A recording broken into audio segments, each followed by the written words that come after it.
Being the child of a powerful political figure yet enduring mistreatment from that same parent was a cruel irony. The only escape seemed to lie in earning money through a game, but after finally completing it, he found himself transported inside its world. Now, he had to choose: remain under the control of the powerful, or align with the monsters and carve out a kingdom of his own. The story opened with the protagonist imagining what it would be like to win 10 billion won. Sitting before his computer, he thought about how such fortune could free him from his current life. Everyone knew him as the son of a well-known congressman, yet that fame came with suffocating pressure. He was constantly expected to uphold his father's reputation and often appeared in the media beside him. At school, a female classmate suddenly wrapped her arms around him, leaving him uneasy. She whispered for them to leave the area for a while. In the background, other students murmured about how envious they were for not being close to her. The girl led him into an alley where a few older boys waited.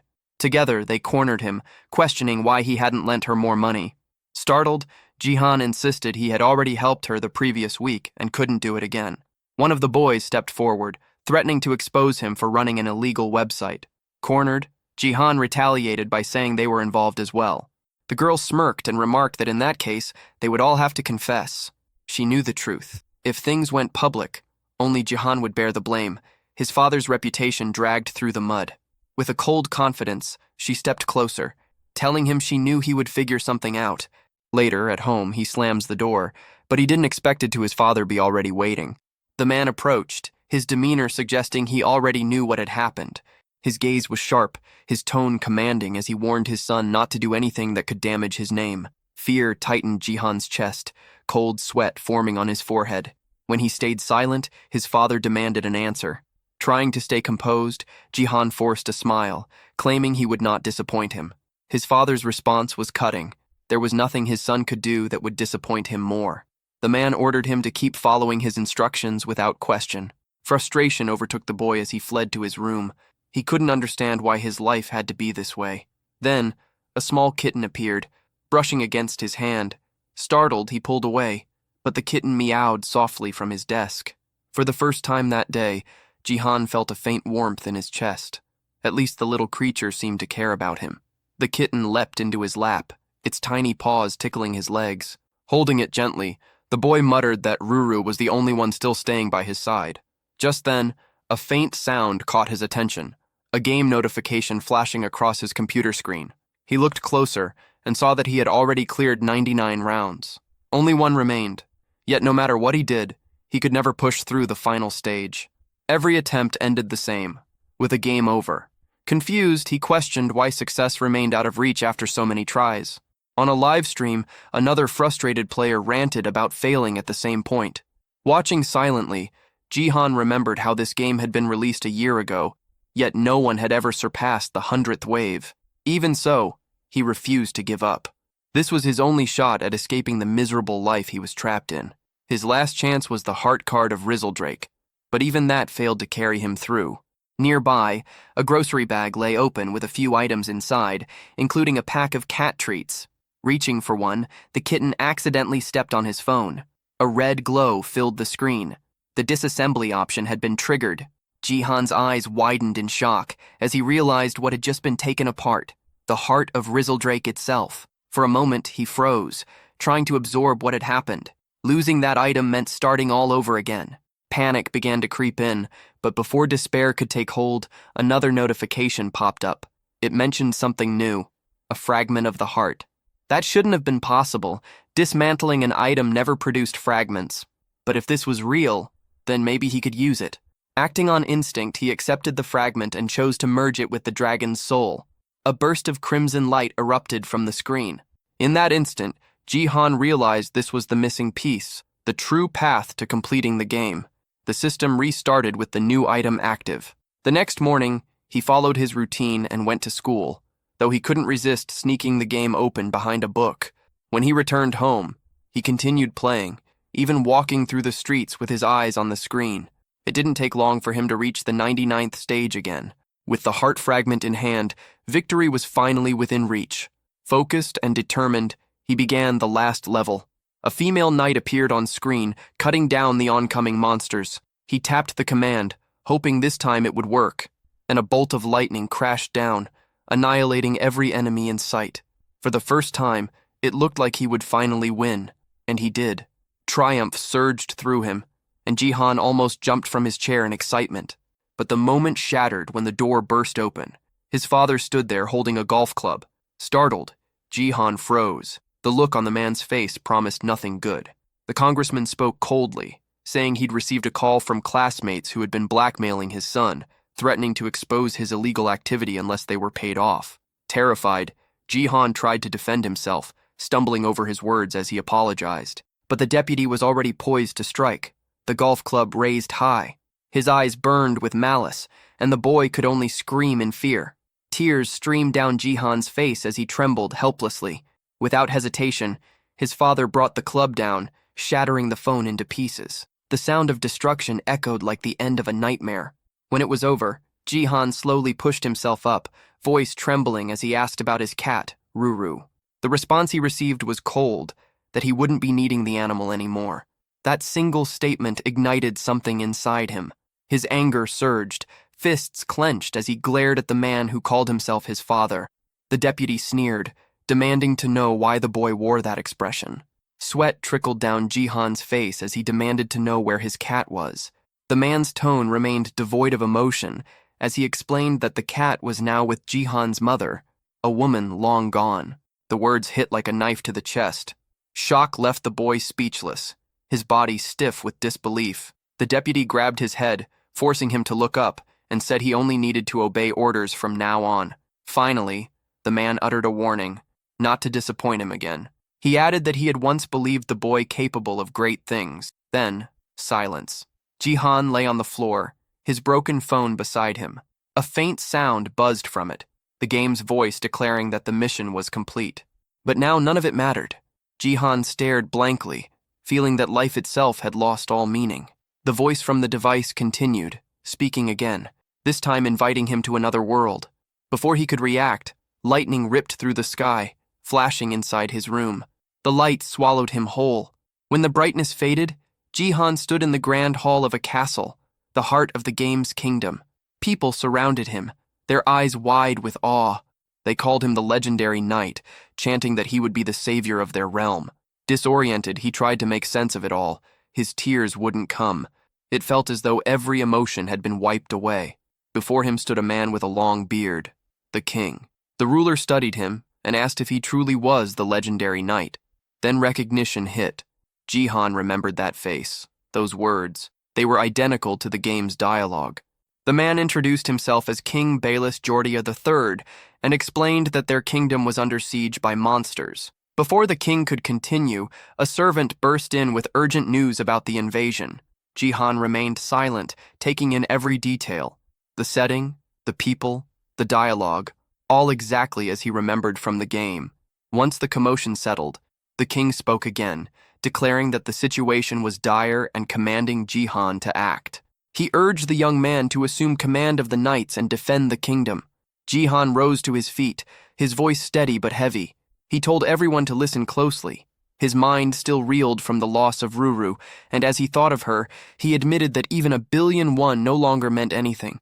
The knights whispered among themselves, confused, calling him weak for a supposed hero. The king silenced them and promised that if Jihan fulfilled his duty, he would be granted whatever his heart desired.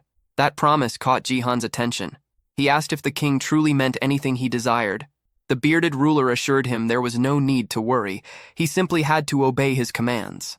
Those words struck a nerve. They reminded Jihan of Dan Guy, his father, a man who had forced obedience under the pretense of maintaining reputation. Now the king was repeating that same pattern. The realization burned through him, and he refused outright, shouting that he wouldn't do any of it. The king's expression darkened, his confidence faltering. In front of everyone gathered, Jihan spoke of the life he'd endured. He had always been surrounded by people who cared only for themselves. Every single one, including his father, had used him for their own gain. And now, the same thing was happening again. The king didn't want a hero. He wanted another obedient pawn. Jihan made it clear he would never be that again. The king stayed silent, though his displeasure was obvious. Cursing them all under his breath, Jihan pressed the option to reject the offer. The king's servant stood frozen, unable to believe what had just happened. Then, the screen in front of Jihan began to glow red. In the game's storyline, this color usually meant failure, the point where the monsters invaded the kingdom and the player failed the mission. But something was different this time. A new prompt appeared, offering another choice. The monster faction had been unlocked. Jihan stared at it in silence, the meaning sinking in. Was he being chosen to lead the monsters instead of fighting them? The king's voice broke through the tension, booming across the hall. He declared that every choice came with consequence. Addressing the court, he stripped Jihan of his title, announcing that he was no longer the legendary knight. His shouting grew harsher, declaring Jihan an enemy of the kingdom, a threat to them all. As the words echoed, Jihan remained motionless, weighing the reality before him. But time was short. The king's command for his execution had already been given.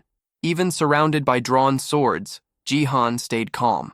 Blades glimmered inches from his throat, yet he stood unfazed, certain that there was still a way out. Then it happened. A surge of crimson light burst from his body, filling the room with raw energy. The king's fury turned into confusion as the radiance intensified. Jihan's selection had been completed. The system granted him new, overwhelming powers, strength that surpassed human limits. From that moment on, his purpose shifted completely. His goal was no longer to save humanity, but to erase it. He would side with the monsters and burn the kingdom to the ground. The system's voice echoed once more, promising that if he succeeded in this mission, he would earn a rare artifact, one that could return him to his original world. That thought stirred a distant memory, the day his mother had brought him the tiny kitten, Ruru. He wondered if finishing this path could bring him back to that peaceful time. Pulled back to the present, he noticed the soldiers murmuring in fear, commenting on the strange, overwhelming energy radiating from him. The king was certain he'd glimpsed a monster's silhouette, a beast unlike anything he'd seen before. Jihan scanned his new reality, realizing this twist wasn't in the original game. Soon the main objective appeared: break the defenses and wipe out the humans. Despite the change, Jihan noticed his progress still tracked like the game. Following the usual sequence should spawn a random summoning ticket. Instead, an egg materialized. The system labeled it a random egg, and Jihan chose to hatch it. Another explosion rocked the hall as the shell burst and wings cut through the dust. Soldiers froze, sensing a summon had occurred. When the form finally emerged, Jihan was stunned. He had summoned Rezoldrak, but the creature that stepped out was only a baby dragon. Level 1, tiny and absurdly cute, even nudging his hand with its tongue. The sight of it pulled his mind back to his kitten, and a new power unlocked for him: the Eye of the Supreme. This ability revealed stats for monsters and items. Seeing the little dragon calmed the knights, and they took the moment as the signal to attack. Jihan, unsure if any of this was real, didn't care. He used the eye to read Rezoldrak's skills, and found it could unleash dragon breath. He ordered the small beast to use that power just as the soldiers moved in. For a heartbeat, he feared time had run out. What began as a tiny fireball swelled into a cataclysmic blast that wiped out everyone in its path. The blast tore through the palace wall, sending rubble raining down into the village. Standing before the ragged hole, Jihan felt a raw awe at the dragon's strength. The onlookers couldn't believe a single strike had done so much. They stared, trying to name what Jihan had summoned. Thrilled and grim, Jihan admitted it surpassed everything he had expected. If events continued, he'd eventually earn one of the knight's relics. He wasn't in any rush to go back to his ruined life. He would pour himself into this mission. Drawing the king's gaze, he fixed his stare on the man and declared his intent. He would bring about humanity's destruction, driven to claim the final prize. Amid the palace chaos, others nearby whispered, wondering what on earth had just happened. Nearby, a knight sprinted with everything he had, believing he could end the fight right there. Jihan commanded the dragon to fire again. The king's servant immediately shouted for the guards to protect their ruler, and the armored soldiers rushed to form a wall of steel in front of him. Jihan raised his hand, marking the target, while the small dragon began gathering power. His intention was clear: to wipe the king out completely. Meanwhile, the approaching knight closed the distance, while the others held their shield formation tight. Jihan waited patiently for his companion to finish charging its fire. Just as the energy was about to be released, the knight reached his king's side. Relief swept through the royal guards. There was no explosion, no devastation, only silence. The knight grinned, convinced the king was safe, but Jihan quickly realized something had gone wrong. The dragon's attack hadn't worked. Its breath hadn't built enough mana, and instead of a deadly blast, only a weak puff of fire came out, barely enough to scorch the ground, leaving behind a small cloud of smoke. Seeing this, Jihan decided the best move was to wait for the cooldown to end. But as night fell, a new threat stepped forward. He studied the man approaching, one of the elite knights, ranked S among the Zodiac Order, a towering, muscular warrior known as Ares. The remaining soldiers confirmed that the king was unharmed. That realization hit Jihan hard. The situation was turning against him. From afar, the king gave a cold command. Eliminate the enemy at once. Ares raised his staff, power radiating from it. Jihan braced himself beside his dragon, weighing his next move. He knew this knight's strength. It was nothing to take lightly. Without hesitation, Ares unleashed his skill, summoning a blazing wall of fire that roared toward Jihan. He understood instantly that escape was nearly impossible. The explosion ripped through the palace, tearing more sections apart. Even friendly knights were caught in the flames. But Jihan had managed to dive aside just in time. He remembered from the game that this attack only traveled in a straight line, easy enough to avoid if you knew what to expect. Watching the destruction, he realized the knight didn't care about his own comrades. Furious, Ares cursed the dodge and promised to burn a hole straight through Jihan's heart next time. Knowing that the attack needed time to recharge, Jihan saw his window of opportunity. He had to flee, but when he lifted his head, Ares was already closing in fast. Jihan's mind raced, searching for any possible move left. He couldn't have come all this way just to end it here. Then, another reward notification appeared. A mysterious chest materialized before him. Without hesitation, he accepted the item, yelling in frustration for it to open faster. Time was running out. As the knight swung his weapon down to strike, the blow landed squarely on the chest instead. A sudden force burst out, repelling him backward. Finally, Jihan caught sight of what the chest contained. A massive sword began to rise from within. Using the Eye of the Supreme, he identified it, a weapon with immense magic power that also boosted his stats. The readout showed it was an S-rank item. Shock mixed with grim realization. It seemed the system truly intended for him to annihilate the human side. The moment the sword touched the ground, the floor cracked beneath it. Jihan stared, disbelief taking over as the entire area began to split apart. The palace floor collapsed, sending debris crashing down as he was flung into open air. Falling from such a height, he thought bitterly that even the royal palace couldn't handle the weight of a divine weapon. The ground rushed closer, the wind roaring past his ears. This could have been his end. But then, his fall suddenly stopped. Something tugged at his clothes. He looked up and saw the small dragon struggling desperately to lift him. The creature flapped its wings with all its strength, keeping him aloft. From below, the people of the kingdom looked on in shock at the sight of someone soaring through the air. Jihan, still catching his breath, wondered why his mission had to begin in enemy territory of all places. At least here, the only one who could pose real danger was Ares. Even so, he knew that stronger knights would appear soon. His first goal had to be escape. Meanwhile, back at the ruined palace, Ares aimed his weapon at his own throat in frustration. He cursed himself for failing to finish the enemy, muttering that Jihan should have been swallowed by the sea by now. Just then, a messenger arrived. The king was calling for him. The knight knelt before his ruler, asking for punishment for allowing the criminal to flee. But the king ordered him to stop, reminding him that dusk was near. Ares froze, realizing what that meant. Nighttime was when the monsters grew stronger. The king then appointed him commander of the walls and sent him to the front lines. High above, Jihan drifted in the sky, recalling the early stages of the game. The same pattern of monster attacks, beginning with wild goblins. But with Ares present, he knew those beasts wouldn't make much progress at first.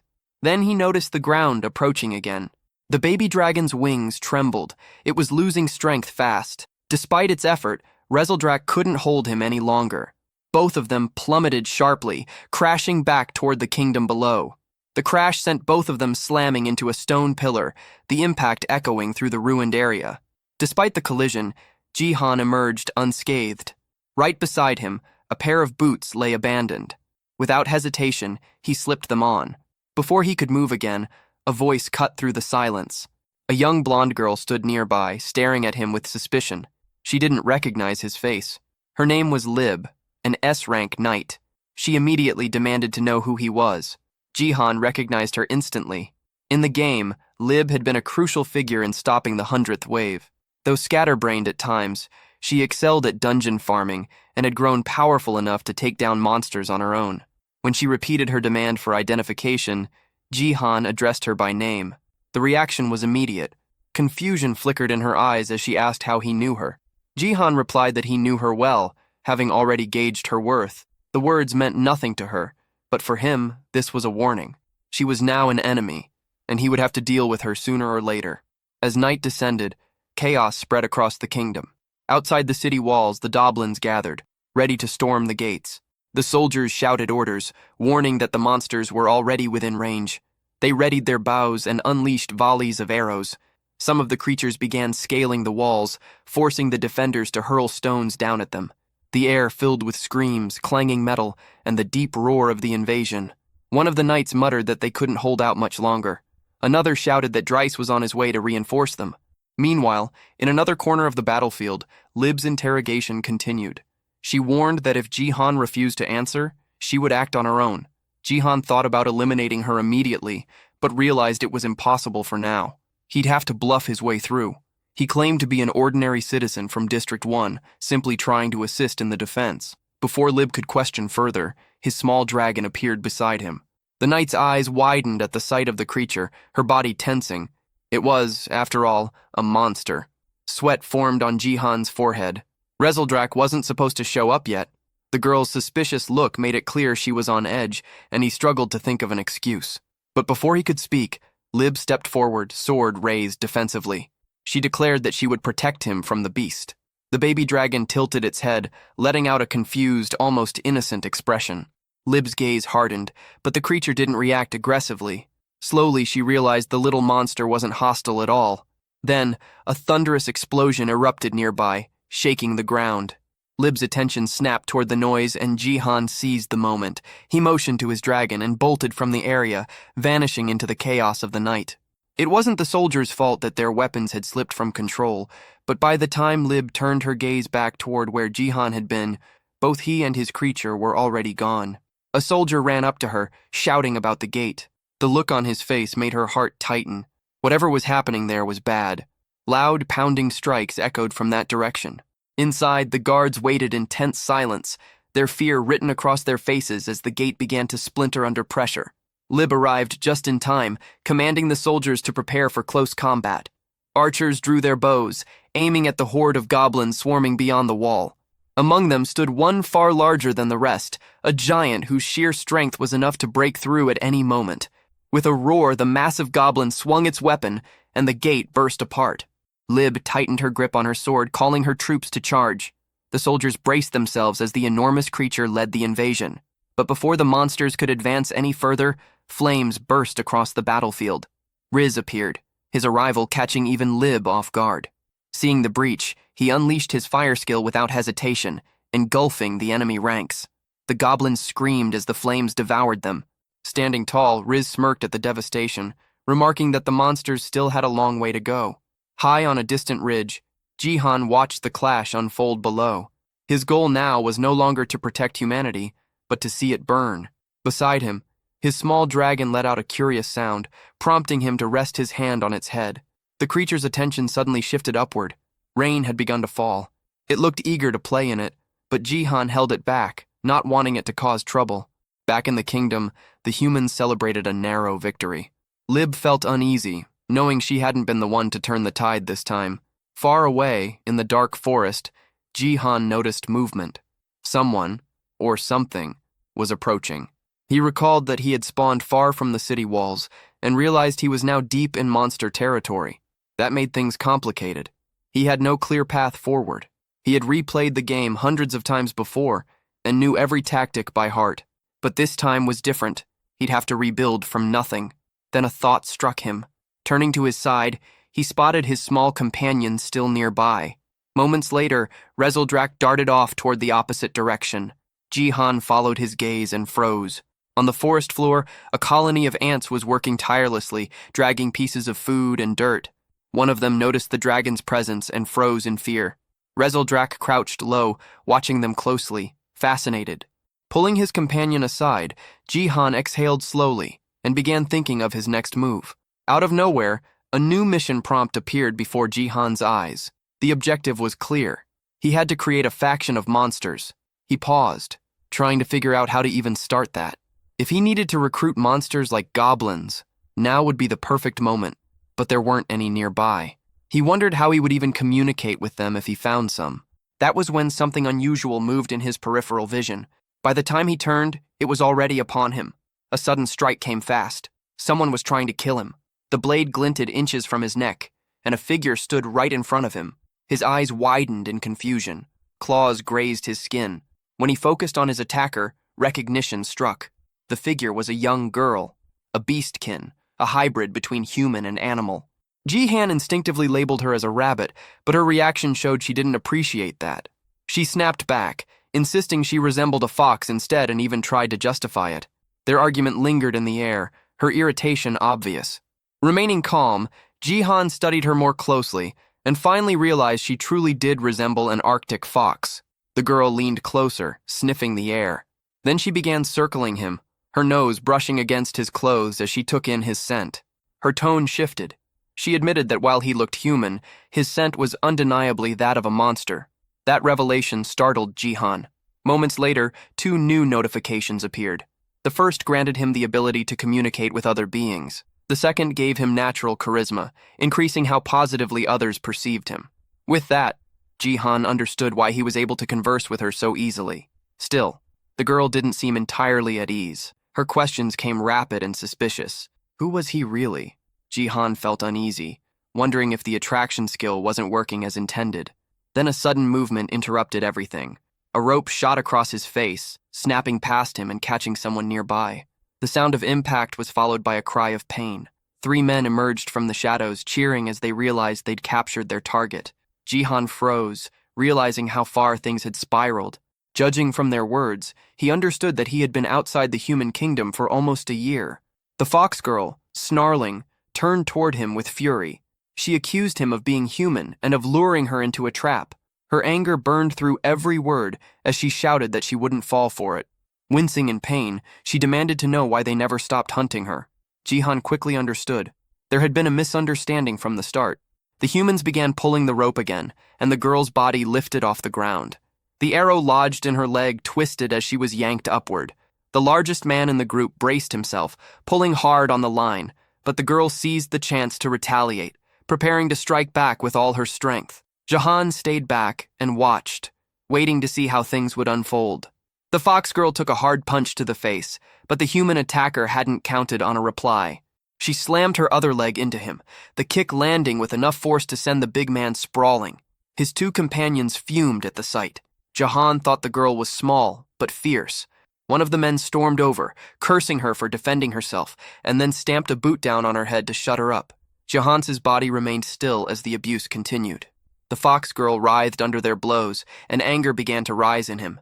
Another hunter moved closer and asked if everything was fine, assuming Jihan was human and warning him about the danger in the area. He questioned why Jihan was alone. The fox kept chattering, but the man didn't understand her tongue. Ready to strike something nearby in punishment, he lifted his hand, but the group leader ordered him to stop, arguing she might die if hit. The short man muttered an apology for losing control, which eased Jihan. He'd feared she might be killed. The leader's mood turned sharp. He accused Jihan of speaking with the girl earlier, then shoved a knife into Jihan's stomach to prove a point. Blood slicked the blade as it clattered to the ground. Jihan clutched his wound and tried to make sense of the threat. The fox watched him close and slowly realized he wasn't an enemy. Heat flared through Jihan's body. The stab had been meant to kill, but vital points had been missed on purpose.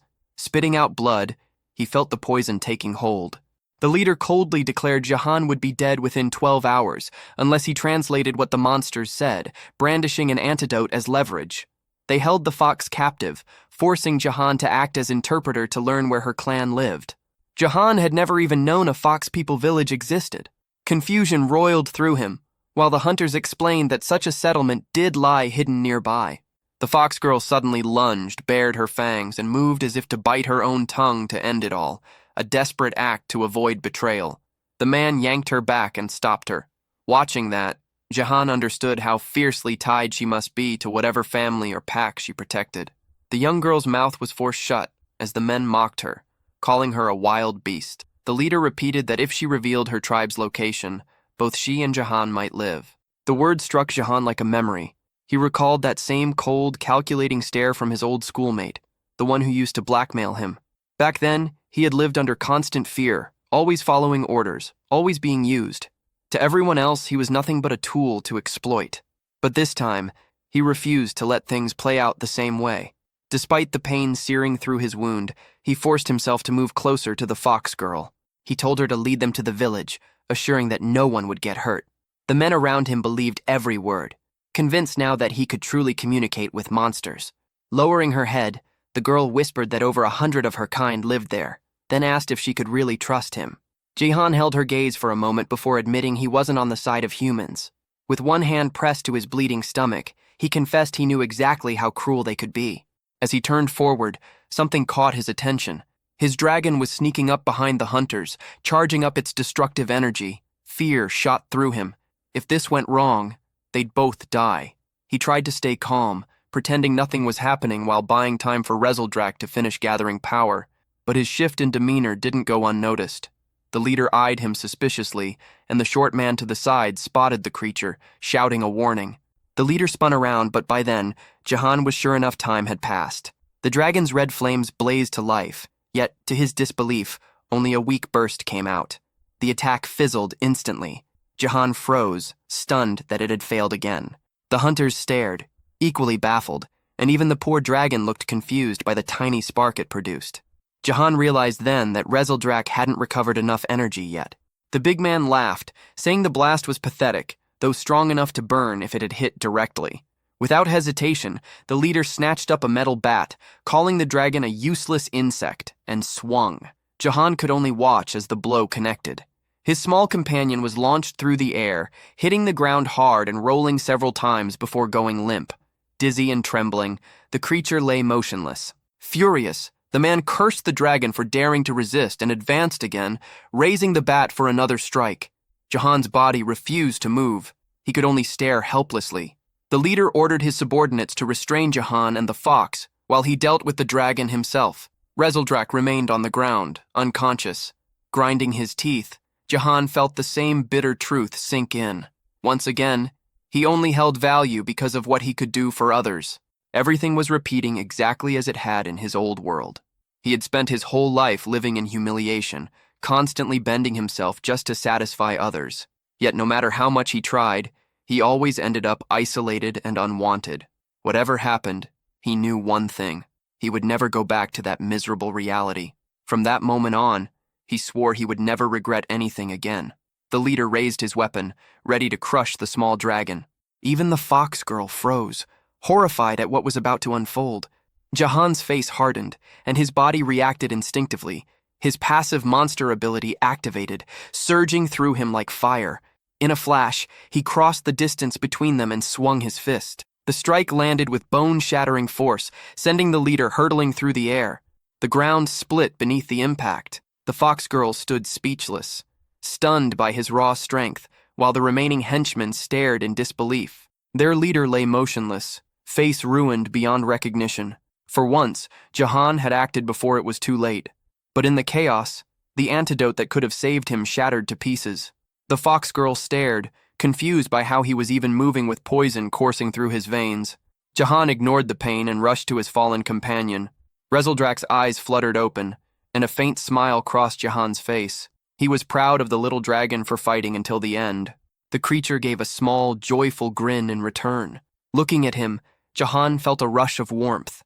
The sight reminded him of Ruru, his little cat who had always stayed close, trying to comfort him when no one else did. That memory filled him with resolve.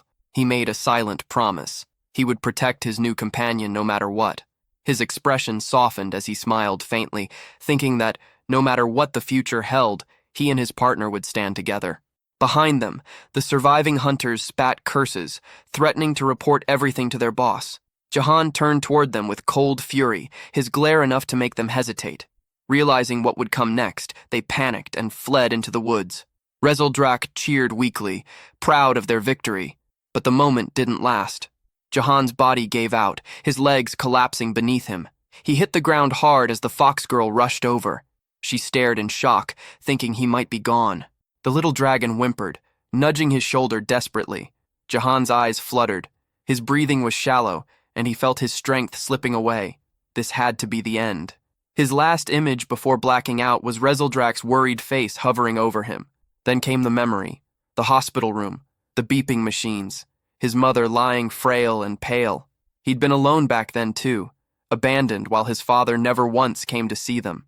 The memory burned through him with the same ache as before. Slowly, consciousness crept back. When he opened his eyes, he realized he was being carried. The fox girl held him firmly as they made their way through a dark, winding cave. Soon, light appeared ahead. They emerged into a quiet village filled with beastkin, most of them resembling rabbits. The residents froze upon seeing him, whispering among themselves. Despite his human appearance, they could all sense it. His scent was that of a monster. They lingered near the window, whispering to each other, wondering when he would wake. But Jahan was already conscious. He simply didn't want that much attention. The fox girl soon stepped forward, asking the others to give him some room. From where he lay, Jahan immediately recognized her voice. When she entered, she asked if he was awake and explained that his presence had drawn interest. It was the first time anyone had seen a human in their village, and besides, he didn't even smell like one. Looking down at his hands, Jahan noticed something. The mark left by the poison was gone. The fox girl told him they had kept him in the village to recover. That was when it struck him. She had brought him here herself, risking her safety for someone who had once been her captor. She had saved his life. Puzzled, he asked why she did it. She replied that, despite how he looked, she could tell he wasn't truly one of them. Unsatisfied, he pressed her for another reason. Her eyes softened as she recalled a moment, how his concern for his dragon had moved her. Jahan wondered if that compassion was only the side effect of his friendly monster ability. But the girl grew irritated, snapping that he was still complaining even after being rescued. Nearby, Rezeldrak stirred from his nap. When the dragon opened his eyes and saw Jahan awake, his tail began to flick excitedly. Yet he noticed immediately that Jahan and the fox were already bickering. The girl folded her arms, saying that now they were even. He had saved her once too. Before Jahan could respond, a cheerful sound filled the air. Rezeldrak bounded toward him and jumped into his arms, nuzzling his chest while the fox watched silently. She broke the moment, saying they should at least know each other's names. But before she could speak, another villager appeared, announcing that the chief wanted to see them. They set off together, and as they walked, Jahan couldn't help but marvel at what he saw. The hidden settlement, tucked beyond the mountains, had been built by rabbit-type monsters. Over time, it had become a refuge for all hybrid species who had lost their homes. The residents worked together in peace, caring for one another with quiet devotion. Their path was soon blocked by a towering bull-type beast who demanded to know if the fox, Rhea, had gone to the human forest. She apologized quickly and continued on, but the bull's suspicious gaze lingered. Jahan called her by name, remarking that everyone here seemed to care about her deeply. Rhea lowered her eyes, her tone darkening when he asked if something was wrong. Then, suddenly, her mood flipped. She frowned, tilting her head, and asked why everyone called him Hey. Stepping closer, she demanded to know if that was really his name. Caught off guard by her confusion, Jahan finally introduced himself properly. The name sounded strange, out of place in this world. Without hesitation, the fox girl gave her full name, Rylindrian Pernidae Celiard, before turning away, leaving Jahan standing there, completely bewildered. One of the small rabbit villagers asked if Rhea was feeling any better, and she replied that she was. Jahan noticed her mood had lifted. It seemed all she'd really wanted was to share her name. As he looked around, his thoughts drifted back to his main goal, building a faction of monsters. Lost in thought, he barely noticed when Rhea called for him to keep moving. Even now, she still called him, Hey, and that small detail bothered him. Still, he jogged forward to catch up. When they reached the village chief, the old rabbit suddenly announced that Jahan would now take charge of the settlement. Both Jahan and Rhea froze in disbelief. Jahan quickly said he had no idea how to lead a village, but the old rabbit simply waved him off, saying he was too old to continue. Rhea demanded to know if the elder was really making such a decision just because of a dream. The old rabbit nodded, insisting that he wouldn't change his mind. Jahan stood there confused, trying to make sense of the situation. The elder explained that every dream he'd had always come true, and in this one, the person destined to save the village was Jahan. That word, savior, echoed in Jahan's mind. It reminded him of his current mission, establishing a monster faction. The title unsettled him. Being seen as a savior could only complicate things. He remembered that cursed man who had once tried to use him as a translator in exchange for his life. The thought sparked a sudden worry. He turned to Ria and asked if anyone might have followed them on the way back. She assured him that the village's location was impossible to find. Hidden beyond the mountains, it was bordered by a vast, dangerous sea that no one dared to cross. The only other path lay through an underwater tunnel that twisted like a maze, designed to keep intruders out. According to her, she hadn't sensed anyone nearby. Still, Jahan couldn't shake a bad feeling. On the trail they had taken, faint streaks of red marked the ground. Blood, likely Ria's. And deep within one of the caves nearby, a hidden figure watched the village. One of the human henchmen had found it and was already grinning to himself, celebrating the discovery. Moments later, noise erupted in the village, shouts spreading through the crowd. Someone was yelling about an intruder.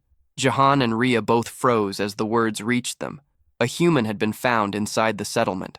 The bull beast immediately grew tense, cursing under his breath, while one of the smaller villagers muttered in confusion. Jahan rushed forward, asking if the intruders had followed them.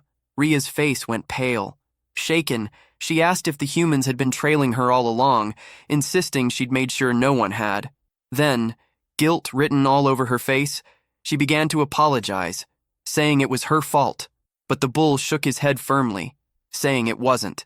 The bull told Ria not to blame herself, saying she'd simply been too weak to notice what was happening. Her friends echoed his words, trying to comfort her, insisting it wasn't her fault. Jahan's thoughts drifted back to the men who had ambushed them. There had been 3 of them. The short one, still in the village, grinned darkly and warned that the whole place would soon be burning. His voice carried a cruel edge as he revealed he was part of a group called the Screaming Hall. Within minutes, he said, 200 men would arrive. Jahan's brow furrowed. The name meant nothing to him at first. What was this Screaming Hall?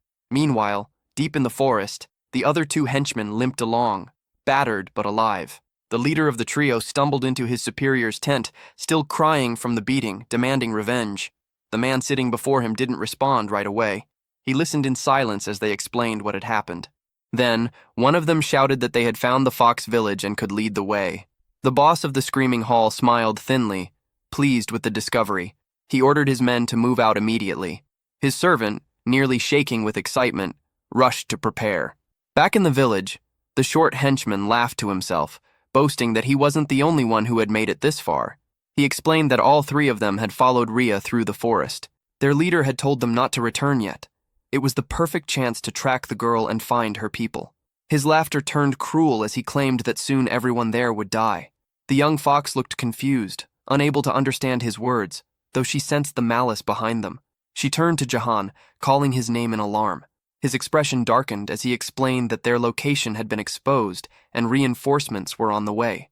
Ria froze, horror settling over her. Jahan's mind began to race as he tried to piece everything together.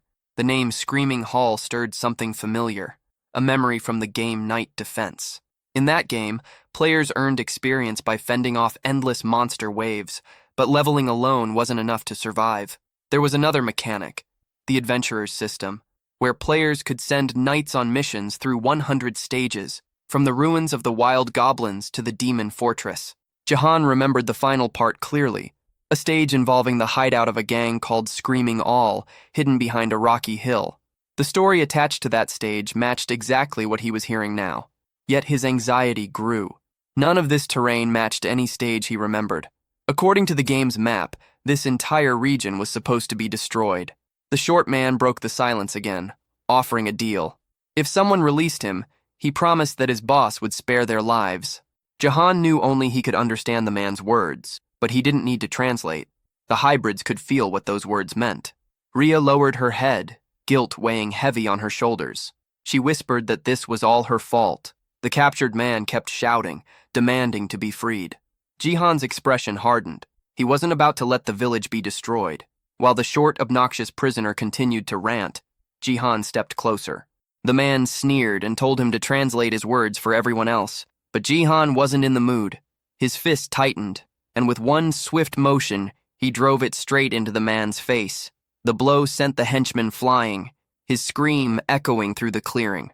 The bull hybrid stood frozen, astonished by Jihan's strength. Even the small rabbit villagers stared wide-eyed, stunned. Rhea, too, couldn't believe what she had just witnessed. The man lay motionless on the ground, barely conscious, while Jihan stood firm, ready to fight if it came to that. Rhea's heart pounded as she heard him say he would do anything to protect them. But the bull stepped forward, explaining grimly that fighting was impossible. The village was filled with the weak, mostly women, children, and the elderly. Just then, the old chief appeared and called everyone together. As the villagers gathered, he raised his voice and made a declaration that left everyone speechless. Jihan would be the new chief of the village. Far away, the mercenary gang advanced through the forest. Their leader's eyes gleamed as they reached the rocky hill. The reports had been true. The fox village was hidden right behind it. Grinning, he announced that this place would soon serve as their new base. With that, he ordered his men forward. Back in the village, the bull explained their situation. The enemy force was about 200 strong.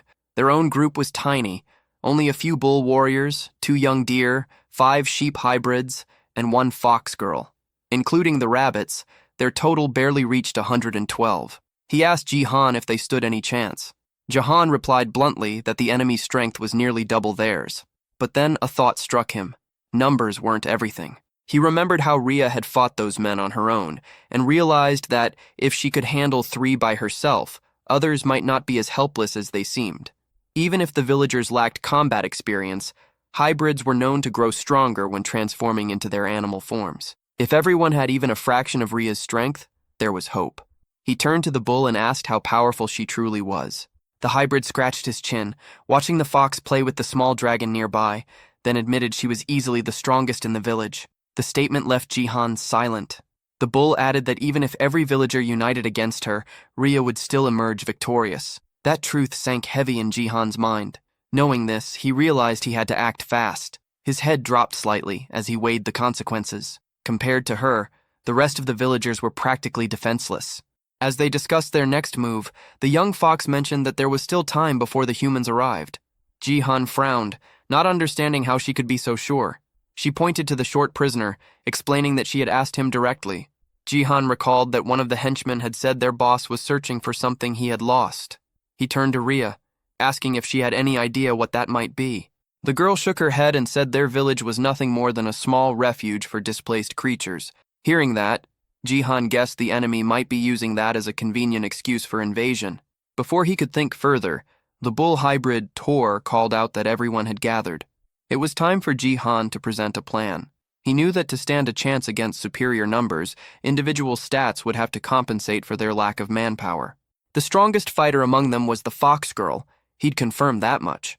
If she could handle 3 opponents at once, their odds might improve, but even then, he wasn't certain. He began to wonder if raw power depended on species, and thought how useful it would be if he could see everyone's stats. Then it hit him, the demon eye ability. Maybe it could analyze what he needed. In the game, he had triggered it by opening the status screen, so he attempted the same, but nothing happened. He frowned, frustration tightening his chest. Nothing appeared, and the silence around him only made it worse. A moment later, however, a faint red glow flickered before his eyes. An inventory window. It was empty. Still, one detail stood out. Its title wasn't the same as when he had played on the kingdom's side. That difference reminded him of something bitter. Back in the kingdom, he had obtained that incredibly powerful sword, the one strong enough to destroy the entire palace. Now he felt a stab of regret for having left it behind. Since the inventory window had appeared, he couldn't understand why the status screen refused to open.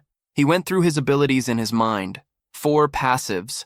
The demon eye that revealed information, the power to communicate with both humans and monsters, the charisma that attracted others to him, and finally, his monstrous physical strength that surpassed human limits. Annoyed, he muttered that he needed to make a decision soon. The fox tried to steady herself, saying she would follow his lead, her voice tinged with guilt. She blamed herself for the crisis and insisted she had to protect the village. Jihan could tell the weight of that guilt was crushing her, and time was slipping away fast. Then suddenly his right eye burned with light. A crimson gleam flooded his vision. When he looked at the fox, lines of information flickered faintly across her face. Focusing, he realized he could lock onto a target. The realization hit him immediately. The ability worked through intent.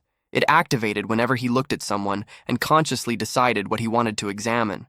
The red glow sharpened in Jihan's eye, and a set of numbers and letters appeared before him. He saw his own classification. Rank B. A small surge of excitement hit him. That ranking matched an average knight's level in the game. Shifting his focus, he turned his attention toward Rhea. Her stats appeared clearly, and one thing stood out.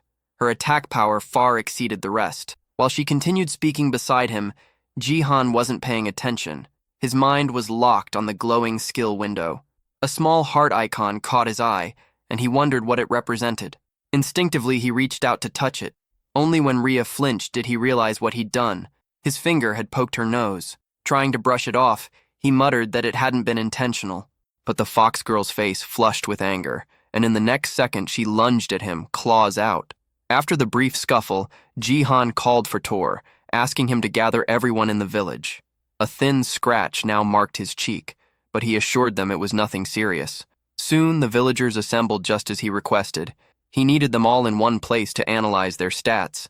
The process was long and exhausting, each scan draining his focus. When it was finally over, he exhaled in relief. The results confirmed what he had suspected.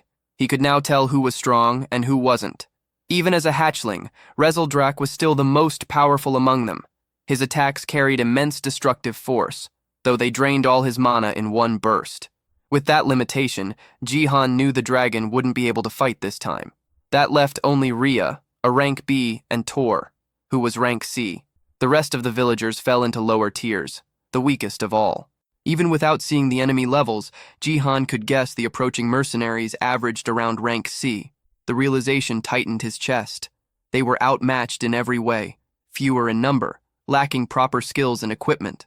Under these conditions, defending the village would be impossible, but this wasn't a game anymore. The rules were different here. He looked around the settlement and began thinking. If he couldn't rely on stats, he could rely on the environment, create variables that wouldn't exist in a game. His mind raced with possibilities. Calling Rhea and Tor over, he told them they needed to plan a new strategy. Meanwhile, far beyond the mountain, the gang pressed forward.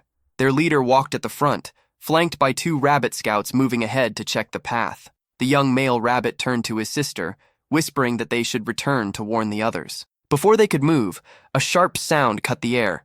The boy dropped instantly, struck in the head. The girl froze, horrified, staring at her brother's body lying motionless on the ground. The one who had struck him was the screaming hall leader himself. A cruel grin spread across the man's face as he stepped past the corpse, leaving the girl trembling. Tears welled in her eyes before she shut them tight and bolted, shifting into her rabbit form as she fled through the forest. One of the henchmen asked if they should chase her, but the leader waved him off with a smirk. His voice was low and venomous as he said there was no need. He was already spreading the infection. The village was in motion, every hybrid working together to put the plan into action.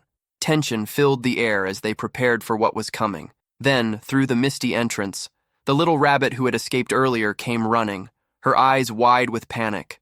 Jihan immediately noticed she was alone. The girl stumbled forward, shouting that the humans had already arrived. Even Tor, the bull, froze at her words. Rhea stepped forward, confused, asking why the rabbit's fur was soaked in red liquid. But the girl was too terrified to explain clearly. She kept repeating the same thing. The humans were already here. Despite the panic spreading around him, Jihan stayed composed.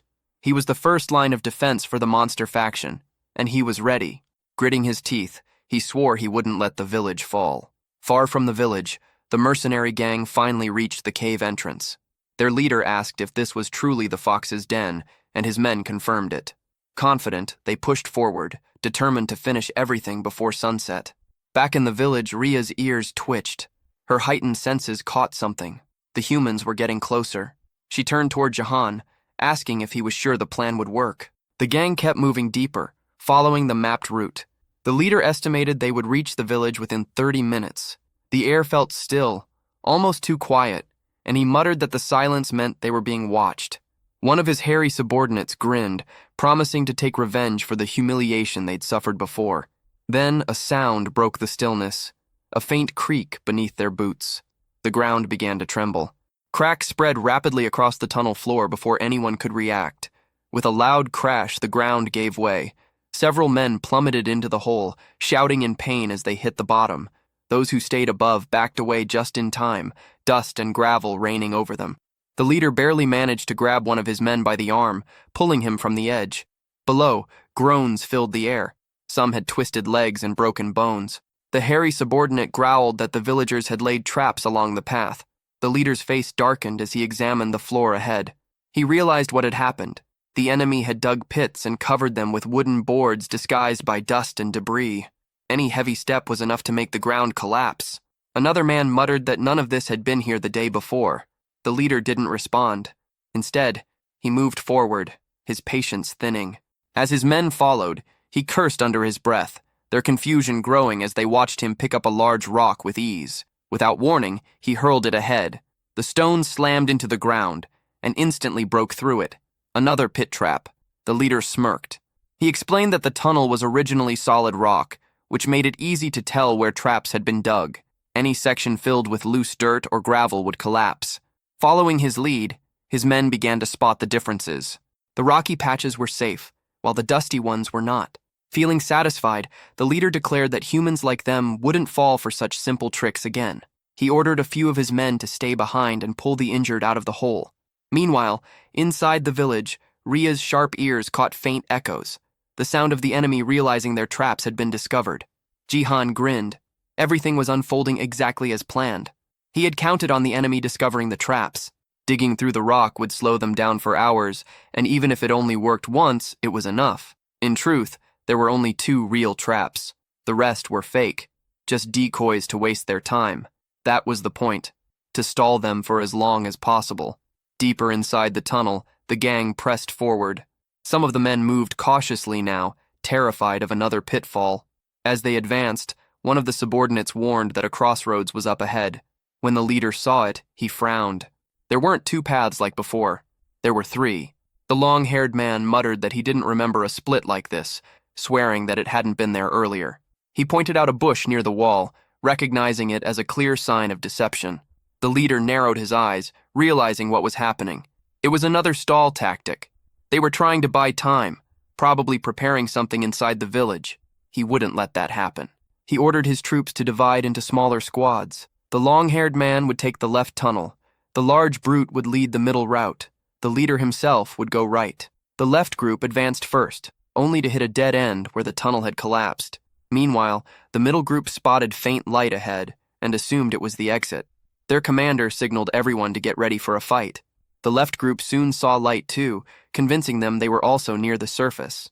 Believing he had chosen the correct path, the leader ordered that no hybrid should be left alive. The group surged forward without hesitation.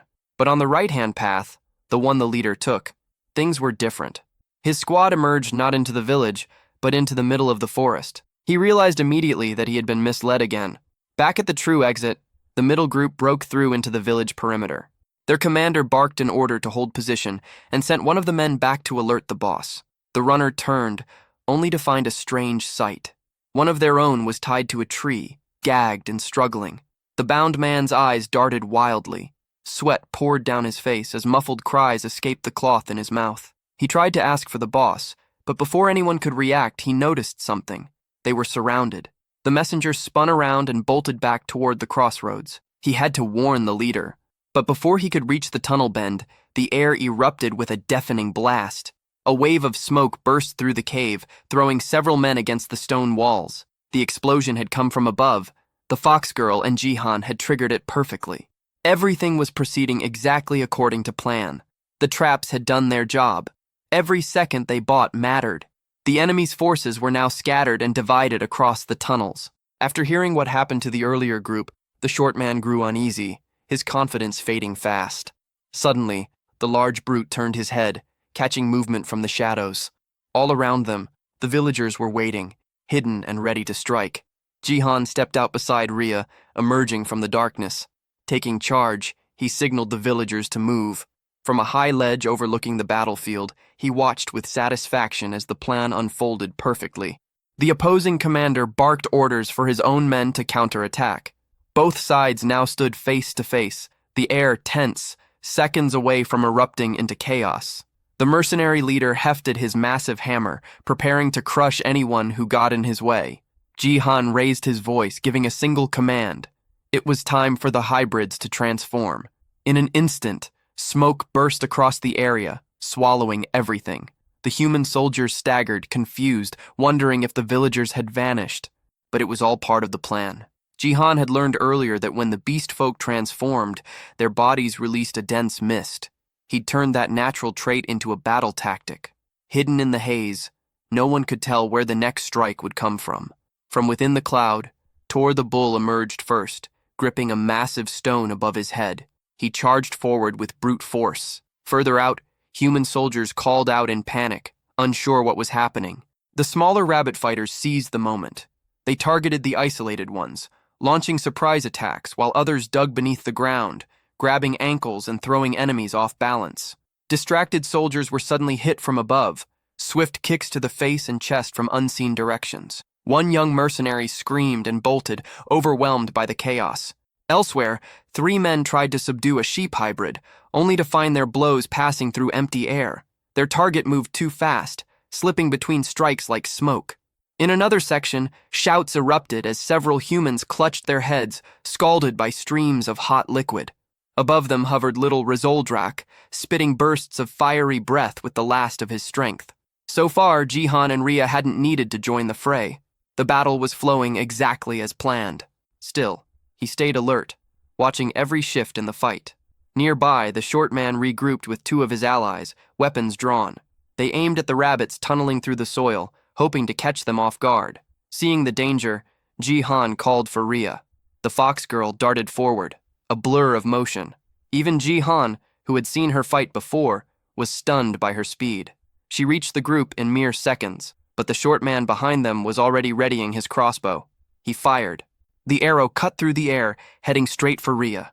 She saw it a heartbeat before impact, and to everyone's disbelief, twisted her body just enough to dodge it. Ria shifted her stance, her body flowing with sharp precision as she readied her next move. Without hesitation, she launched forward, her leg slicing through the air and connecting hard with a man's face. He smirked, thinking he'd managed to block her blow, but her speed was beyond what he could follow. Before he could recover, she swept low, spinning from the ground and striking again. This time, her kick landed clean, sending him crashing backward. Without stopping, Ria pivoted toward the next opponent and drove her heel into his jaw, knocking him flat. The last one, the short man, cursed under his breath, demanding to know what she was doing. They squared off, eyes locked. Then, in a flash, she struck again. Her leg snapped upward and came down with crushing force, slamming his head into the dirt. Groaning, the man clutched his bruised face while the fox girl stood tall. In mere moments, she had taken all 3 down. Her cold glare swept over them, daring any to underestimate her again. Across the battlefield, the large brute took in the scene. His men were losing, badly. Rage twisted his features as veins bulged along his arms. With a guttural growl, he triggered his ability. His muscles swelled, doubling in size as raw power coursed through him. Jihan, watching from afar, recognized the transformation immediately. Only C-rank knights, or stronger, could wield active abilities like that. A burst of power that enhanced their physical strength. The rabbits nearby froze, trembling as the ground shook beneath the brute's steps. But the man's confidence vanished when a massive shadow loomed before him. A colossal hand gripped a fallen tree trunk, ripping it from the ground with ease. Standing there was Tor, the bull hybrid, towering at nearly twice the man's size. The brute's face went pale, words failing him. From his vantage point, Jihan observed the encounter with wide eyes. He hadn't expected Tor to be that powerful. His plan was unfolding better than imagined. Meanwhile, deep inside the cave, the long-haired mercenary grew restless. None of his allies had returned from the other tunnels. Muttering curses, he finally decided to move. Pointing toward the path the larger fighter had taken, he ordered his group to follow that route. Back in the village, victory was already sealed. Every remaining invader had been captured and buried. Jihan turned to Tor, asking if his legs were holding up after the fight. The bull nodded, though the exhaustion showed. Even though the villagers outnumbered their enemies, many were injured. But Jihan refused to slow down now. He could sense more soldiers approaching from the cave's exit. He called to Tor again, ordering him to prepare the next line of defense. The bull grunted and began distributing weapons to everyone. He turns away and brings Tar, one of his strongest allies, over to speak with him. Jihan then reveals a heap of weapons and has them handed out to every soldier. The fighters step forward and take their new gear without delay. At this stage, every ally is armed and ready to fight. Once he confirms that preparations are complete, Jihan triggers his special skill, known as the Eye of the Ruler. Through this power, he clearly sees that the attack strength of the group has nearly doubled. The white-haired boy feels genuine satisfaction and surprise at how effective it is. At the same time, a team of humans advances toward the village camp. Their leader feels unsure, certain that the hideout was meant to be there. Still, something feels wrong, since the entire area is silent. Moments later, he faces a disturbing sight as several people are found buried in the ground. Shock freezes him, his mind unable to grasp what took place. Behind him, his companions panic when they notice the scene. The leader soon realizes that every buried person is still alive. He tries to call out to the hostages and intends to free them, only to notice that the ground is riddled with holes. Before he can move closer, 2 rabbits leap at him swinging clubs. Right then, a piercing scream echoes across the canyon. Elsewhere, another squad of warriors rushes ahead. Their leader grows irritated, aware that without a map they have no sense of direction. One of the men points out a passage, claiming it is the correct route. He also notes that beyond it lies a fork in the road.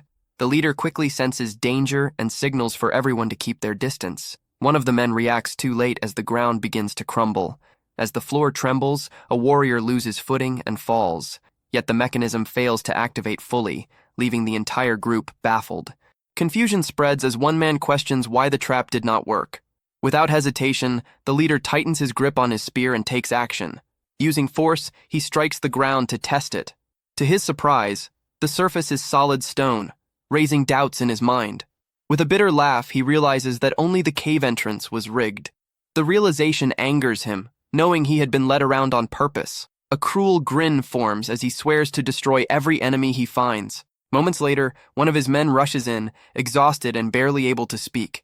The report comes that the passage through the central tunnel has finally been located. The leader's expression hardens as he absorbs the information.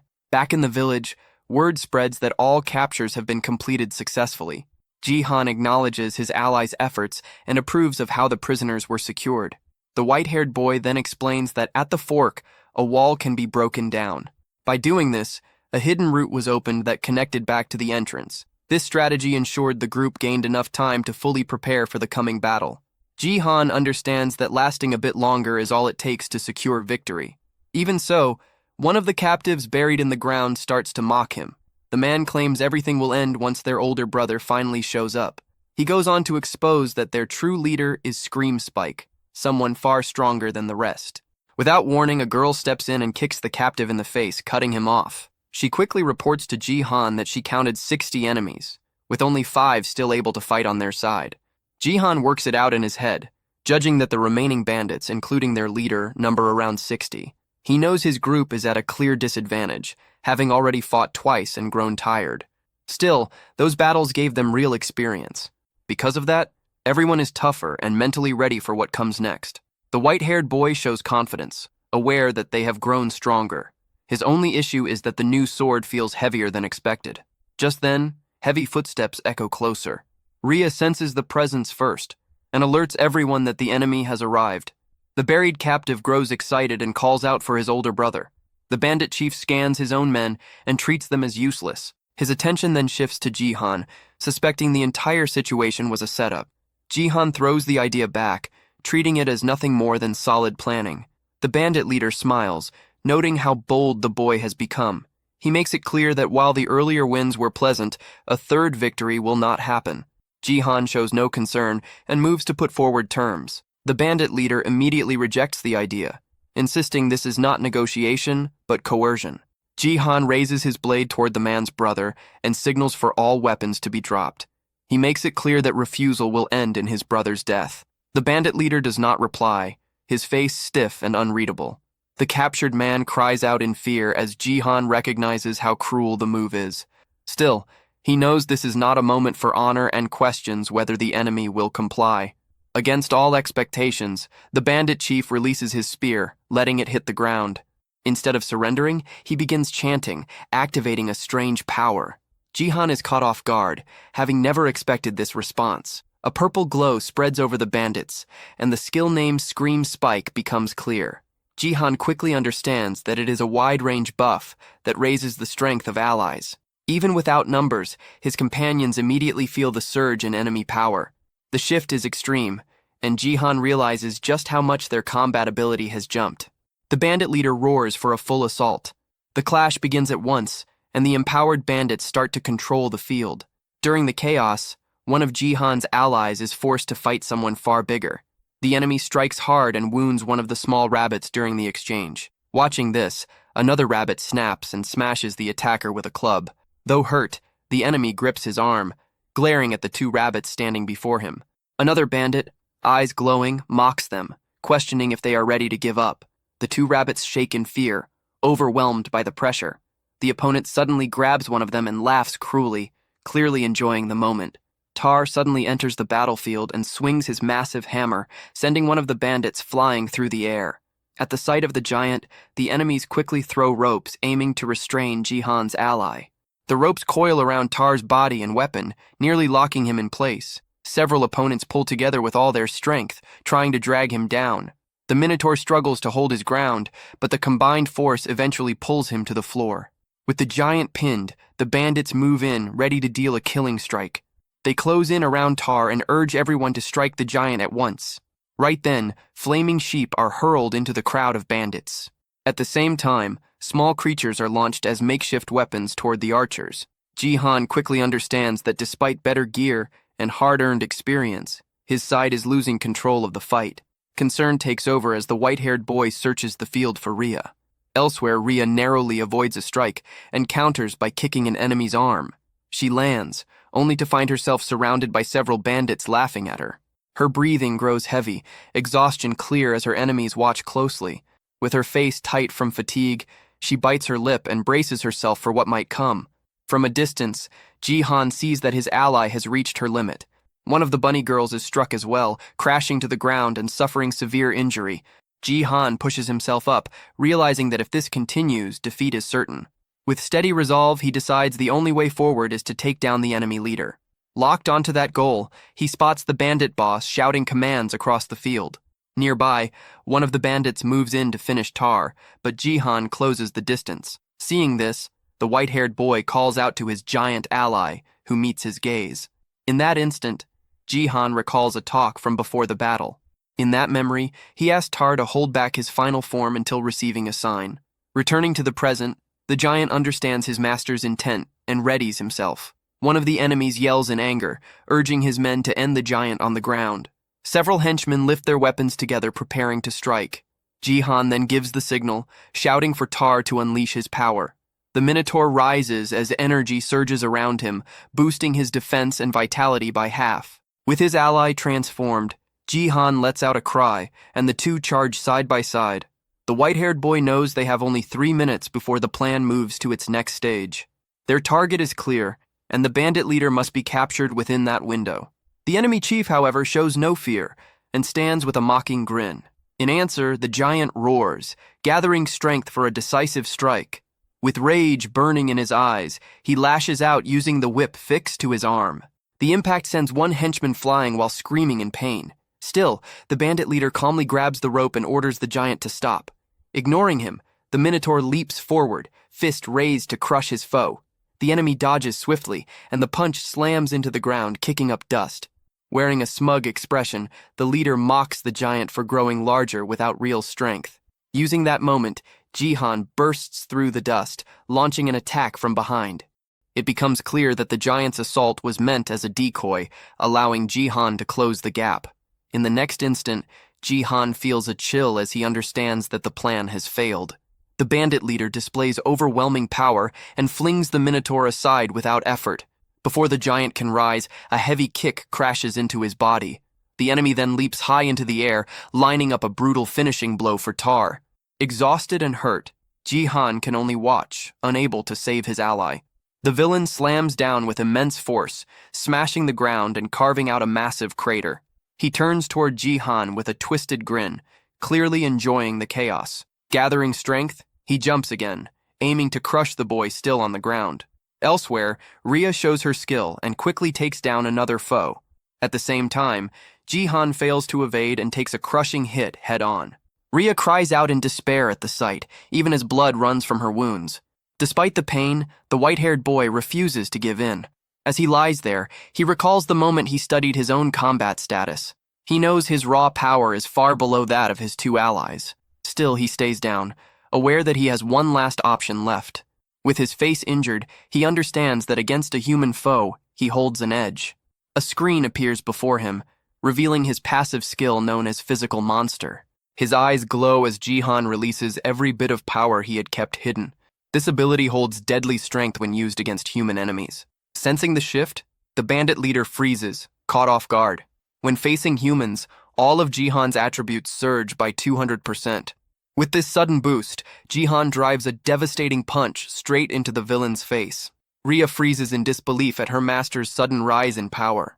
Even the giant Tar is left stunned, unable to speak at what he witnesses. From above, the white-haired boy stands over the bandit leader lying on the ground. Jihan believes he hears something crack from the enemy's neck under the force of the hit.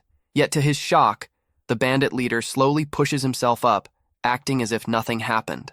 Blood runs down the villain's face as he wears a mocking grin, repeating that there would be no third victory. The look in his eyes is unstable and twisted. Jihan feels despair creeping in, struggling to understand how such a monster can be beaten. The bandit leader suddenly grips Jihan's fist with crushing strength. The pressure is overwhelming, forcing the boy down to one knee without any chance to resist. Jihan braces himself with one hand on the ground, completely overpowered. With firm resolve, he tells himself that he cannot fall now. Still, the enemy seizes his head, preparing to end it. Using all his strength, the villain smashes Jihan's face into the ground without mercy. Jihan struggles, but the grip pins him down completely. Wearing a cruel smile, the bandit leader lifts Jihan's face so everyone can see. He wants his allies to witness the defeat of the village leader. The others watch in despair, crying out for their chief. Even Tar stands frozen in shock, unable to do anything to save his master. At that point, the Minotaur calls out toward Rhea as she rushes in to save Jihan. Before she can reach him, one of the bandits raises a crossbow to block her path. An arrow strikes her leg, yet she keeps moving despite the injury. Gritting through the pain, she forces herself forward, focused only on helping her master. Jihan notices her approach and feels a surge of concern for her safety. With his face pressed against the ground, he desperately tries to warn her of the danger. The bandit leader, convinced time has run out for them, announces that the end has come. He raises his voice to the field, making sure everyone hears what he has to say. With clear satisfaction, he declares the conflict finished and claims total victory. To seal it, he gives a final command to his men to burn everything down. Pinned and helpless, Jihan can do nothing but watch in horror. The henchmen carry out the order, hurling flaming torches into the village. Fire quickly spreads through the crops and stored harvest. Nearby haystacks ignite almost at once. The flames reflect in Jihan's eyes as despair fully takes hold of him. Not long after, one of the village homes is completely swallowed by fire. A bunny girl cries out in panic as the blaze spreads unchecked. With chaos everywhere, the villagers start fleeing to escape the flames. The bandits enjoy the destruction, tossing more torches without restraint. Two residents stand frozen, watching the fire with no hope left. The villain makes it clear that war was never as simple as Jihan believed. He reinforces the truth that the losing side always loses everything. Elsewhere, several bandits mockingly bind a child from the Tar race. The giant is forced to watch as friends and family are taken one by one. Amid the disorder, a rabbit girl tries to help a friend injured earlier in the fight. The villain makes it known that Jihan's base, along with everything he built, will be wiped out. With a hand tightening around Jihan's neck, he continues to mock his defeat. He then lifts the boy off the ground, making it clear that even his life will be taken. Even wounded, Rhea witnesses everything, powerless and overwhelmed. Jihan struggles to break free, but the grip on his throat is far too strong. The bandit leader questions whether the boy still refuses to surrender, treating the battle as finished. Jihan, however, refuses to yield, holding on to the belief that he cannot lose. In that moment, a brief memory surfaces. He recalls a woman smiling gently at him. He remembers her wish for her son to form bonds and befriend a girl. He remembers his goal of returning to that time and destroying the human faction. Driven by that memory, He forces out his resolve, declaring that he will not stop until his ultimate goal is reached. With everything he has left, the white-haired boy unleashes his determination, refusing to give up. This sudden willpower leaves his allies stunned. The giant and the fox girl look toward him with renewed hope in their eyes. The villain reacts only with laughter, questioning what refusal alone could change. He makes it clear that Jihan's part in the war is finished.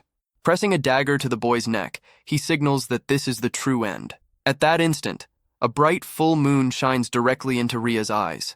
The bandit leader still holds Jihan in the air, ready to strike the last blow. Then, without warning, a blood-soaked hand slowly lifts from the ground, rising as if reaching out for help. The enemy leader freezes, his body locked in place as confusion takes over. At the same moment, Ria's hand begins to change, sharp claws forming at her fingertips. The white-haired boy turns his attention to her, sensing that something about her has shifted. He recalls how strange it always felt that others awakened through mana, while Ria never did. No matter how much mana she held, her power never surfaced. Even when facing death, she had never shown this form. In that instant, Jihan finally understands. Her race's awakening carried a strict limit. That condition was the full moon, whose light doubled all her abilities. Filled with new strength, the girl faces her master, waiting for his next command. Jihan responds with a calm smile, calling her name as his order. In a flash, Ria lunges forward. The bandit leader cries out in pain as his wounded arm is struck. Jihan follows her movements as she cuts across the battlefield at extreme speed. Enraged by the injury, the bandit boss lashes out at her, labeling her a beast.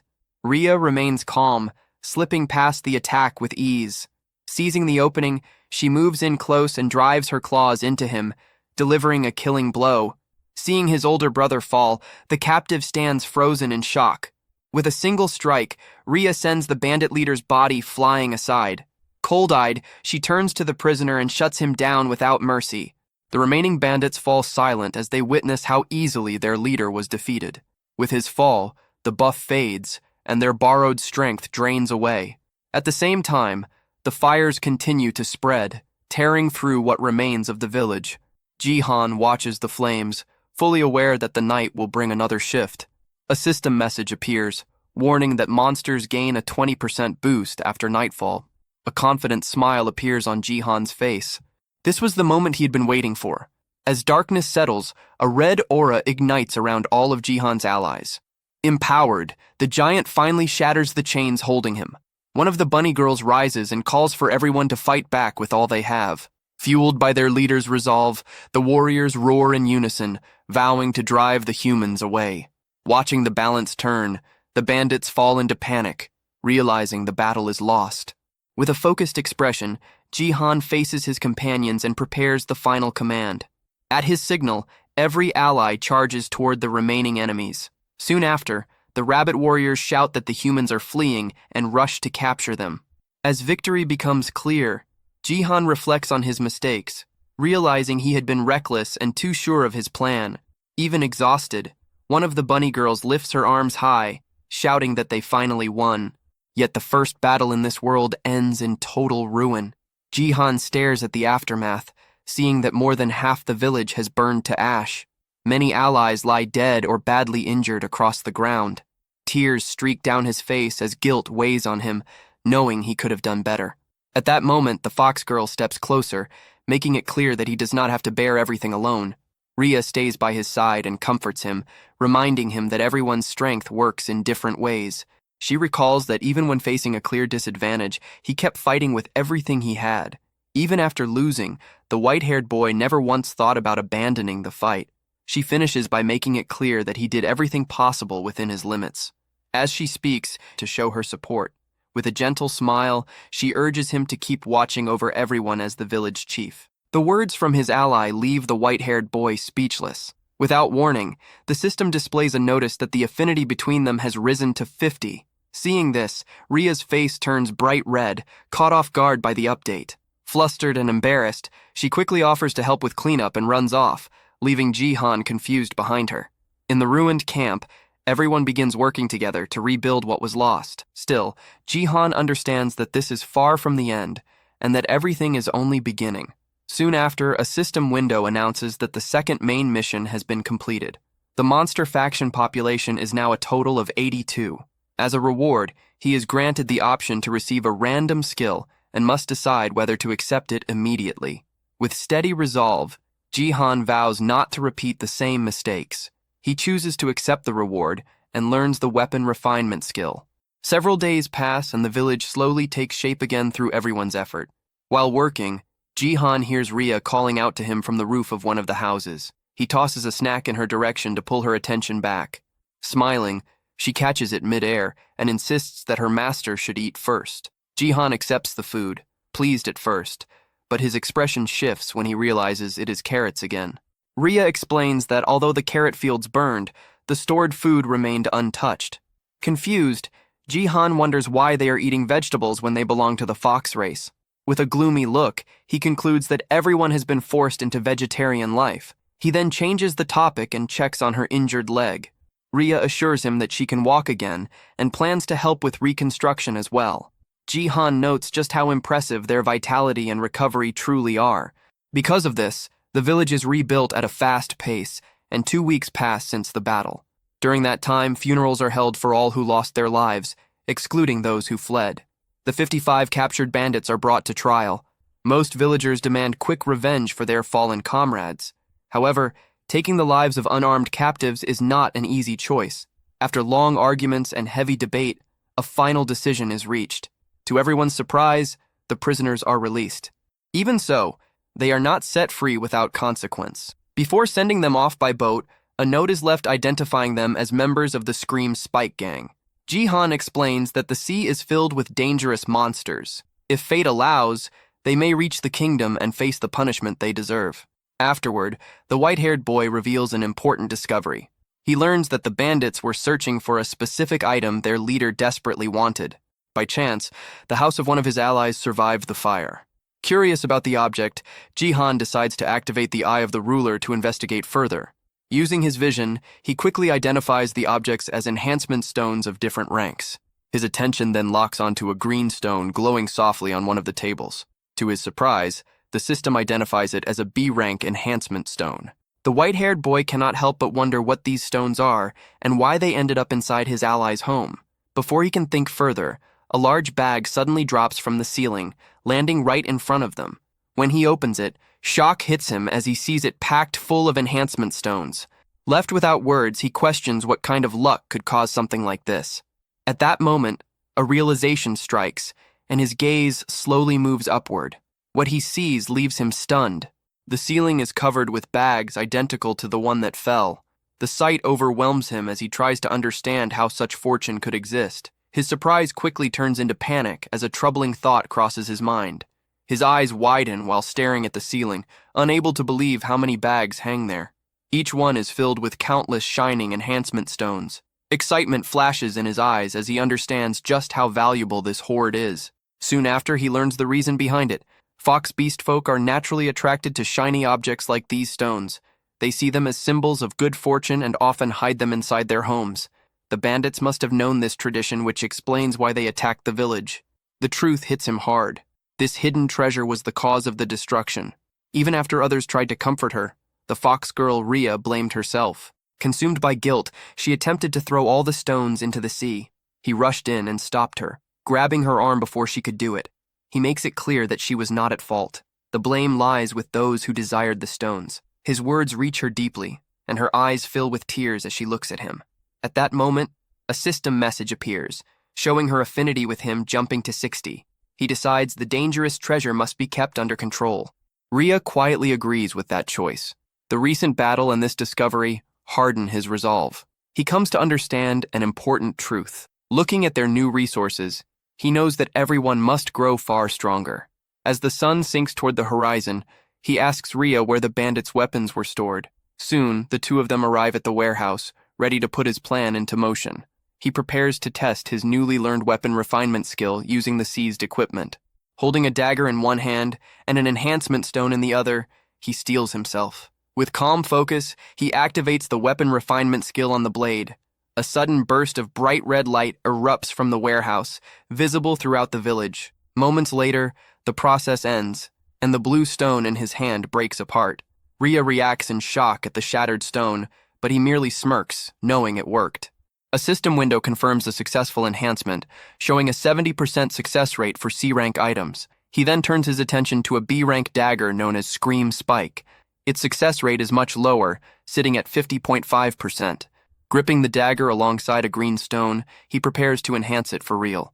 Outside, a rabbit girl carrying carrots notices strange flashes coming from the warehouse. Light continues to spill out, lighting up the entire village. He works through the night without pause, as red flashes keep bursting from the building. One weapon after another is refined, while the glowing light pours endlessly into the darkness. By the next morning, 2 villagers approach the warehouse out of curiosity, wondering what their village chief has been doing inside for so long. Ria also wakes up with a wide yawn, confused about why he is still locked in the warehouse. She walks in and finds him seated on the floor, surrounded by dust from more than 2,000 shattered stones. Ria immediately recalls that he was supposed to throw the stones into the sea, not use every single one of them. Anger flares as she realizes what he did. Furious over her destroyed lucky treasures, she grabs his head in frustration and shakes him. In the middle of it, he quickly stops her and explains that the enhancement was successful. Nearby lies a green glowing dagger, its power raised to +10. He makes it clear that it took 10 stones to fully upgrade the weapon, with every attempt succeeding. He then gestures to a massive pile of glowing weapons around him, all successfully enhanced due to their low rank. Even Tar's hammer was improved, its attack power rising by a large margin. Ria, however, cannot see much difference at a glance. Jihan, covered in dust, suddenly sneezes hard. After wiping his nose, he complains that the only obvious change is how thick the dust is in the air. At that moment, Tor arrives. Jihan has him test the upgraded weapon. The massive warrior grips the handle of his hammer and immediately feels the altered balance. His eyes sharpen as he senses the power now flowing through it. With a loud roar, Tor lifts the hammer over his head, ready to test its force. He confirms that it feels much heavier than before, yet still easy for him to use. Though the hammer remains a C-rank item, its attack power now exceeds that of the B-rank dagger. Ria watches with a puzzled expression, noticing that Jihan looks both pleased and troubled. His thoughts drift to his own S-rank weapon, the magic sword Hellbringer. He lets out a quiet sigh, admitting to himself that since he cannot use magic, the sword is useless for now. The scene then shifts to the human faction's kingdom, which appears calm and orderly. 2 individuals stand on a balcony, questioning why they were instructed to leave a massive pit in the ground untouched. Nearby, a blue-haired girl feels a strange and dark presence rising from the hole. Without warning, a terrifying scream echoes from deep below. Far underground, a warrior clad in golden armor strains to pull a massive sword from the earth. Dark purple energy coils around the blade as his tattooed hands grip it tightly. His eyes glow with raw focus as he channels all his strength into the effort. At last, the sword breaks free from the ground. A sudden pulse follows, leaving him uncertain about what just occurred. One of the men nearby is stunned, remembering that even Sir Ares at full strength could not draw the blade so easily. This realization makes the situation far more dangerous. The warrior, Ares, remains silent. He stares at the ominous sword now in his grasp, his expression grave. Back in the monster village, Jihan suddenly receives a system alert for the 3rd main quest. The mission demands the expansion of the monster forces. His population must grow from just over 80 to a total of 1,000. At the same time, a new party system unlocks. It allows groups of up to 4 members to form parties, granting shared experience and synergy bonuses. He sees the system as something close to an adventure mode from games and begins to plan the best possible party setup. With renewed focus, he informs his companions that they should head out and gather nearby monsters to join their side. However, the Minotaur Tar makes it clear he will not go, judging it wiser to remain behind and guard their home warren. The young leader quickly accepts that Tar is right. Taking the strongest fighters away would leave the village wide open to attack. This is not a game, and failure here carries real loss. If Warren is destroyed, the mission itself loses all meaning. He understands that full party synergy requires filling all 4 slots. At the same time, the village must stay protected. With Tar staying behind, he scans the remaining villagers, searching for possible companions. He looks over the beast folk one by one. Most of them are ordinary villagers, not battle-tested fighters. As they move about their work, their stats appear mostly the same, offering little guidance. The choice becomes harder than expected. Once his thoughts settle, the young leader approaches Tar and quietly shares his plan. The giant then gathers everyone together and announces that there are 77 beast folk present, not counting the leadership. Jihan watches with a steady expression, fully aware that he cannot choose carelessly for such a critical mission. He sits at a table beside Rhea, who struggles to stay awake, and prepares to begin what he calls an audition named Show Me the Ability 77.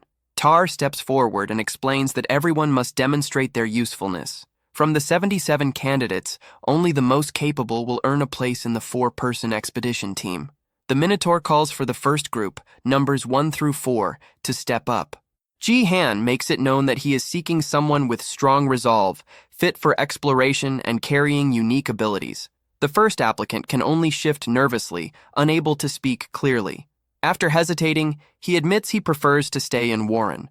The village chief immediately dismisses him without hesitation. The next group claims they need to remain behind to plant carrots together as part of village life. Jihan's patience begins to wear thin as serious candidates fail to appear. He motions Tar closer and quietly gives him new instructions. The Minotaur listens and nods, understanding at once. Turning back to the crowd, Tar announces that only those who truly want to take part should stay. After hearing this, most villagers turn around and leave. What remains is a much smaller group. Tar reports that the candidates have been narrowed down, and Jihan is clearly satisfied. With fewer people present, Tar calls forward the first applicant. A single rabbit girl steps out from the group. The tryouts take place inside a partially built structure in the village. The young rabbit girl starts to speak, her voice shaking as she attempts to introduce herself. Then, without warning, her timid behavior disappears, surprising both Jihan and Rhea. She introduces herself as Rain and claims she can manage anything, from cooking to scouting. As Jihan weighs her words, Rhea immediately raises her hand, clearly supporting the girl. Rain goes further, stating she would dedicate her life to the mission if chosen. Jihan shows no strong reaction. He quickly dismisses her for the moment and signals for the next applicant. With a simple gesture, he marks her attempt as a failure and moves on. As Rain breaks down in tears, Jihan signals Tar to bring in the next participant. He then makes it clear that the auditions have already ended. Rain was the only person who applied. The truth leaves her frozen in shock. Jihan is equally stunned, realizing that only one candidate stepped forward for such an important mission. With that, the Lizard Expedition team is officially formed, their objective set on locating and recruiting the legendary lizard tribe. However, the moment the word lizard is mentioned, the rabbit girl stiffens. Fear washes over her as the meaning sinks in. She grows uneasy, realizing he is referring to the terrifying lizard tribe, and admits she was too nervous to fully hear the details earlier. A memory surfaces from just before the auditions began. Jihan had asked his advisors where monsters could be recruited. Tar explained that the previous village chief had been sleeping deeply since right before the battle.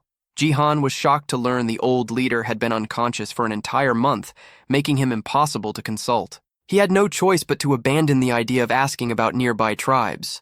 Tar then revealed another harsh truth. Repeated human invasions had already wiped out all nearby monster villages. Rhea suggested that small refugee settlements might still exist. Jihan immediately understood that such groups would never be enough. She agreed, stating that to face the human faction, only truly powerful monsters would matter. That was when Tar brought up a single remaining option. There was one strong tribe that had not submitted to the humans. However, he warned that they were extremely hostile and refused alliances of any kind. This formidable race was the lizard tribe, living deep within the swampland north of Warren. The swamp was described as dark, dangerous, and avoided by most creatures. Tar confirmed that the lizard tribe was likely the strongest race in the region. Their presence was so feared that even monsters went out of their way to avoid crossing their land. Ji-Han listens without interruption. He already understands the situation. From his knowledge of the game, lizardmen were monsters that appeared around Wave 30. Their power was overwhelming, not just to monsters, but to humans as well, especially at this early stage. Only 2 weeks had passed since the first wave. Recruiting monsters meant for Wave 30 would completely change everything. Returning to the present, Jihan asks Tar for the exact location of the lizard tribe. The Minotaur hands over a rough map, explaining they must cross 3 mountains and a river to reach a hidden valley. On paper, it looks close. In reality, Jihan is already exhausted and cannot even see the first mountain yet. As he struggles forward, Ria happily finds a DE rank enhancement stone hidden in the grass, showing no sign of fatigue. Rain, meanwhile, carries a heavy pack, refusing to fall behind. She is determined to be useful on this journey with her village chief and his strongest warrior. A strong sense of resolve fills her as she pushes herself, eager to prove her worth. Jihan complains about how far they still have to go. To Rain, this feels like her moment. She pulls out a book packed with scouting records, confident she can locate their position exactly. But before she can explain anything, a loud roar echoes from a nearby mountain. In that instant, she realizes she spoke too late. One of her companions urges her to move faster, saying that once they pass the first mountain, the rest of the journey will go quickly. Rain tightens her fists, reminding herself that she must prove her value, even if it requires patience. After a long trek, the group finally reaches a narrow mountain pass, only to find the road ahead completely blocked. A rock slide seals the path. The moment she sees it, Rain's eyes light up. Clearing blocked paths is one of the rabbit beast folk's strengths, and this is her chance. Confidence shows on her face as she steps forward, determined to demonstrate her worth and awaken her ability. Just as Rain ascended into rabbit form, Ria easily destroyed the rock with a single kick. Thus, Rain's chance to prove himself was annihilated. Ria and Jihan advance, and noticing Rain's pause, Ria looks back. She sees Rain transformed and questions the reason. Rain replies that it was an accident. Jihan dismisses the issue and tells her to move on with them. The group proceeds through the newly opened path. As they walk, Rain returns to her normal form and trails behind, feeling discouraged. She starts to think her help might not matter anymore. Suddenly, her long ears twitch. She senses something the others cannot. Rain stops in place and alerts her companions that movement is nearby. Jihan hears nothing at first. Ria explains that Rain has sharp hearing, which is why she was assigned scouting duties. Jihan then recalls seeing her before. As a child, she was always alert, constantly watching her surroundings. A memory flashes through his mind of a younger Rain, bloodied and running through chaos with fierce eyes. He realizes she is the same determined child from back then, grown older but still carrying that same awareness. The sound finally becomes clear. It comes from hundreds of large, clawed feet pounding the ground. The source reveals itself as a massive group of rat-like creatures. With a serious expression, Rain identifies them as the rat tribe. Jihan connects it to the boom rats as they observe the large-scale movement from the cliff. Rain continues watching, puzzled by where such a massive group could be heading. Concern appears on her face as she traces their route. She notes that they are moving toward human lands, far outside rat territory. Looking ahead, she confirms their destination is the human faction's kingdom. Jihan understands at once that if the rat tribe is marching toward the royal palace, something major is unfolding. Rain adds that the movement is abnormal since rat villages are scattered and rarely unite. Ria agrees, noting that such a gathering means something is seriously wrong. With a firm expression, Jihan decides they will follow the rat tribe. He needs to confirm what is happening.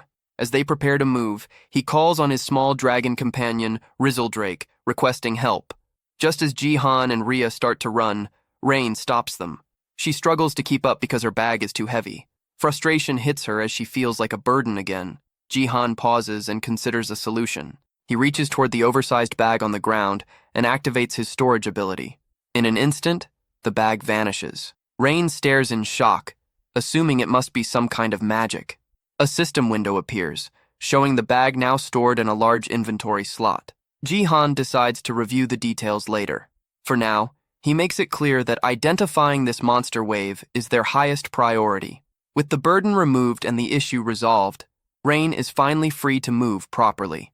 The three of them leap from the cliff, descending after the massive army below. The scene shifts to the human kingdom. A loud bell rings through the city, announcing the coming of war. Panic spreads across the streets as a man runs past, yelling that monsters are swarming once more. In response, armored knights quickly form ranks and begin marching through the city. Their commander, the warrior Ares, drives them forward, aware that nightfall is near. Citizens line the streets, shouting for Sir Ares to defeat the monsters and keep them safe. Amid the crowd, a young girl asks her mother why monsters continue to attack. The woman explains that monsters are violent and irrational beings, and that humanity must grow stronger to survive. Close by, A blonde female knight listens silently, her expression cold and resolute. Elsewhere, the small red dragon Resildrake flaps its wings wildly, struggling to stay in the air. Watching from below, Ria points out that they seem to be drifting the wrong way as both the leader and the dragon slowly descend. Jihan realizes he has reached his limit and may be too heavy for the small dragon to carry. Feeling apologetic, he accepts that they should descend more carefully from here on. Suddenly, Resildrake lets out a roar and loses all strength at once. Shock floods Jihan's face as they drop straight down. He screams as they fall, while his companions on the ground shout his name and rush after them. Their shadow stretches across the land below, growing larger with terrifying speed. A violent crash follows, as a massive cloud of dust and debris bursts outward on impact. At the center of a deep crater, Jihan sits clutching the dragon, checking if it is still alive. Relief washes over him when he sees Resildrake appears unharmed. He rises slowly, grateful for their endurance, but confusion sets in as he tries to figure out where they landed, assuming it must be near the kingdom. Then his eyes widen in pure horror. Something ahead steals the breath from his lungs. Ria and Rain finally catch up, calling out to their village chief Jarun and asking if he is all right. Seeing his frozen expression, they ask what is wrong. He does not answer immediately. Jihan stands still, staring forward, unable to pull his gaze away from what lies before them. The ground ahead is covered with the bodies of the rat tribe. He confirms that every one of them is dead. The three stand in silence, overlooking a valley filled with death and ruin, trying to understand what could have caused this. As he examines the corpses, Jihan notices that most were killed by deep cuts and stab wounds from sharp weapons. His expression hardens as realization sinks in. This is the second time he has witnessed such a massacre. Once again, he finds himself standing before a field of lifeless bodies. The sight brings back a memory of the past, when he once stood before a shattered portal, surrounded by death and ruin. An image of his younger self flashes through his mind. Since arriving in this world, death has become a familiar presence. Back in the present, he finds it strange that the scene stirs no emotion in him, as if this kind of horror has always been normal. Rain covers her mouth in shock, recalling that she heard footsteps running from another direction only moments earlier. Without warning, a weak cough breaks the silence. The group quickly notices a lone survivor lying among the corpses. Jihan immediately signals Rain to bring her herbs. She responds at once as they hurry toward the injured figure. Kneeling down, she applies a healing salve to the wound. The rat creature offers a faint thanks, barely able to speak. Rain presses for an explanation, but the survivor hesitates, still shaken. Everyone gathers around him, waiting quietly as he stares at them with terror in his eyes. A memory grips the survivor. He recalls the face of a human warrior, a terrifying man marked by a single glowing blue eye. Trembling, he manages to say the word humans before his body locks up in rage and grief. Suddenly he screams in agony and lunges toward Ria, accusing humans of slaughtering his people. Ria stops him with ease, restraining him before he can strike. She forces him to look closely at them and settle down. The survivor turns his gaze to Jihan, confused. He notes that Jihan looks human, yet something about him feels monstrous. Ria assures him that Jihan is not like the others. Jihan steps forward and explains that they followed the rat tribe. He asks the survivor to tell them what happened. With a serious look, he waits for the answer.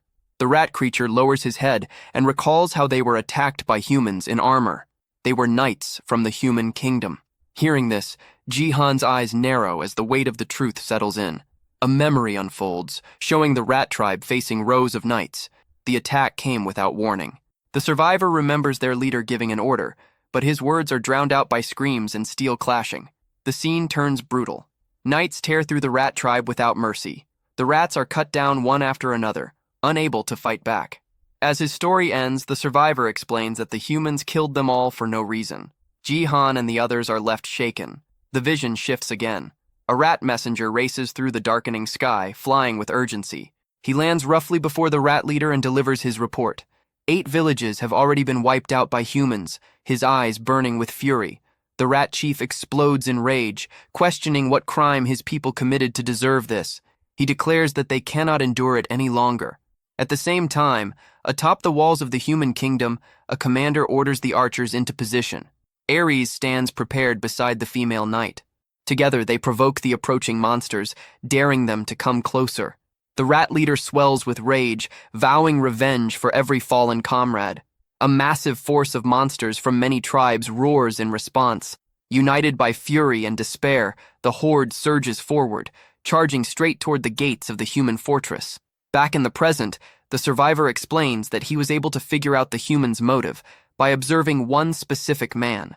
This knight wore a ring on his lip and carried a look filled with hatred. Through him, the true reason behind the massacre becomes clear. The survivor remembers that knight walking calmly across the battlefield, paying no attention to the chaos or the dying around him. All the killing happened for one simple reason.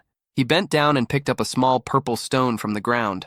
Jihan's expression hardens the moment he understands what it was, an A-rank enhancement stone. As night falls over the human kingdom, the sky sinks into a dark, heavy blue. The female knight watches the horizon and notes that the sun has fully set. This marks the start of the battle. The rat army's eyes ignite with purple light as darkness strengthens them. A system notice explains the change. All their stats increase by 30%, but their ability to think clearly disappears. From the castle walls, the human commander gives the order. Archers unleash a massive wave of arrows, blackening the sky as they fall toward the charging monsters. The arrows strike deep, piercing rat after rat. Even so, driven by rage and empowered by night, the horde keeps moving forward. The commander then shifts tactics and orders the archers to focus on the monster at the front. A warrior steps forward on the wall, raising a shining golden sword. He prepares a skill and releases a vast wall of fire. Flames surge outward, cutting off the monster's path. The rat leader stares into the fire, purple eyes glowing, showing no fear as the attack reflects back at him. Back in the present, the survivor completes his account. He explains that he used what little strength remained to confront the humans. A memory plays out of him standing weakly before the knights, begging them to stop the slaughter. He remembers clenching his teeth, forcing himself to show resistance despite pain and fear. The human knight simply turned away. He left without a second glance, abandoning the dying rats as if they were worthless. The survivor realizes that once the humans obtained what they wanted, the rest no longer mattered. Jihan listens without speaking. He feels no rage, only understanding. To him, this is simply how the world operates. His mind drifts back to his school days. He remembers being bullied, surrounded by classmates who only cared about using his father's influence for their own benefit. They pressured him, questioning why they had ever treated him kindly if he could not give them anything in return. He recalls how everyone was always measuring profit and loss, pretending not to see the truth. That lonely realization still lingers deep in his mind. From it, he learned one thing clearly. Humans will always put their own interests first, no matter the cost. On the battlefield, the human commander orders his archers to kill everything in sight as arrows continue to fall. Amid the fire and steel, one rat warrior pushes ahead with unbroken resolve. Spotting the leader of the rat tribe, the humans on the walls shout for every weapon to be aimed at him. The Rat King surges ahead, forcing smaller rats in front of him to block the endless rain of arrows. The female knight watches the advance, her face hard and focused. Arrows bury themselves into the Rat King's body, yet he ignores the wounds and pushes on toward the gate. His resolve is absolute. He intends to make the humans feel the pain and will of his tribe, even if it costs him his life. A bright blue energy begins to spark and gather around his body as he prepares a final move. He channels everything he has left, preparing to carve his tribe's suffering into the humans. The stored power is released toward the castle wall. The human commander, Ares, stares in disbelief. Understanding what is about to happen, soldiers on the wall panic, realizing the Rat King is about to self-destruct. Fear spreads as they try to pull back from the gate. The blue energy swells, seconds away from wiping out everything nearby. With his final breath, the Rat King dedicates his life to peace, a desperate sacrifice for his people. At that moment, the female knight draws her blade. She prepares her own skill and strikes. A beam of pure light erupts from her sword, colliding with the Rat King's attack. She activates her light sword dance, a flash strike meant to counter the explosion. The Rat King's eye twitches. In his final moments, he realizes with bitter clarity that his sacrifice will change nothing. A massive blast erupts at the castle gate, sending a shockwave across the battlefield. Far away, Jihan's group hears the explosion. Rhea confirms she heard it as well. Jihan explains that the Rat King was a boom rat, also known as a suicide rat, and that it just used its ultimate skill. The lone survivor watches in heavy silence, knowing the battle is over and his people are gone. Ji-han reflects on his knowledge from the game. By the 6th wave, boom rats were nothing more than minor threats to a single S-rank knight. Even if the self-destruction had fully succeeded, it would have only damaged the outer walls. The sacrifice was pointless. He wonders if the rats knew they would die and still chose to fight, simply to show the humans their pain and resolve. His teeth grind as he remembers that many of those killed were women and children who never fought at all. Ji-han recalls Tar explaining why there were no strong male beast folk left in their village. The men had marched toward the human kingdom, swearing revenge, and never came back. Their families were left behind. Only now does Ji-han fully understand. The monster attacks were not meaningless chaos. They were a direct result of human greed.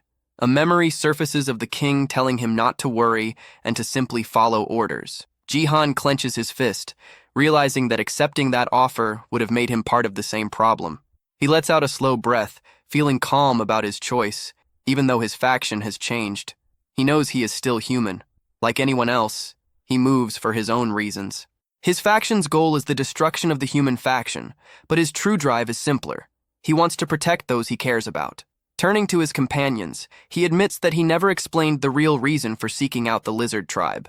His goal is to unite them and grow stronger, not just to survive, but for something larger. He makes one thing clear: the monster waves are not random. They are the result of unchecked human slaughter. If nothing changes, the killing will only stop when no monsters remain alive. With a renewed resolve, Ji-han sets his goal. He will bring down the entire human kingdom before they can erase every monster from the land. His expression hardens with grim resolve as he accepts the role waiting for him in the coming war. He looks over his companions and makes it clear that reaching this goal will require their strength. The barren land around them reflects the recent tragedy, a harsh reminder of what is at stake. He explains that the path ahead will not be easy, but destroying the human faction is the only way they can survive. Rhea answers first, making it clear she always sensed that his hostility toward humans matched her own. She recalls the fight against the bandit leader, remembering how he refused to give in even when defeat seemed certain. Rhea follows, stating that a small village alone will never be enough. She agrees that to challenge the human faction, they must unite powerful monsters like the lizard tribe. Rain then steps forward. She speaks of Warren, where everyone watched their families die at the hands of humans. Memories of chaos and blood flood back as she recalls friends falling before her eyes. A brief vision shows a rabbit beast folk holding an injured companion as flames consume their village. Looking at the dead rat creature nearby, Rain admits they were powerless against the human attacks. Still, she recognizes that he led them to victory against the bandits and protected their home. Rhea moves closer, fixing him with a firm and serious stare. She states that if tearing down the human kingdom is the only way to bring peace, she will follow him without hesitation. Ji-han is caught off guard by her loyalty and deeply moved, quietly calling her name. Rain raises her hand next, eager to offer her support. She announces she will help as well, flexing her arm with forced confidence and a determined smile. She reveals that her parents died shielding her and her brother from humans. With sadness, she adds that her brother has since passed, joining them. Her fists tighten as she admits she once believed it was hopeless, knowing her race was seen as weak and fragile. She recalls the moment he struck down the bandit leader, a scene that filled her with a sense of justice. Seeing him fight back gave her hope, and from that moment she chose to follow him. She lets out a nervous laugh, admitting she may not be very useful, but she is determined to do her best. Ji-han thanks her simply for standing with him.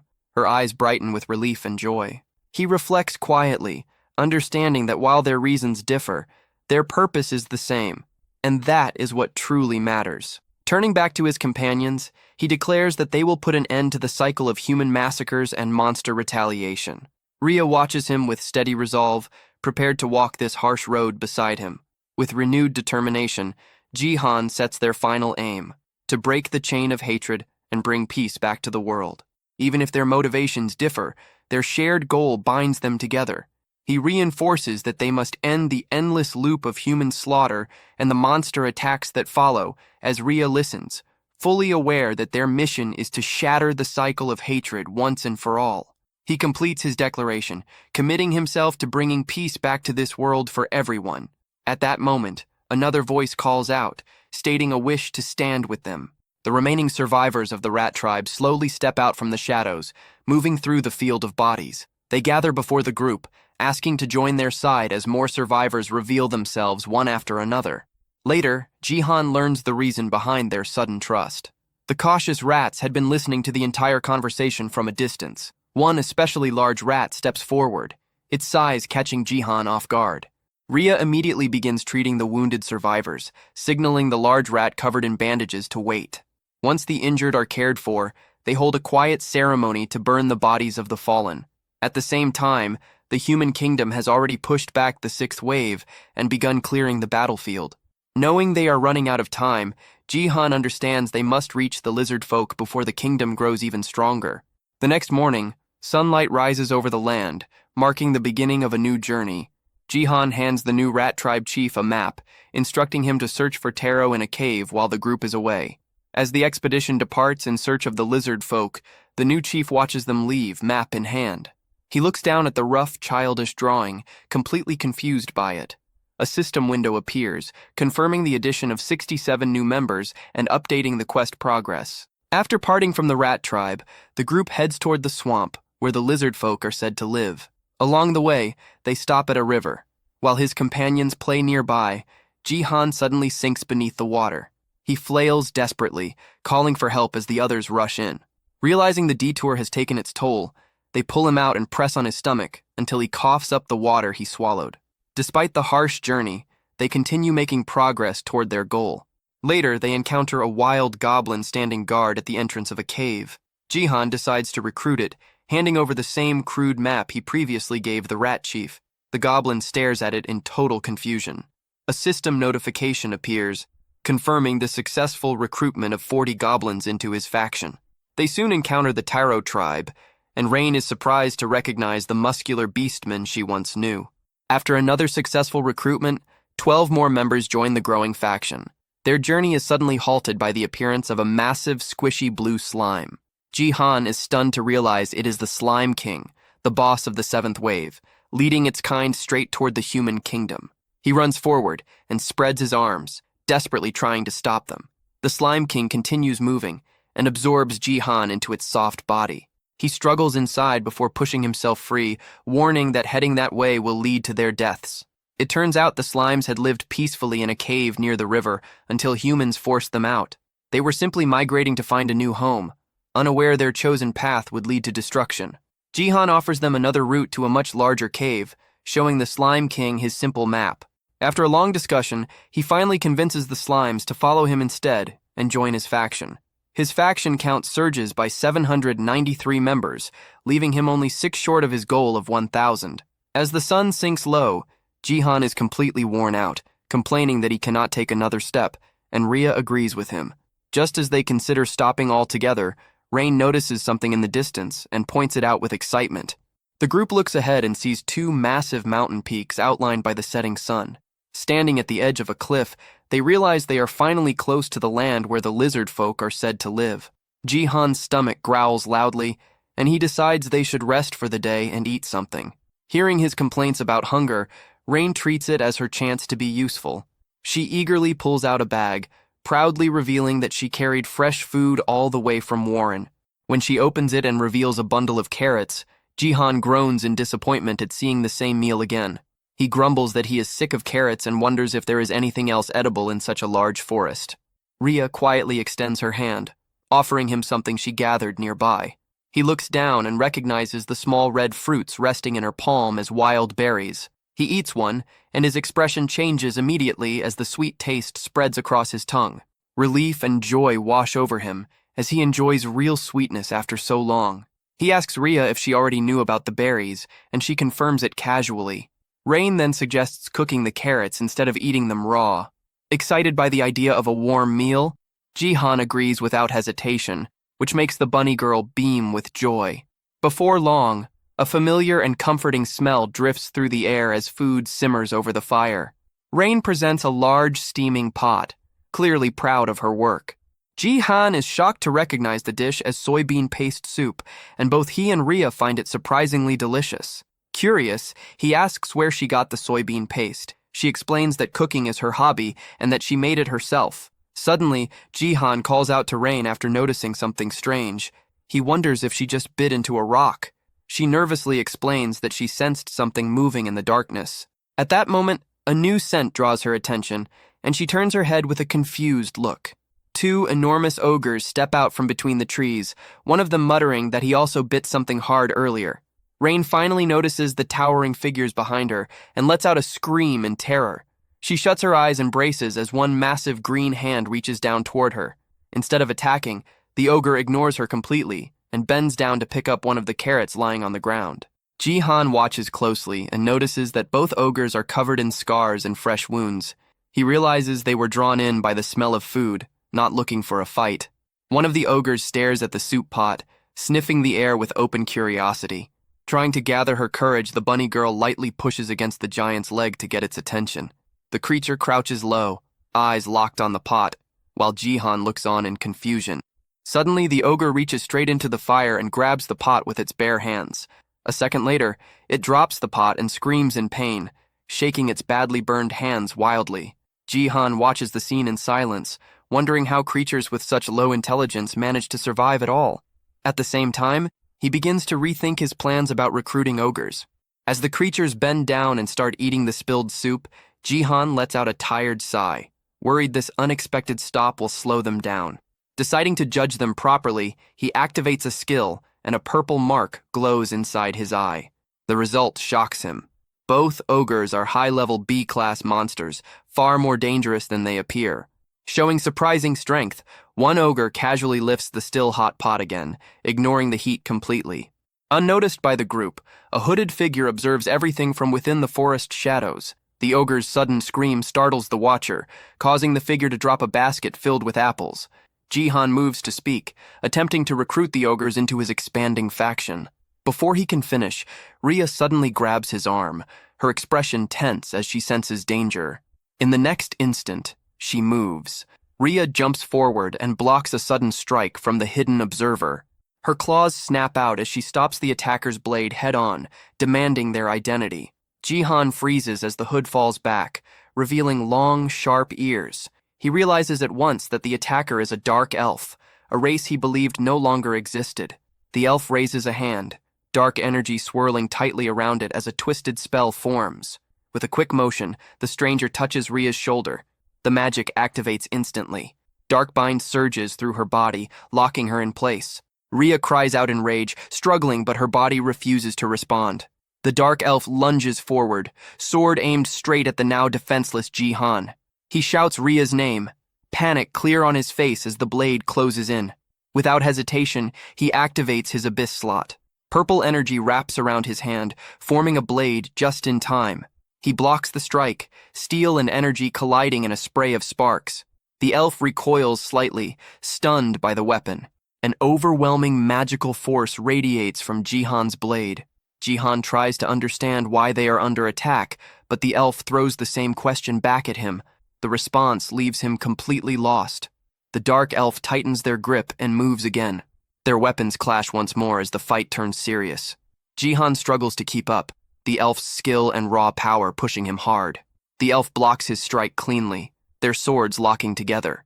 With brute force, the attacker breaks the bind and lifts their sword again. Jihan recognizes the posture instantly and prepares himself. A wave of dark energy erupts. Dark slash tears forward, ripping through trees and ground alike. Jihan barely avoids it. The attack crashes behind him, splitting the earth open in a violent explosion. He turns just in time to see the deep lie in the ground left behind. Breathing heavily, Jihan steadies himself, weapon ready. Across from him, the dark elf stands with blood running down their face. The elf is clearly shocked he survived the attack, but quickly suppresses the reaction. Jihan again demands an explanation. This time, the elf accuses them of harming the ogres. The claim leaves Jihan stunned. He struggles to understand what the elf means. Then he remembers. The wounds covering the ogres' bodies when they first appeared. The dark elf points sharply at one ogre, demanding an answer for its burned hands and earlier scream. Jihan hurriedly tries to explain that the ogre burned itself by grabbing the hot pot. The explanation only makes things worse. The elf twists his words, fury rising, and brands him a liar. Desperate to clear up the misunderstanding, Jihan turns to the ogre and seeks confirmation. He asks the creature directly whether his group caused those injuries, and the ogre denies it. Jihan then faces the elf again, presenting the ogre's response as proof they were innocent. The elf remains unconvinced and questions the ogre once more, asking if Jihan's group was responsible for the harm. The elf accuses Jihan of taking advantage of the ogre's low intelligence, refusing to accept his explanation. The clash resumes as their weapons collide again, the fight growing more intense. Jihan moves with raw frustration, dark energy flaring around his blade as he yells, trying to force the elf to listen. The attacker's eyes widen when Jihan swings his energy-infused weapon. The strike lands cleanly, tearing into the elf's shoulder as Jihan shouts his innocence. A strange sensation spreads through him, and he realizes the blow was a critical hit. Blood splashes onto the grass, confirming how deep the wound is. The elf staggers back, gripping the injured shoulder and admitting the attack carried unexpected power. From the side, Rhea watches while still bound, straining against the magic holding her in place. She senses the spell weakening and knows her chance to break free is close.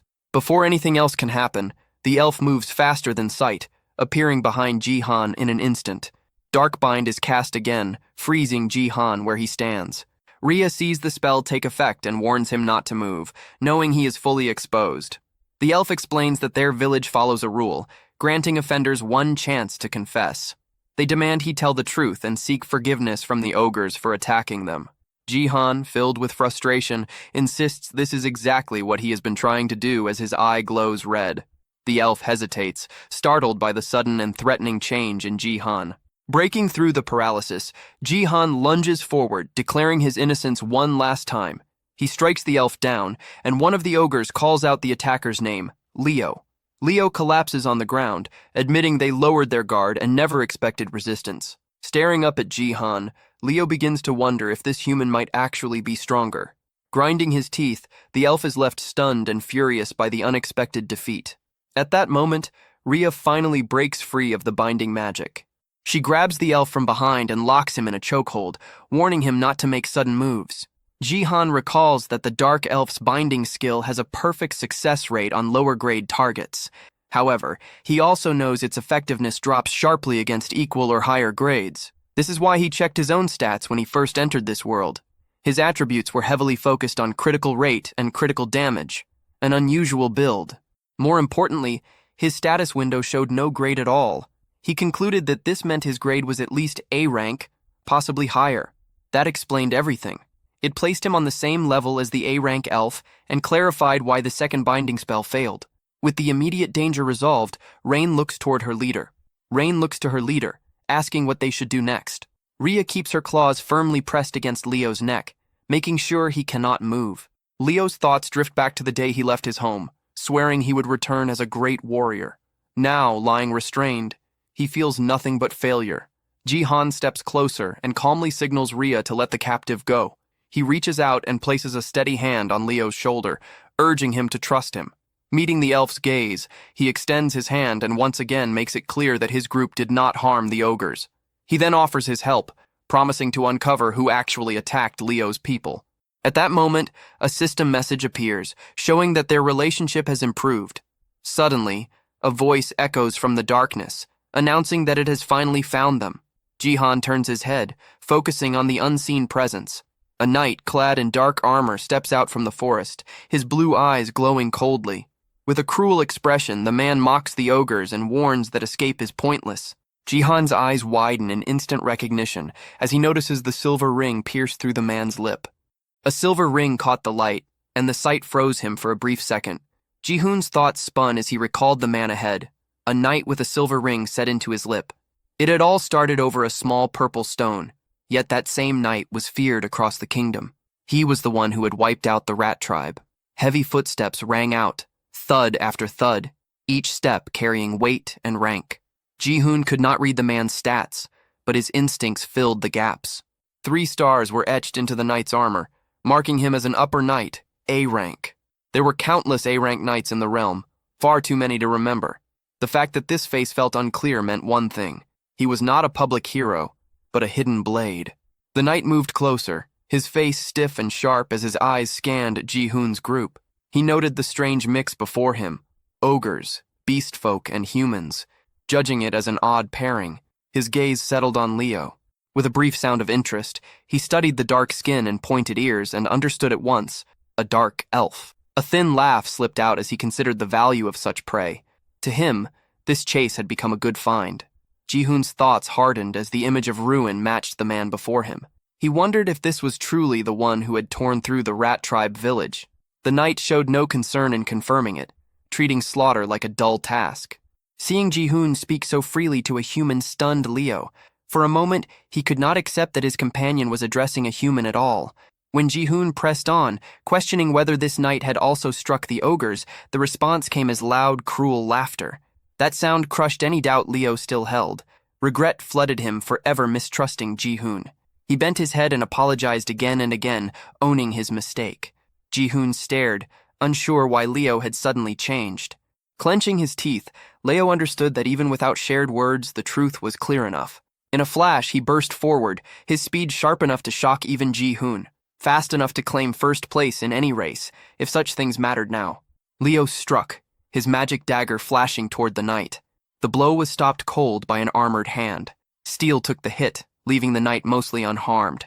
A crooked smile spread across the knight's face as he judged the gap in gear between them. A low laugh followed while he muttered something unclear and shifted his stance. Leo's thoughts raced. If the armor could not be broken, then flesh without cover was the answer. He charged again with full force, slicing at the side of the knight's neck. The blade cut true. Pain broke through as the knight let out a rough sound and spat curses at the lesser race. He answered at once, driving a brutal punch forward, packed with enough force to shatter bone. Leo managed to block the strike despite the pain, forcing his body to take the shock head-on. Driven by rage, he attacked again with his dagger, aiming for the knight's chest, but the armor proved far tougher than he had expected. The blade shattered in his grip, and the sudden break left him frozen for a split second. Before he could recover, the knight answered with a crushing blow that sent Leo flying into the ground. The knight exhaled hard, thinking that he had gotten carried away. He reminded himself that this target was valuable property and should not be damaged too badly. The word property made Ji-hoon frown at once. Leo's body shook as he tried to stand, gathering every bit of strength he had left. The knight stopped him by pressing a boot down on his leg, pinning him in place. With a cold smile, the idea was repeated in his mind. Leo was merchandise. The knight then looked at Ji-hoon and the others, judging them the same way, only cheaper. He did not care why they were here, but if they belonged to the kingdom, they should already know how popular monster shows had become. The term monster show echoed in Ji-hoon's thoughts, leaving him confused. The knight looked down on him, treating him as an ignorant human who did not even know such things existed. Then understanding hit him. The knight's eyes widened as he finally recognized Ji-hoon. His mood shifted at once, turning sharp and excited as he laughed, now recalling who stood before him. It was the so-called legendary knight. The hunt had turned far better than expected. Rare ogres, a young dark elf, and even a human tritar with a royal bounty tied to his name. Filled with pride, the knight decided that he would personally take them all back to the kingdom. Without delay, he charged straight at Ji-hoon, aiming to end it quickly. Ji-hoon tightened his grip on his sword and prepared himself. As the knight closed the distance, Ji-hoon struck first, but the attack was stopped by a bare hand. The knight noted with interest that the sword itself looked valuable too. Ji-hoon questioned whether all of this was truly ordered by the king. The answer came without warmth, making it clear that the king's will was law. Ji-hoon thought bitterly that acting openly cruel must make things easier, leaving no room for guilt. The knight took that thought with a grin, seeing it as fitting for a traitor. Nearby, Rizzle lay fast asleep, calm and untouched by the violence around him. Without warning, Rhea rushed forward and slashed the knight's arm with her sharp nails, drawing blood.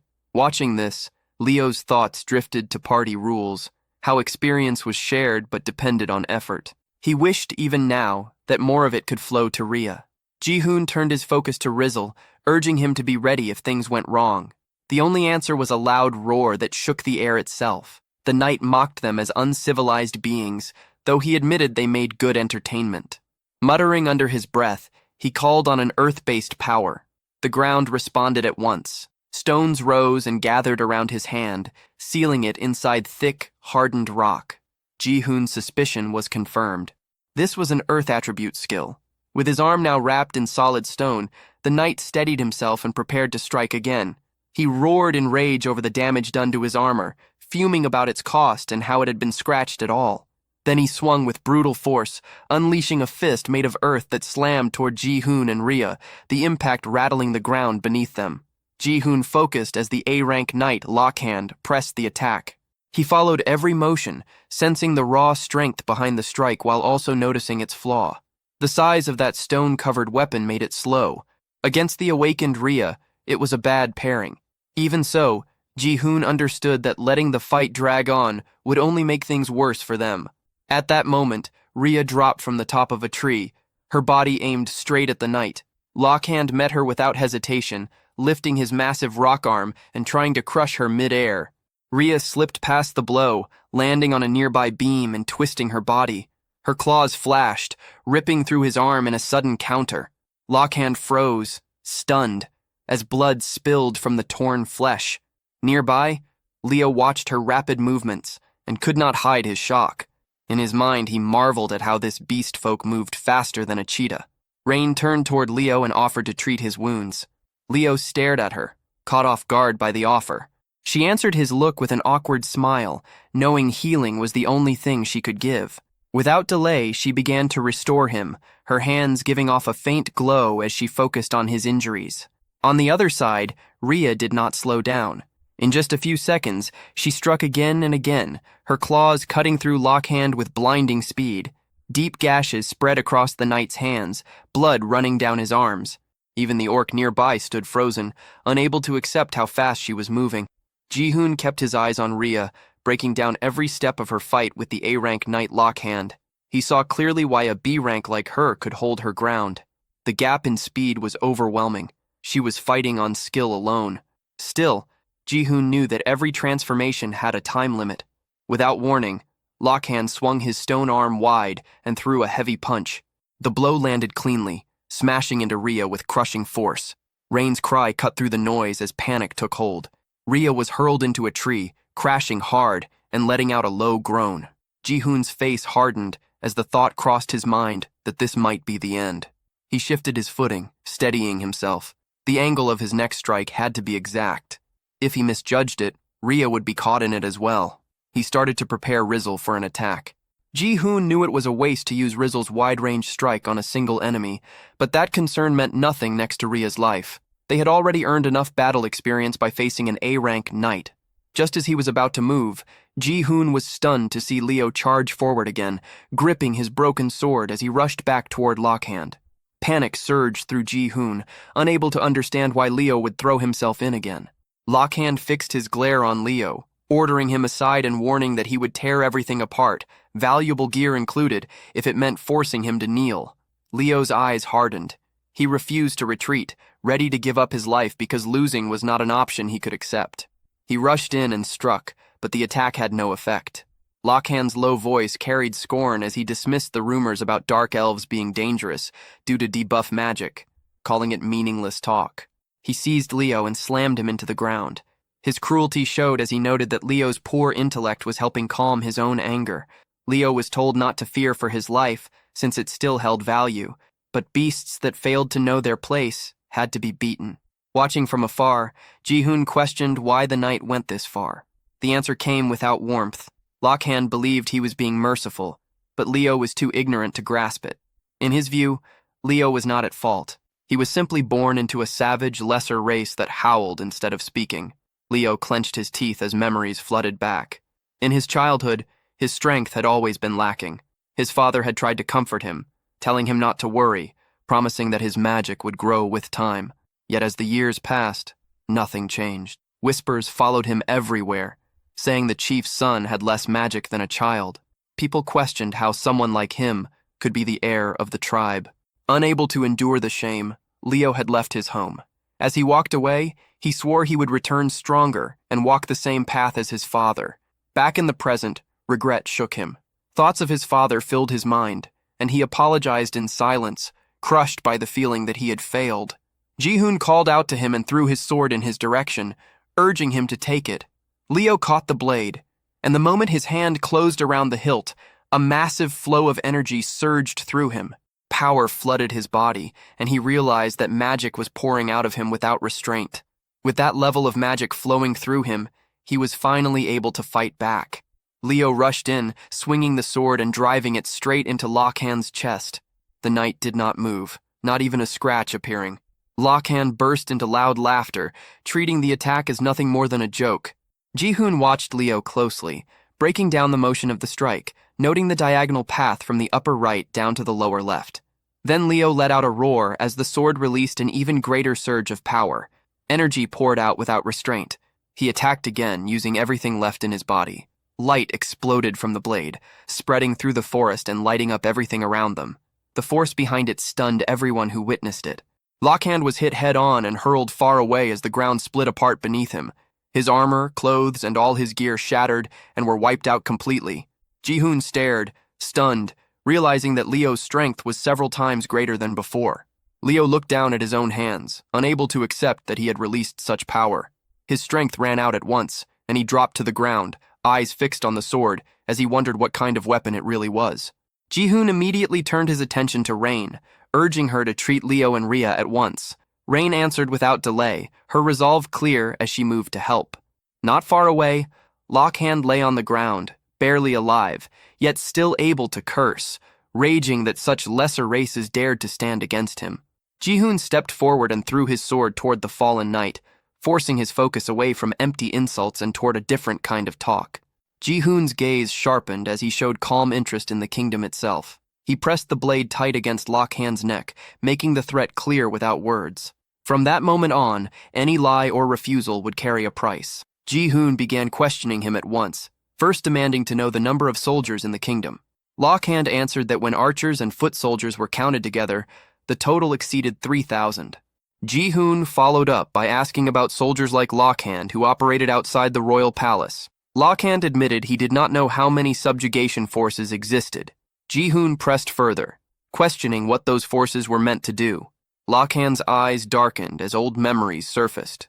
The scene shifted to the past, to a moment when he had been summoned by the ruler himself. Back then, he had stood before the king, addressed as Senior Knight Lockhand of the Royal Guard Oth Division.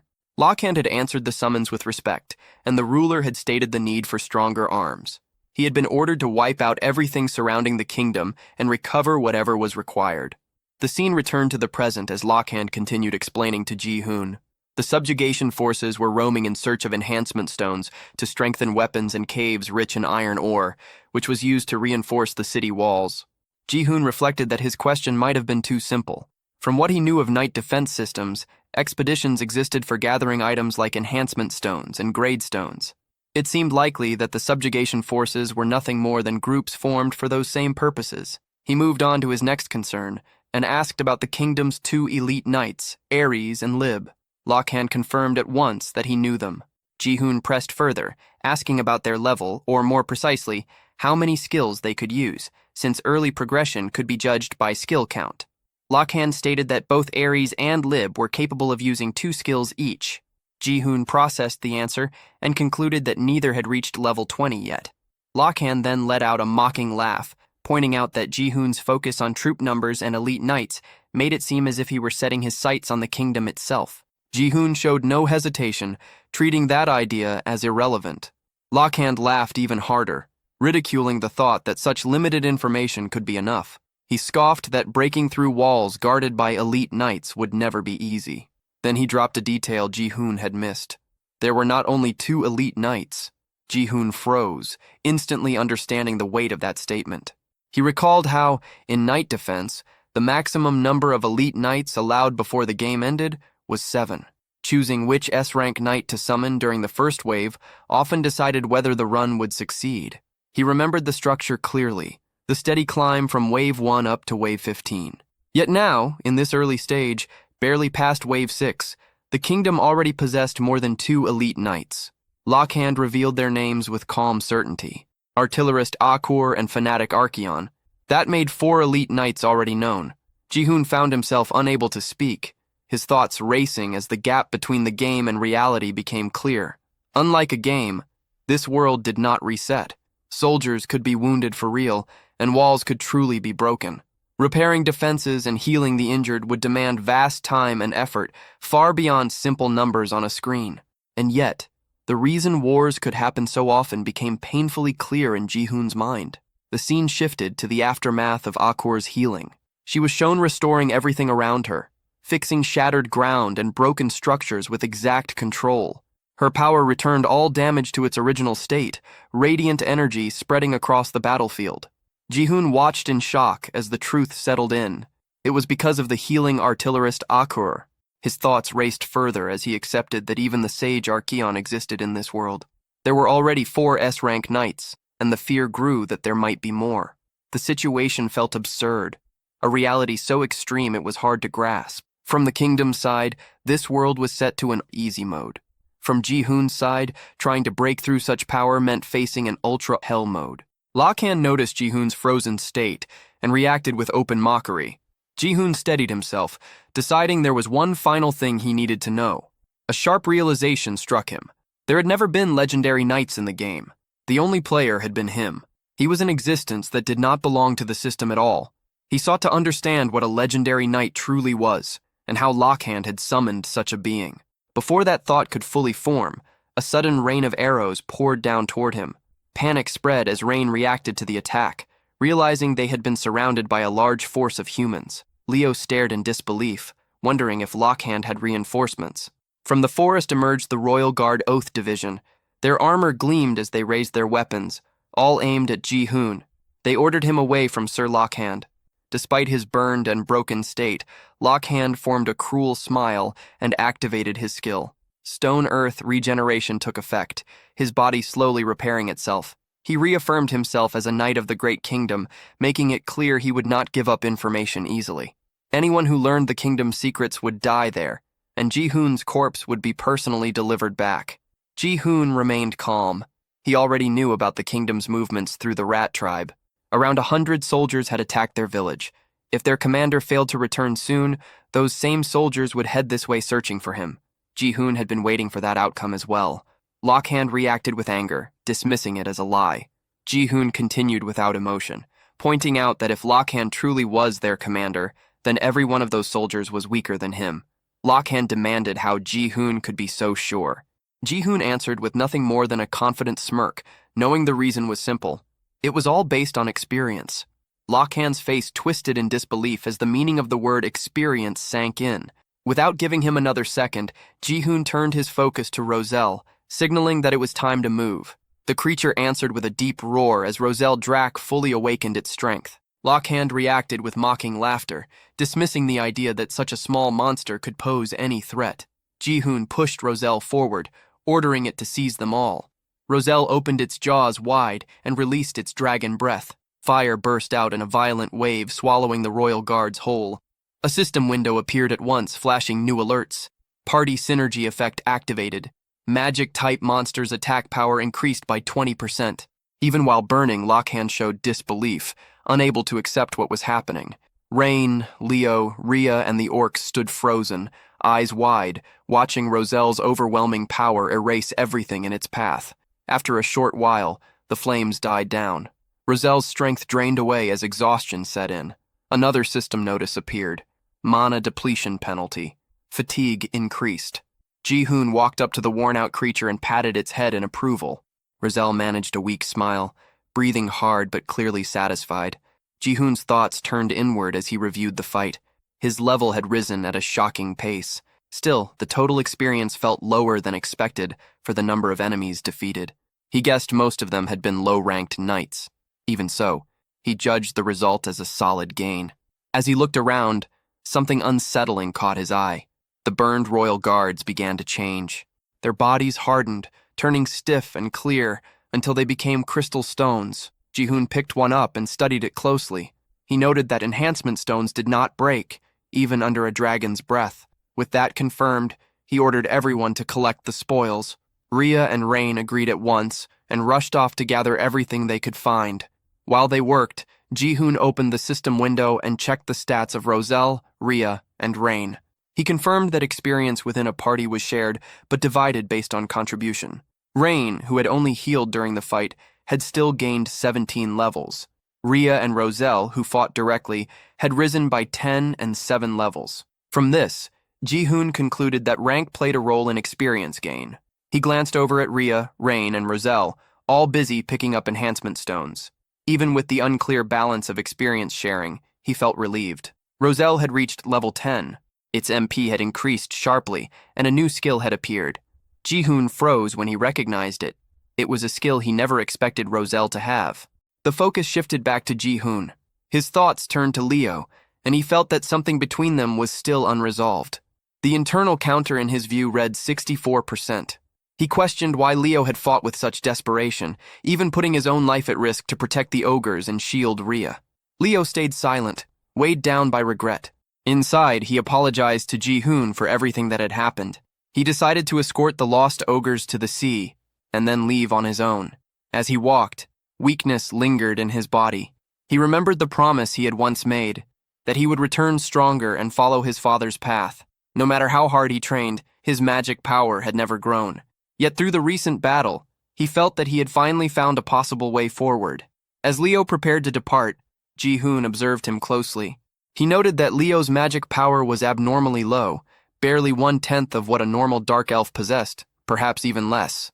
Ji-hoon understood that 2 restraints and a single slash were enough to drain Leo completely.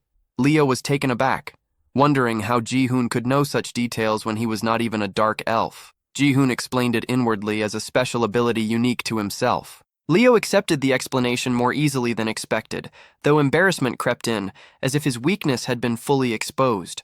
Ji-hoon then brought up the moment when Leo had gripped the sword and felt his magic surge. He reasoned that the blade was no ordinary weapon, but a magic sword capable of supplying magic power and boosting magical attacks. Leo understood at once that it was a rare magical weapon, and admitted he had never seen one of such quality. Ji-hoon chose to give the sword to Leo. Leo questioned the intent, and Ji-hoon's purpose was clear. He wanted Leo to wield it and fight at his side. Leo recalled that dark elves did not normally join forces with other races. Still, Ji-hoon pressed the point that Leo wished to grow stronger. Ji-hoon understood Leo's condition well. His magic power was lacking, but his physical ability was far beyond that of other dark elves. The real weaknesses were his low magic reserves and poor magic attack strength. Leo reluctantly admitted that this judgment was correct. Among dark elves, those with weak magic were treated as worthless. That was the reason Leo had been traveling in search of a way to increase his magic power. Ji-hoon then took an enhancement stone and rubbed it against the sword, confident that the issue could be fixed. He believed Leo's physical talent was unmatched among his kind and offered to help him build the magic power he lacked. Ji-hoon was capable of continuously increasing the weapon's magical output. He pulled out a B-rank enhancement stone and began the enhancement process. Leo watched in disbelief as the attempt failed. The magic power did not rise at all. Ji-hoon tried once more. From afar, Rain noticed the flashes coming from the enhancement stones and felt puzzled by what she was seeing. At last, the sword's magic power rose. Ji-hoon named the blade Scream Spike and noted that it had reached an impressive +11 enhancement. He showed that he could continue enhancing weapons and made it clear that he planned to push Leo's magic power to its limit. Leo thought it over carefully. If this method truly allowed him to grow stronger, then it was not submission, but a reasonable deal. After some hesitation, Leo agreed to join for 10 years. Nothing beyond that, just temporarily. Ji-hoon accepted, though something felt strange to him, since 10 years hardly sounded short at all. Leo wondered if there was an issue, while Ji-hoon insisted that 10 years was sufficient. Ji-hoon introduced himself as Kim Ji-hoon, and Leo gave his name as Leonard Bell Leon.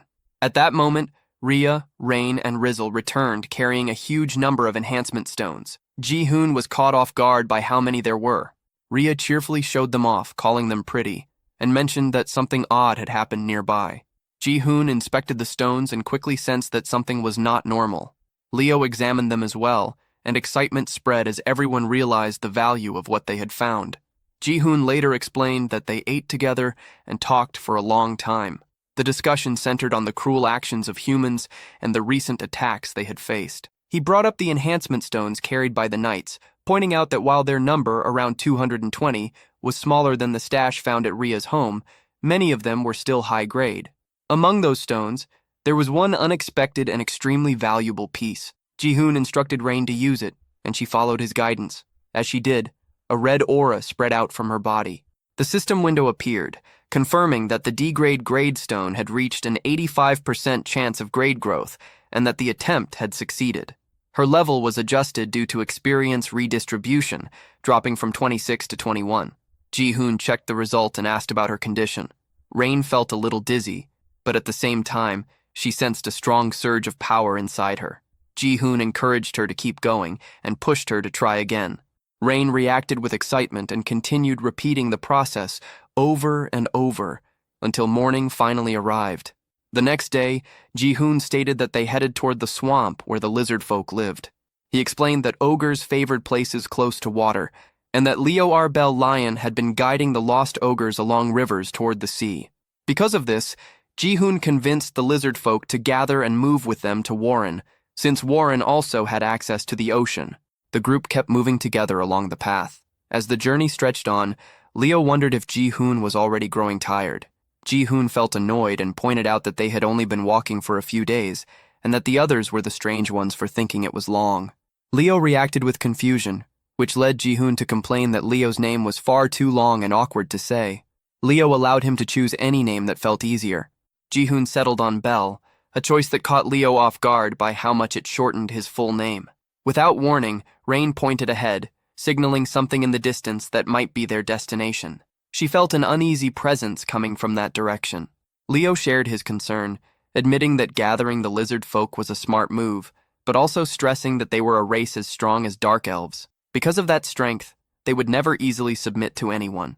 Ji-hoon answered calmly, drawing a quiet comparison to Leo's own situation and making it clear the matter was his to handle.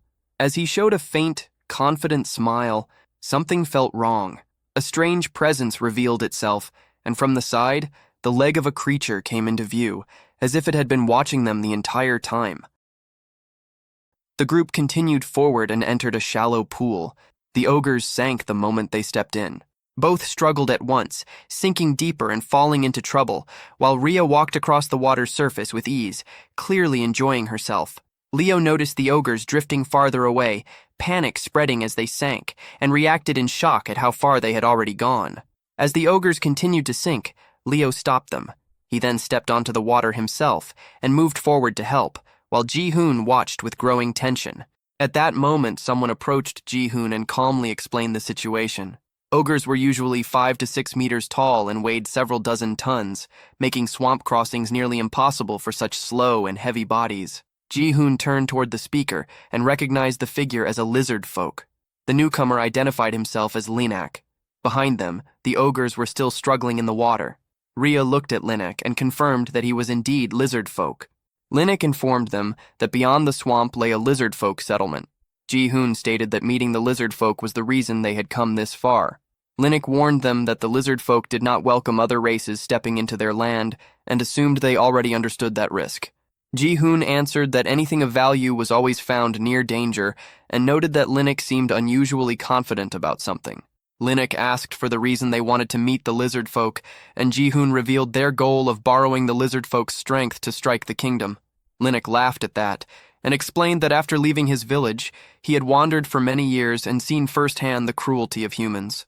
Because of that, he understood why such different races, humans, beast folk, dark elves, and ogres, had gathered for the same cause. Hearing this, Leo let out a quiet breath of relief. At that moment, Razel floated over and settled on Ji-hoon's head. Linak wondered who the small figure was, and Ji-hoon introduced the child as his friend, Razeldrak. Razel yawned again, and Ji-hoon noted that the child slept often. Linak accepted him as a friend and explained that convincing the chieftain would not be easy, since it was the chieftain's birthday. He added that the chieftain was young and cautious, and that they would need to show enough power to succeed. He wished them luck with their plan, and said he would take care of the ogres in the meantime. Leo hesitated, feeling uneasy, but Ji-hoon insisted, and respectfully asked Linak for help, even calling him an old man. Leo questioned how Ji-hoon could trust someone so quickly, but Ji-hoon urged him to follow and called him Bell. Leo objected, pointing out that he had never met Linak before, and that such trust felt reckless. Ji-hoon reassured him and asked him to believe, explaining inwardly that the old man had a high level of affinity with him. Leo glanced at Rayan and wondered if Ji-hoon had once again seen through everything with that strange ability. Rayan hesitantly agreed. Linux then called the ogres over and told them to come with him. At first, the ogres refused, insisting they could not follow just anyone. Linux understood their caution and offered them food instead. The ogres quickly softened, admitted they were hungry, and agreed to follow him. The group moved toward Mudrak village. Linux mentioned that Mudrak would be lively that day, though the thick fog made it hard to see much. Ji-hoon asked how much farther they had to go. Before long, they arrived at the lizard folk village of Mudrak. Ji-hoon noted that he had never imagined a village could exist deep inside the swamp. Rayan pointed out that perhaps because it was the chieftain's birthday, no one seemed to be around. Ji-hoon decided they should head inside anyway. Rayan worried about entering without permission, but Ji-hoon pointed out that waiting forever was pointless, and that meeting the chieftain was necessary. Leo reflected that they had followed Linak only because they trusted Ji-hoon and believed there had to be a way to persuade the village. Rhea stated with confidence that Ji-hoon always did what he promised and made it clear that she believed in him completely. Leo asked whether she liked Ji-hoon, and Rhea flushed at once, stumbling over her denial and embarrassment while questioning why such a thing would even be asked. Before the moment could stretch further, Ji-hoon suddenly stopped, sensing something unusual. Rhea asked what he had heard, and Rain confirmed that she had begun to notice it as well. Ji-hoon focused and picked out the sound clearly. It was a heavy pounding, coming from a specific direction. He pointed toward it, signaling the source. Rhea warned him to stay alert, but before he could respond, a lizard folk soldier launched an attack straight at him. Ji-hoon reacted instantly, dodging the strike and recognizing the attackers at once. Leo intercepted another soldier's blow, while Rhea leapt forward, striking back and forcing the soldiers away from Ji-hoon.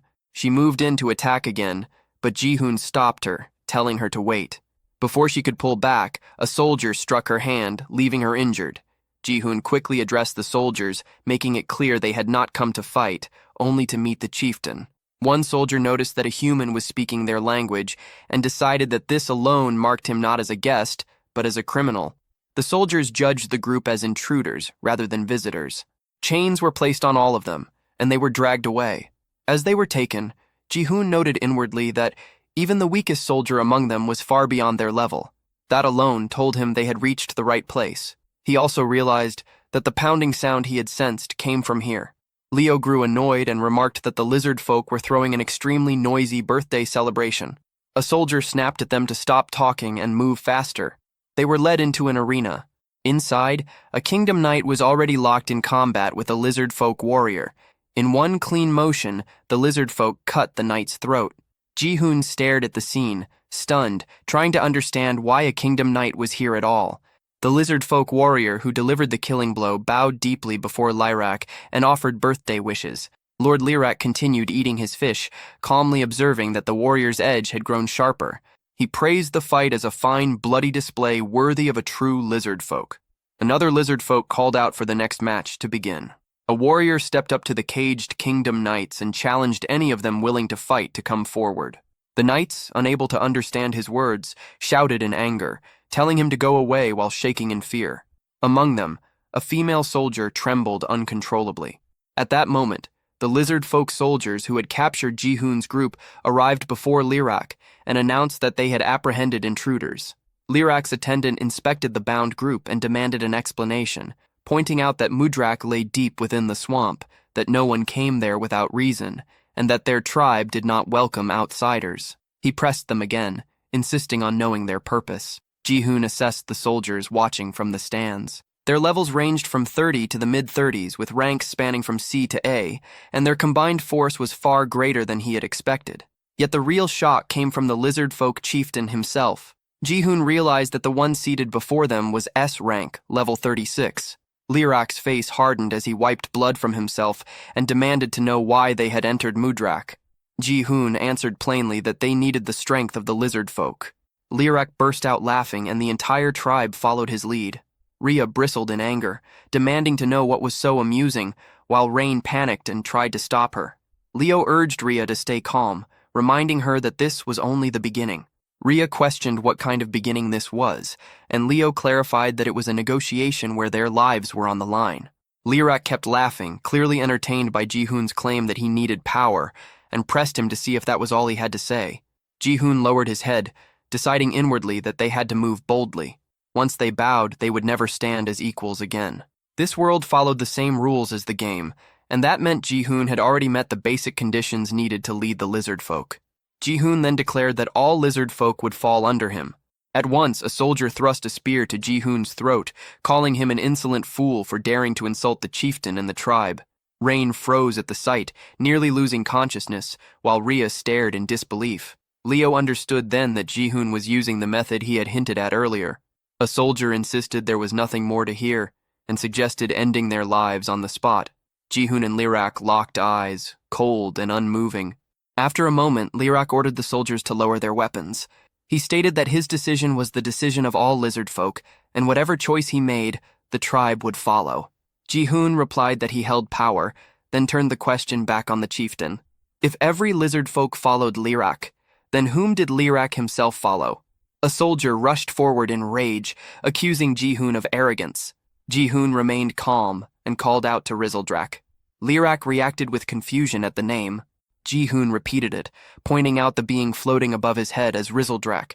He explained that the lizard folk worshipped dragons, the very beings they revered. Lirak hesitated, disbelief crossing his face, and questioned whether it truly was a dragon. Leo turned toward Rhea in shock, repeating the word dragon in his mind. He recalled the legendary dragon race and wondered if Rizeldrak belonged to it. Rhea reminded him that he had already witnessed that massive attack earlier and still failed to understand what he was seeing. Leo admitted that the earlier attack had been overwhelming, but he also recalled that the dragon race had disappeared more than 100 years ago.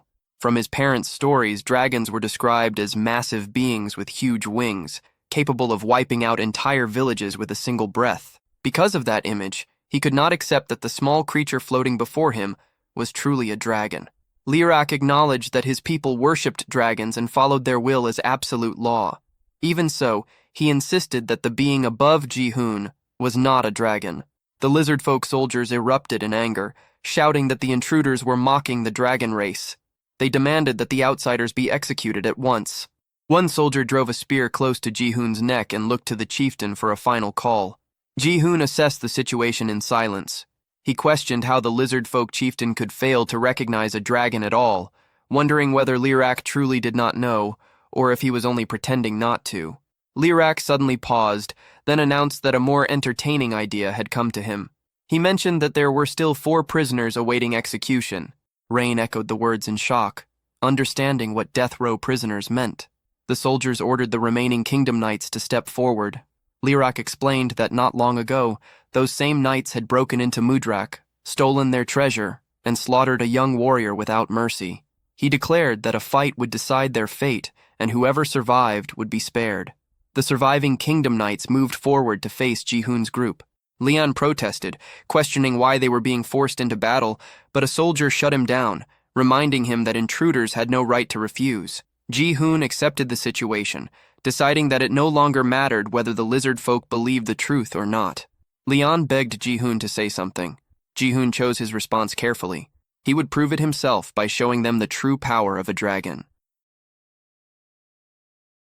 Humans and beast folk stood facing each other inside the arena, the air thick and tense, like the quiet pause before a tournament fight that everyone knew would turn violent. Among the humans, a yellow-haired knight stared at the beast folk with smug confidence, talking as if victory would really spare his life. Beside him, a heavily armored knight thought grimly about his situation. He had been meant to die, yet now there was a slim chance to survive, as if fate had flipped into a twisted gamble with slightly better odds. Their meaningless chatter grated on their female teammate, whose irritation showed clearly as her patience with their arrogance ran thin. The armored knight then sized up the beast folk with cold judgment, dismissing everyone except the dark elf as weak, delivering his opinion like an unwanted ranking announcement. The yellow-haired knight stepped forward eagerly, claiming the first fight for himself and calling for an opponent. He provoked them openly, throwing insults and labeling the beast folk as savages. Rhea reacted at once, anger flashing across her face as she bristled at his tone and mocking grin. Nearby, Leon radiated killing intent, already imagining the end of all of them, skipping ahead in his mind as if this were the final battle. At that moment, the lizard folk duel instructor addressed everyone and laid out the rules. The fight would be one-on-one, and the loser would die immediately. The arena was no longer a stage, but a place with no return. The yellow-haired knight turned to Ji-hoon and asked for the rules to be explained. Ji-hoon conveyed them plainly. After hearing them, the knight casually invited anyone to step forward, treating the duel like a light spar instead of an execution. Ji-hoon watched the knights closely and began judging them by their star count. There were 3 A-rank knights present. The one standing at the front, however, was only mid-B rank. Ji-hoon instantly marked him as the weakest one, the kind of enemy that pretended to be dangerous while clearly not measuring up. With that in mind, he turned to Rain and suggested that she take the fight. Rain froze, caught off guard, doubt rising as she questioned herself. Ji-hoon reassured her, certain that she had grown strong enough and needed to trust that strength. Rain thought back to the power she had received from the chieftain. She realized that something within her had changed since that day. She could no longer stay in the back forever, carrying supplies while others bled and fought. With resolve settling in, Rain stepped forward. If she was going to fight someday anyway, then she would face it now. As the duel was decided, everyone else cleared the arena. Only the 2 fighters remained, and the space suddenly felt wider, emptier, and far more dangerous. Ji-hoon glanced toward Liarch, recalling the earlier words about how the lizard folk worshipped dragons and followed their chosen will as absolute law. Back in the present, Ji-hoon looked at Liarch again and reflected that he already held 2 solid proofs that Rizal was a dragon. He knew he could expose the truth right away. Still, with Rain's recent rise in rank, this duel was a rare chance for real combat experience, something that could not be skipped or fast-forwarded. Inside the arena, the yellow-haired knight stared at Rain in disbelief, clearly shocked that she was the one facing him. Rain stood there nervously, her fear obvious in her stiff posture. The knight judged her at once, recognizing her as a rabbit beast folk, what he believed to be the weakest race of all. He thought that even if he won and lived, there would be no honor in defeating someone like her.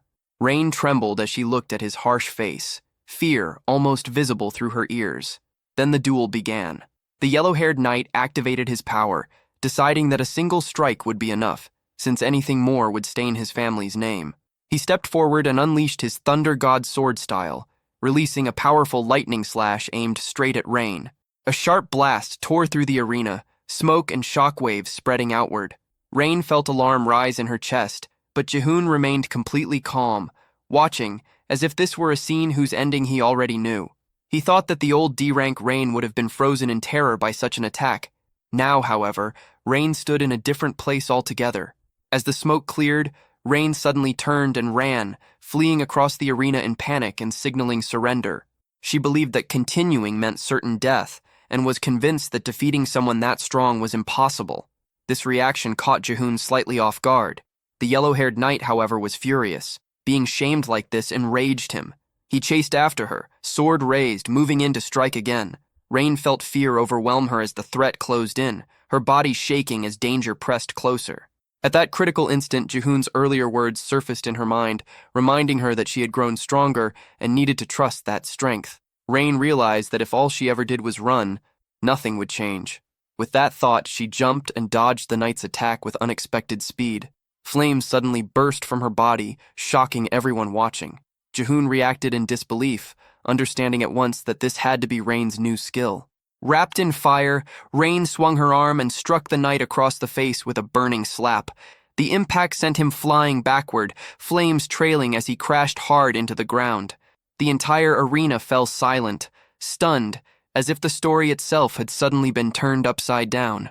Ji-hoon let a faint smile form, thinking that if things had turned truly dangerous, he would have stepped in, stopped the duel, and exposed Rain as a dragon to flip the entire situation.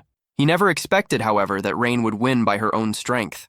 The yellow-haired knight lay crumpled near his teammates, his state completely ruined, looking less like a proud noble and more like a failed run cut short. Rain stood frozen, staring at her own hands as the truth sank in. This power was real, and it was hers. Joy surged through her. She turned toward her companions and celebrated her victory with pure excitement. The response she received was just as energetic, praise thrown back at her performance. Ji-hoon congratulated Rain, judging that from now on she would likely stand as the strongest rabbit beast folk alive. Those words made Rain beam with happiness, and her level climbed to 18. Leon watched quietly and reflected that Rain had barely trained at all, yet she had clearly changed, no, grown, beyond what he expected. He then looked at Jihoon with a small smile, realizing that Jihoon's strength had a way of making others stronger as well. Choosing to follow him felt like the right decision. Rain was officially declared the winner of the match. Even then, the yellow-haired knight, still sprawled on the ground, clung to the thought that as long as he was alive, he had not truly lost. That illusion ended instantly. A lizard folk soldier stepped forward and killed him on the spot, declaring his defeat without pause. The sight shattered the female teammate's resolve, and she finally broke down, unable to endure anymore. The instructor then called for the next human fighter to enter the arena. Without delay, the female knight stepped forward. Leon reacted in shock, noticing that she had slipped into the arena in an instant, her movement almost impossible to follow. Jihoon thought back. He could not clearly remember the A-rank knight he had faced in the forest, but this woman was different. He remembered her well. She was the yellow current beauty sword, Kalhera. At a glance, she looked ordinary, but beneath that surface, she was anything but. Kalhera formed a twisted smile, having reached her limit after witnessing too much pain that day. She wanted to feel that sensation again. Jihoon analyzed her further and identified her nature at once. She was a sadist, someone who drew pleasure from inflicting pain, turning the arena into her personal playground. Kalhera blushed faintly and pointed straight at Jihoon, marking him as the leader. Jihoon reacted with clear surprise as he realized she was challenging him directly. Rhea watched Kalhera closely and felt uneasy. Something about that woman was wrong, especially the way she stared at Jihoon with such a disturbing expression. The fight instructor turned toward Jihoon and asked what Kalhera had said. Jihoon answered calmly, explaining that Kalhera wanted to fight him. Hearing this, the instructor told Jihoon that if he intended to fight, he should step down into the arena himself. Jihoon began to think carefully. Kalhera was a knight from the upper tier of A-rank, and on top of that, she was fully armed with specialized A-rank equipment. Even among A-rank knights, she stood on a completely different level. Logically, taking such a risk made little sense. Still, no matter how strong Kalhera was, she could not endure a dragon's breath at that distance. All Jihoon needed was to shut down her high-speed movement skill, Current Shift. His tools were simple: his durable body and Risaldrak's single-strike power. If he won, the experience gained would be enormous. The thought crossed his mind whether he should attempt it. Jihoon then stated that he always fought together with Risaldrak. Kalhera reacted with interest, seeing this as something that would double the fun. Before moving, Jihoon borrowed Belle's sword. Leon warned him that the woman was dangerous. Jihoon acknowledged this and walked toward the arena without hesitation. As Jihoon moved, Liarch, resting atop his head, glanced at Risaldrak and was pulled back into memories of his childhood. He remembered his mother telling him that their people had once been saved, and that those beings had shared their power with them. She had said that when Liarch grew older, he too would be able to use that power. Back then, the young Liarch had wondered if that was really possible for him. Returning to the present, Liarch dismissed those thoughts as foolish nostalgia. Before the battle started, Jihoon raised an important concern. He asked what would happen if spectators among the lizard folk were killed during the fight. Risaldrak answered coldly that the arena was far too large for humans to fight properly and gave the signal to begin. Kalhera looked at Jihoon with a faint smile, her thoughts dark and twisted. She weighed whether she should stab him or slice him apart, her imagination drifting in a way that felt closer to a nightmare than a duel. After deciding, she raised her sword forward, satisfied with her choice. Leon watched anxiously and noticed something off about her stance as she gripped the blade, even from that distance. Without warning, Kalhera activated yellow current thunderbolt magic inside her sword and hurled it forward at terrifying speed toward the guards. The guards barely managed to block the attack with their shields. Leon was stunned. Throwing a sword infused with lightning magic was a technique that could end a fight instantly if the opponent did not understand what was happening. Leon assumed Jihoon had dodged the attack. Rhea corrected him at once, pointing out that Jihoon had not moved at all. Leon was left confused. The view then revealed a thin cut on Jihoon's cheek. Kalhera smiled, finding the situation odd. She realized that Jihoon had known she would miss and had chosen not to avoid it on purpose. Jihoon watched her closely. Kalhera belonged to the 4th Division of the Cancer Knights and served as vice-captain. She was widely known as the Beauty of the Yellow Current. Yet among those who truly understood her nature, she carried a different name: the Seizure Spectator. She specialized in inflicting pain, using a cruel fighting style that dragged death out slowly. She never ended her opponents quickly, a fact known only to a small circle. 80% of those who faced her never survived. There was no way Jihoon could have predicted her miss and deliberately stayed still. Kalhara smirked and decided to remove the irritating obstacle first. Jihoon felt a surge of shock at her sudden killing intent.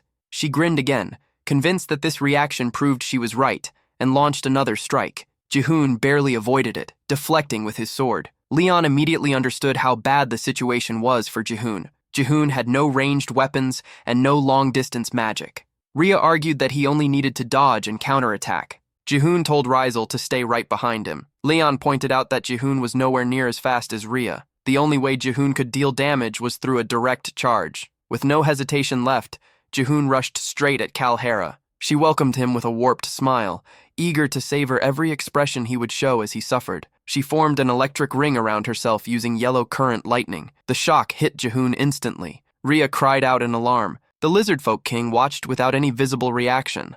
Jihoon groaned as electricity tore through his body. Kalhara laughed openly, enjoying the look on his face as he endured the pain. She wanted to see what expression would come next, pushing him to show her more. Jihoon broke the situation down in his mind. Electric Ring was a skill with heavy magic consumption. Kalhara would likely enjoy it until her opponent was close to collapsing, then stop. But once it ended, the pain afterward would be far worse than what he felt now. Kalhara kept laughing, fascinated, wondering how it felt as his blood vessels were torn apart. She wondered whether the sensation stung him or thrilled him, driven by a need to know what he felt. Jihoon realized that he had already endured the assault for 10 seconds. Kalhara's current level was no higher than 29. That placed her maximum magic power at around 1500. Current Shift consumed 400 MP. Electric Cloud used 100 MP. Electric Ring drained 50 MP per second. If Jihoon could hold out for 11 more seconds, she would lose access to Current Shift entirely. Kalhara grew irritated, disliking the calm look on Jihoon's face. Jihoon remained composed, thinking that pain could only be understood by taking a hit directly. The system window activated, displaying a notice that magic immunity nullified lower-tier magic attacks. Jihoon immediately commanded Roselle to unleash Dragon's Breath. Roselle released the attack straight at Kalhara. She muttered her hatred for pain as the blast hurled her away, smashing her into the ground. The Lizardfolk King witnessed the scene and was struck by a sudden memory. Someone from long ago had once told him that their people had been saved, and that power had been shared with them. It was said that when Liart grew up, he too would be able to wield that power. The moment lingered, heavy with understanding, as the meaning of that forgotten promise began to surface again. Roselle's dragon breath left the surrounding area half destroyed. Every lizard folk stood frozen, unable to move. From a distance, the Lizard Folk King observed the scene with sharp focus. He understood at once that this was power inherited from the Dragonkin. Dragon's Breath was an ability only the rarest lizard folk warriors could achieve, those who had reached the absolute pinnacle. The fact that such power came from such a small being was almost impossible to accept. Leon supported Jihoon's injured body and helped him stand. Jihoon then addressed all the lizard folk, certain that they, more than anyone else, had already felt it. He made it clear that the only one present capable of using Dragon's Breath was Relak himself, their chieftain. All lizard folk revered dragons, and even if they already sensed the truth, he would now make it undeniable who they were meant to serve. The Lizard Folk King asked for the dragon's name. Jihoon answered that it was Roselle Drak. At that instant, Roselle's eyes began to glow. Power surged through his body as he started shifting into a more mature form. Outside the arena, a deep red aura flooded the area with overwhelming energy. An elderly lizard folk, seeing the red light, understood at once that the ancient legend had awakened. The remaining lizard folk, the knights, Rain, and Rhea, were all left completely stunned. Even the Lizard Folk King stood frozen as he witnessed Roselle Drak's true form. Roselle Drak released a thunderous roar, and a system window appeared, announcing that the blood of the dragon had awakened, allowing a mature shift to temporarily take on a full adult body. Jihoon recognized Roselle Drak at once as the boss of the 99th Wave, the cold-blooded dragon known as Roselle Drak. The Lizard Folk King dropped to his knees before him, having seen the truth with his own eyes. He accepted Roselle Drak as the legend passed down through scale and blood and acknowledged him as the true dragon. Rylak, chieftain of the lizard folk, swore from that moment forward to serve Roselle Drak as their sovereign. After him, every lizard folk knight also knelt. Leon watched in disbelief, realizing that Jihoon had succeeded in uniting the lizard folk. Jihoon let out a smirk, thinking about the absurd difficulty of the situation, and finally admitted to himself that he had become Leon's equal. Roselle Drac beat his wings and rose into the air. The pressure alone was enough to make Rain collapse. Leon could not even remain standing, understanding that a single flap of those wings carried crushing power. As Roselle Drac climbed higher, his roar echoed across the sky. Jihoon watched with a satisfied smile, convinced that the legend had truly taken form. He decided that this time, he would create a new legend in this world. Then something important crossed Jihoon's mind. Atop Roselle Drac, the boss of the 99th wave, there was a tiny speck, clearly shaped like a person. Not long after, Roselle Drac's power faded, his strength drained, and he shrank back into his small form. Before he could fall, Jihoon caught him. Jihoon praised Roselle for unleashing Dragon's Breath and achieving a mature shift, acknowledging his effort. Roselle felt pleased by the praise. Jihoon noted that the transformation had only been temporary and far too brief. A system window appeared, announcing that the main quest had been completed. Another faction expansion had been cleared, reaching 1,255 out of 1,000, exceeding the requirement by more than 100 and raising the chance of high-tier rewards. Exceeding the target by over 200 further increased those chances. A reward was granted in the form of a random grade stone with the option to claim it immediately or later. A stone emerged from within Roselle. Jihoon recognized it as a grade stone capable of upgrading an A rank into an S rank. Another system message followed, stating that upon reaching level 10, Jihoon's existence was now defined by his accumulated achievements. Confused, Jihoon wondered what that meant. The system clarified that he was now a third kind of being, neither human nor monster. He could hear the screams of the fallen and draw their power into the real world. With that, his new classification was revealed as a soulbinder. His HP and MP values appeared alongside the change. The scene flowed smoothly into celebration. The lizard folk prepared a massive feast. Relok invited everyone to eat freely, treating them as honored guests. Gratitude was shown toward Relok in return. Leon noticed Jihoon eating far more than usual and questioned it. Rain answered that the chief must have been starving, so it only made sense. The sheer amount of meat left everyone stunned, and excitement spread as they rushed toward the food. Leon and the others joined in without hesitation, unable to resist. Before long, everyone finished eating, completely full. After the meal, Jihoon asked where Rizal was. Leon pointed toward the temple. Jihoon looked up and saw the lizard folk fanning Rizal with leaves, feeding him, calling him the Dragon King, and asking if he needed anything. Jihoon was shocked to realize this had been going on the whole time.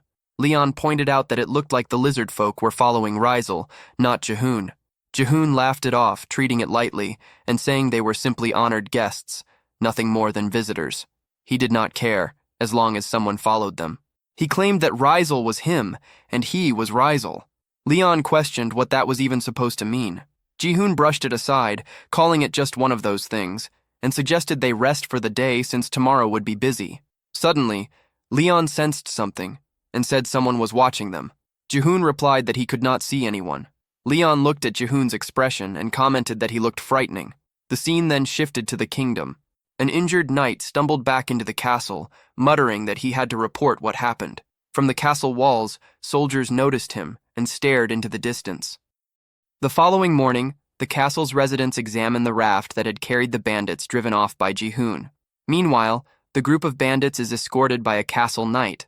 As they complain of thirst, their request for water is denied, with the explanation that their only right at the moment is to wait for the king's decision. The bandit leader then notices a poster bearing Jihoon's face, and it does not take long before the group arrives at the castle. Standing before the king, some of the bandits beg for forgiveness, while the guards order everyone to remain silent and feel ashamed for stealing the king's treasures and begging for mercy. After that, the situation becomes an outright affront. Suddenly, the doors of the hall open again, and the warrior who managed to escape the lizard folk lands enters. The king's advisors ask why Arkor, the warrior's name, has come alone, since he is a subordinate of Rock Hands. Arkor explains that he returned alone because none of the others survived. His entire group was wiped out. The advisor then asks who was responsible, and Arkor explains that he survived only because he was positioned in the rear, and that the one responsible for the attack was the legendary warrior summoned by the king. Alongside a small flying monster, this revelation leaves the king completely stunned.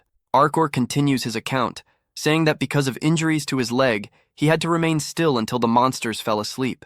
Before leaving, he overheard the plans of the group led by the legendary hero, whose intention was to gather monsters and attack the king's empire. The advisors debate the fact that the legendary warrior is alive, and are confused to learn that he is amassing monsters. Arcor is then asked where the legendary warrior is, but he cannot say for certain. He is interrupted by the bandit leader, who claims they are in the Fox Cave. The king asks him to repeat himself, and without hesitation, the man declares that he knows the legendary warrior's hideout. The king immediately orders his advisors to gather all elite knights at the castle. He declares that a punitive force will be formed, led by the elite knights. The subordinates waste no time carrying out the king's orders, much to the bandit leader's delight, as he will finally have revenge for what happened to his brother. Before long, Ares is interrupted from organizing the defenses to receive the royal summons that the king is calling everyone together. Urus also has his training cut short for the meeting, and little by little the message reaches each of the heroes, including Bianca, who hardly appears old enough to be an elite warrior, and who is interrupted while practicing her painting. At last, the message reaches Sir Cancer as well, who seems to be in a private moment, his bath interrupted. He is not shaken by the situation. On the contrary, he expresses excitement at the news that something interesting is finally happening. Back in the lizard folk lands, Leon prepares to depart to meet Mudrak and then return to the group. Before he can leave, Rain shows interest in accompanying him. Jihoon asks why Rain wants to go with Leon, and she explains that the lizard folk lands are too damp and slimy, and that she wants some fresh air. Jihoon is surprised by her reasoning and asks whether Rhea would like to go as well. She promptly refuses, saying she is fine where they are. As the group splits up, Rhea asks whether the clothes Jihoon is wearing are new. The hero explains that he borrowed them since his own clothes were completely destroyed during the battle, and the lizard folk said they had some human clothes stored away. Rhea remarks that the outfit suits Jihoon well, leaving him embarrassed. As they walk on, the pair is surprised by a guard giving orders to a prisoner. Jihoon asks what is happening, and the guard replies that it is nothing important. Jihoon ignores the incident and continues on, while the guard finds it strange that the hero addressed him by name. Before Jihoon can walk away, however, the prisoner calls out to him, claiming he only needs to use the bathroom. Jihoon sympathizes with the situation and helps the prisoner, taking responsibility for resolving the matter. Before leaving, he even asks the other prisoners whether any of them would like to go as well. They reply that they do not need to. After that, he turned toward the knight, clearly surprised that the man was still breathing after losing. The knight showed gratitude for Jihoon's help, but Jihoon brushed it off, treating the need to relieve oneself as nothing unusual. Soon they realized the place had no proper bathrooms. With no better option, they moved into a narrow back alley. When they arrived, the knight froze, which made Jihoon understand that privacy was needed. Jihoon told Rhea to step away and said he would keep watch alone, since her presence could make things awkward. The knight insisted there was no plan to escape and asked both of them to clear the area instead. Jihoon and Rhea moved aside and waited near a building, casually acknowledging the lizard men who passed by. Rhea questioned whether prisoners on death row deserved this level of care. Jihoon explained that showing kindness now would make them less guarded later. He added that execution was unlikely, since all high-ranking knights came from noble families. That made them valuable captives. Hearing this, Rhea felt relieved, admitting she had assumed Jihoon was acting kindly just because they were human. At that moment, a snake slid up behind the knight. A sharp scream followed, and Jihoon and Rhea rushed over to see what was happening. What they found stunned them. The knight was actually a woman. She revealed that ordinary women were not allowed to become knights, so she had disguised herself as a man to enter the order. They escorted her back to the cell and walked away while continuing their discussion. Meanwhile, deep in the forest, Leon and Rain moved through the swamp. Rain commented on Leon's unexpectedly gentle nature, pointing out how concerned he seemed about the monsters. Leon replied that he had made a promise and intended to take responsibility by guiding them properly. As they advanced, a strange figure suddenly appeared in their path and questioned their presence in the area. Back at Chief Lyrak's home, Jihoon struggled to understand why Lyrak kept refusing, despite already knowing about the cruelty of human actions. Jihoon stated that Rizzle shared his view, meaning they had no choice but to obey the dragon's will. Lyrak admitted he had not known such events were happening beyond Mudrak. But Jihoon pressed on, stating that humans had invaded their land, killed young warriors, and attempted to loot their territory.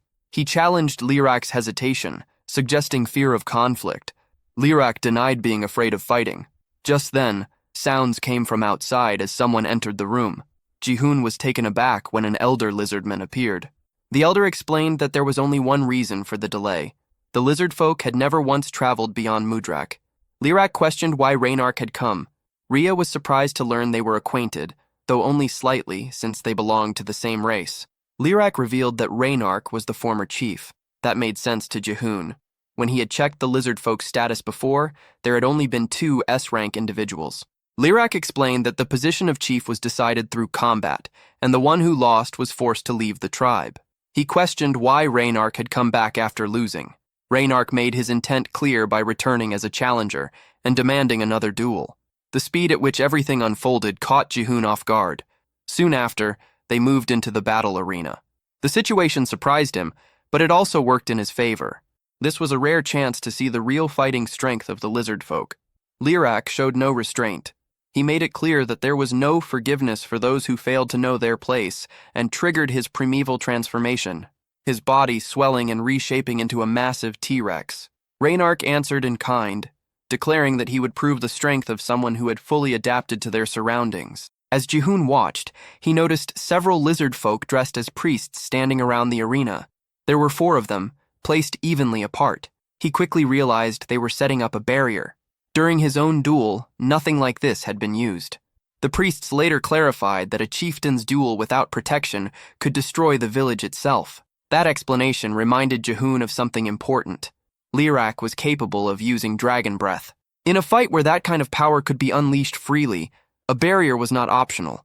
It was necessary. Jihoon opened his system window.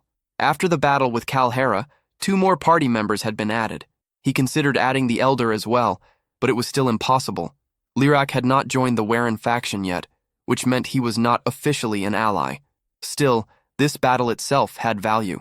Watching Lirak fight meant gaining experience from an S-rank, high-level monster. Lirak questioned whether one defeat had not been enough for Reynark and made it clear that shame should have kept him away. Once again, he showed no mercy and fully activated his transformation, towering as a colossal T-Rex. Reynark answered by activating his own ability. At the same time, the priests sealed the arena completely. The barrier shocked Jihoon. It was so dense that not even smoke could escape. When Lirak transformed, thick smoke flooded the space inside. The amount was overwhelming, far beyond anything Jihoon had seen when the Rat Tribe members had awakened. Then Reynark transformed as well. Another T-Rex emerged. Sweat formed on Jihoon's back as he took it in. 2 massive beasts now faced each other. Lirak slammed his foot into the ground and charged forward, jaws wide open as he aimed to crush Reynark in a single bite. Reynark dodged at the last moment and twisted his body into a counterattack, snapping his own jaws toward Lirak. Before the bite could land, Lirak whipped his tail sideways. The impact sent Reynark flying straight into the barrier with a heavy crash. Lirak did not slow down. He rushed in again, both monsters forcing their power higher. As the clash continued, Lirak's arm expanded further, growing thicker and heavier, and he drove it down, smashing Reynark's head hard into the ground. Jihoon quickly saw that the Elder stood no chance against Lirak. Even though Reynark's level was higher, the gap between them was clear. Among S-ranks, their stats were built differently. Lirak's raw physical strength was far beyond anything else on the field. Reynark, however, held the advantage in magic power, surpassing Lirak in that area alone. Without warning, lightning flooded the entire barrier. The 2 stood facing each other again, Lirak's hold finally broken. Reynark acknowledged how much stronger Lirak had become since their last fight, but Lirak showed no reaction, only fixing him with a cold stare. Reynark reflected on how he had been driven out after losing his title and forced into the outside world for the first time. Accustomed to darkness and damp ground, the open world had been brutal. Harsh sunlight burned away the moisture in his skin, and the heat and bloodshed of monsters pushed him into madness, dulling both his senses and judgment. That was when Jihoon realized his mistake. He had not thought about the role of the environment. He had finally gathered allies, but leaving the swamp would weaken them. Still, Reynark believed adaptation was possible. That idea made Lirak uneasy. as it implied abandoning Mudrak itself. Lirak remembered the stories Ji-hoon had shared about other villages beyond their land, yet he knew better than anyone that not all lizard folk could adapt as Reynark had. As chief, he carried the weight of their survival. He could not gamble with the lives of his warriors for a reckless choice. Reynark challenged that thinking, suggesting that the power inherited from the dragon was meant for more than simple self-defense. That thought stirred memories in Lirak. His mother's old tales spoke of dragons who saved their people and shared their strength. It made him wonder if their role was not only to endure, but also to protect others, just as they once had been protected. Still, Lirak held firm. Authority belonged to the chief alone. If Reynark wanted to prove anything, it had to be done through strength. The elder shared that belief. This was the way it had always been. Both sides began gathering dragon breath. Reynark fully awakened as he watched the power rise. In the next instant, both unleashed their attacks. The collision shook the arena, the ground trembling under the force. Fear spread as power gathered too tightly in one place. Then it snapped. The energy went wild, exploding outward. The blast tore through the barrier and shot into the sky, shaking the land so violently that many believed an earthquake had struck. Far away, Leon and Rayan sensed it coming from the arena.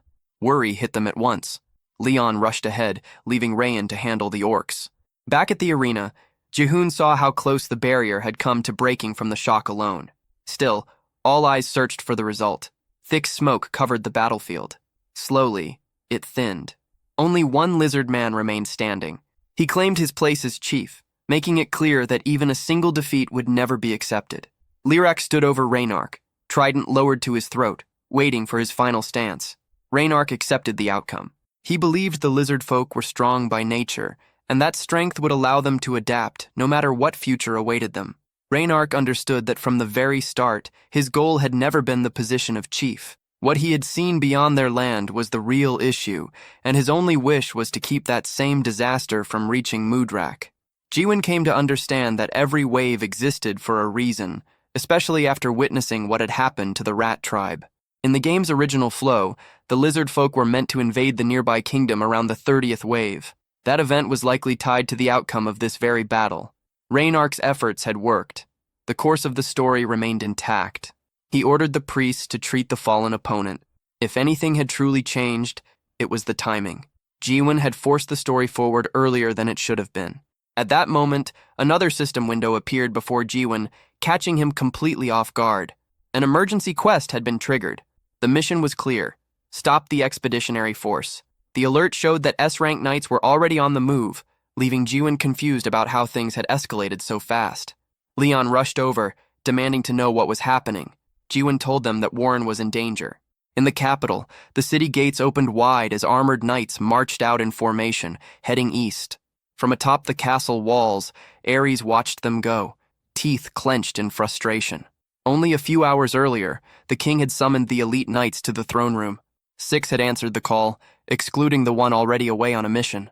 Present were Ares of the 1st Hamal Knights, Uros of the 2nd Aldebaran Knights, Bianca of the 3rd Gem Knights, Cancer of the 4th Tark Knights, Lib of the 7th Zubanel Knights, and Akur of the 11th Saddle Squad Knights. The king explained that a legendary knight was gathering monsters and declared Uros the commander of the subjugation force.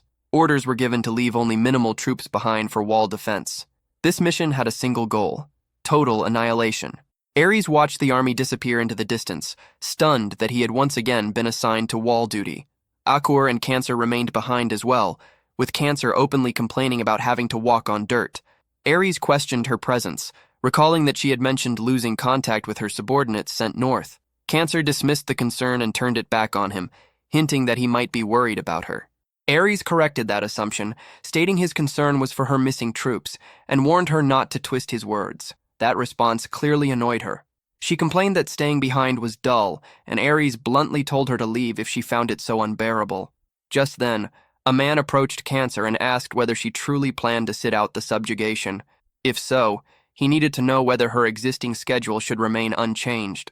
Cancer stood there, unsure what the man even meant, until he explained that her day was already packed with shows and social events. The idea only added to her confusion.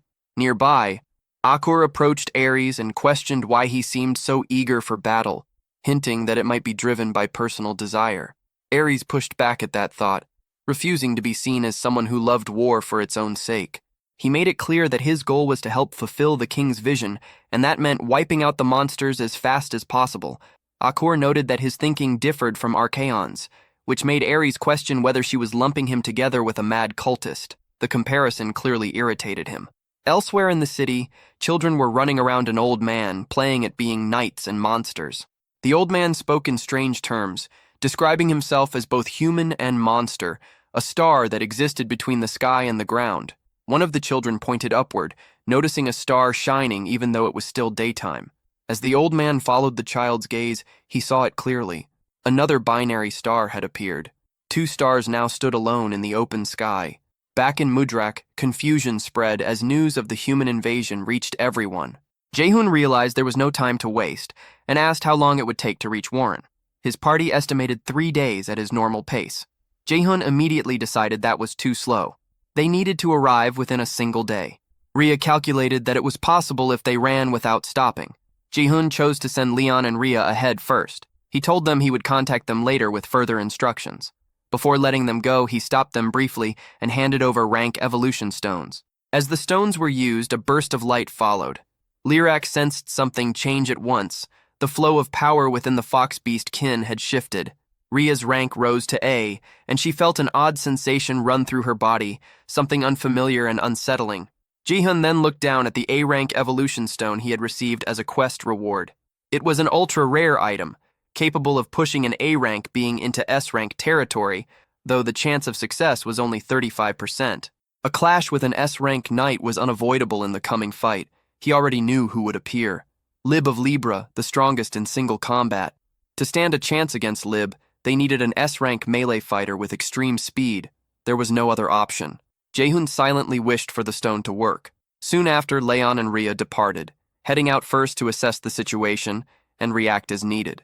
Still, Jaehoon knew that scouting alone would not be enough. To truly win the war, they would need a powerful army to lead it. Lyrak then asked whether the humans were truly attacking. Jaehoon explained that by now, many races must have gathered in Warren.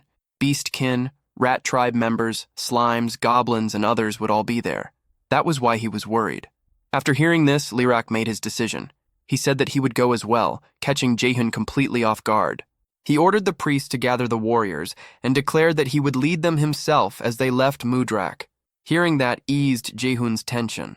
The priests objected at once, warning that Lyrak's condition was unstable and that he needed at least a week of treatment before moving again. Lyrak ignored the concern. His decision was already made. This would be their first war beyond Mudrak, and he believed the chief had to stand at the front.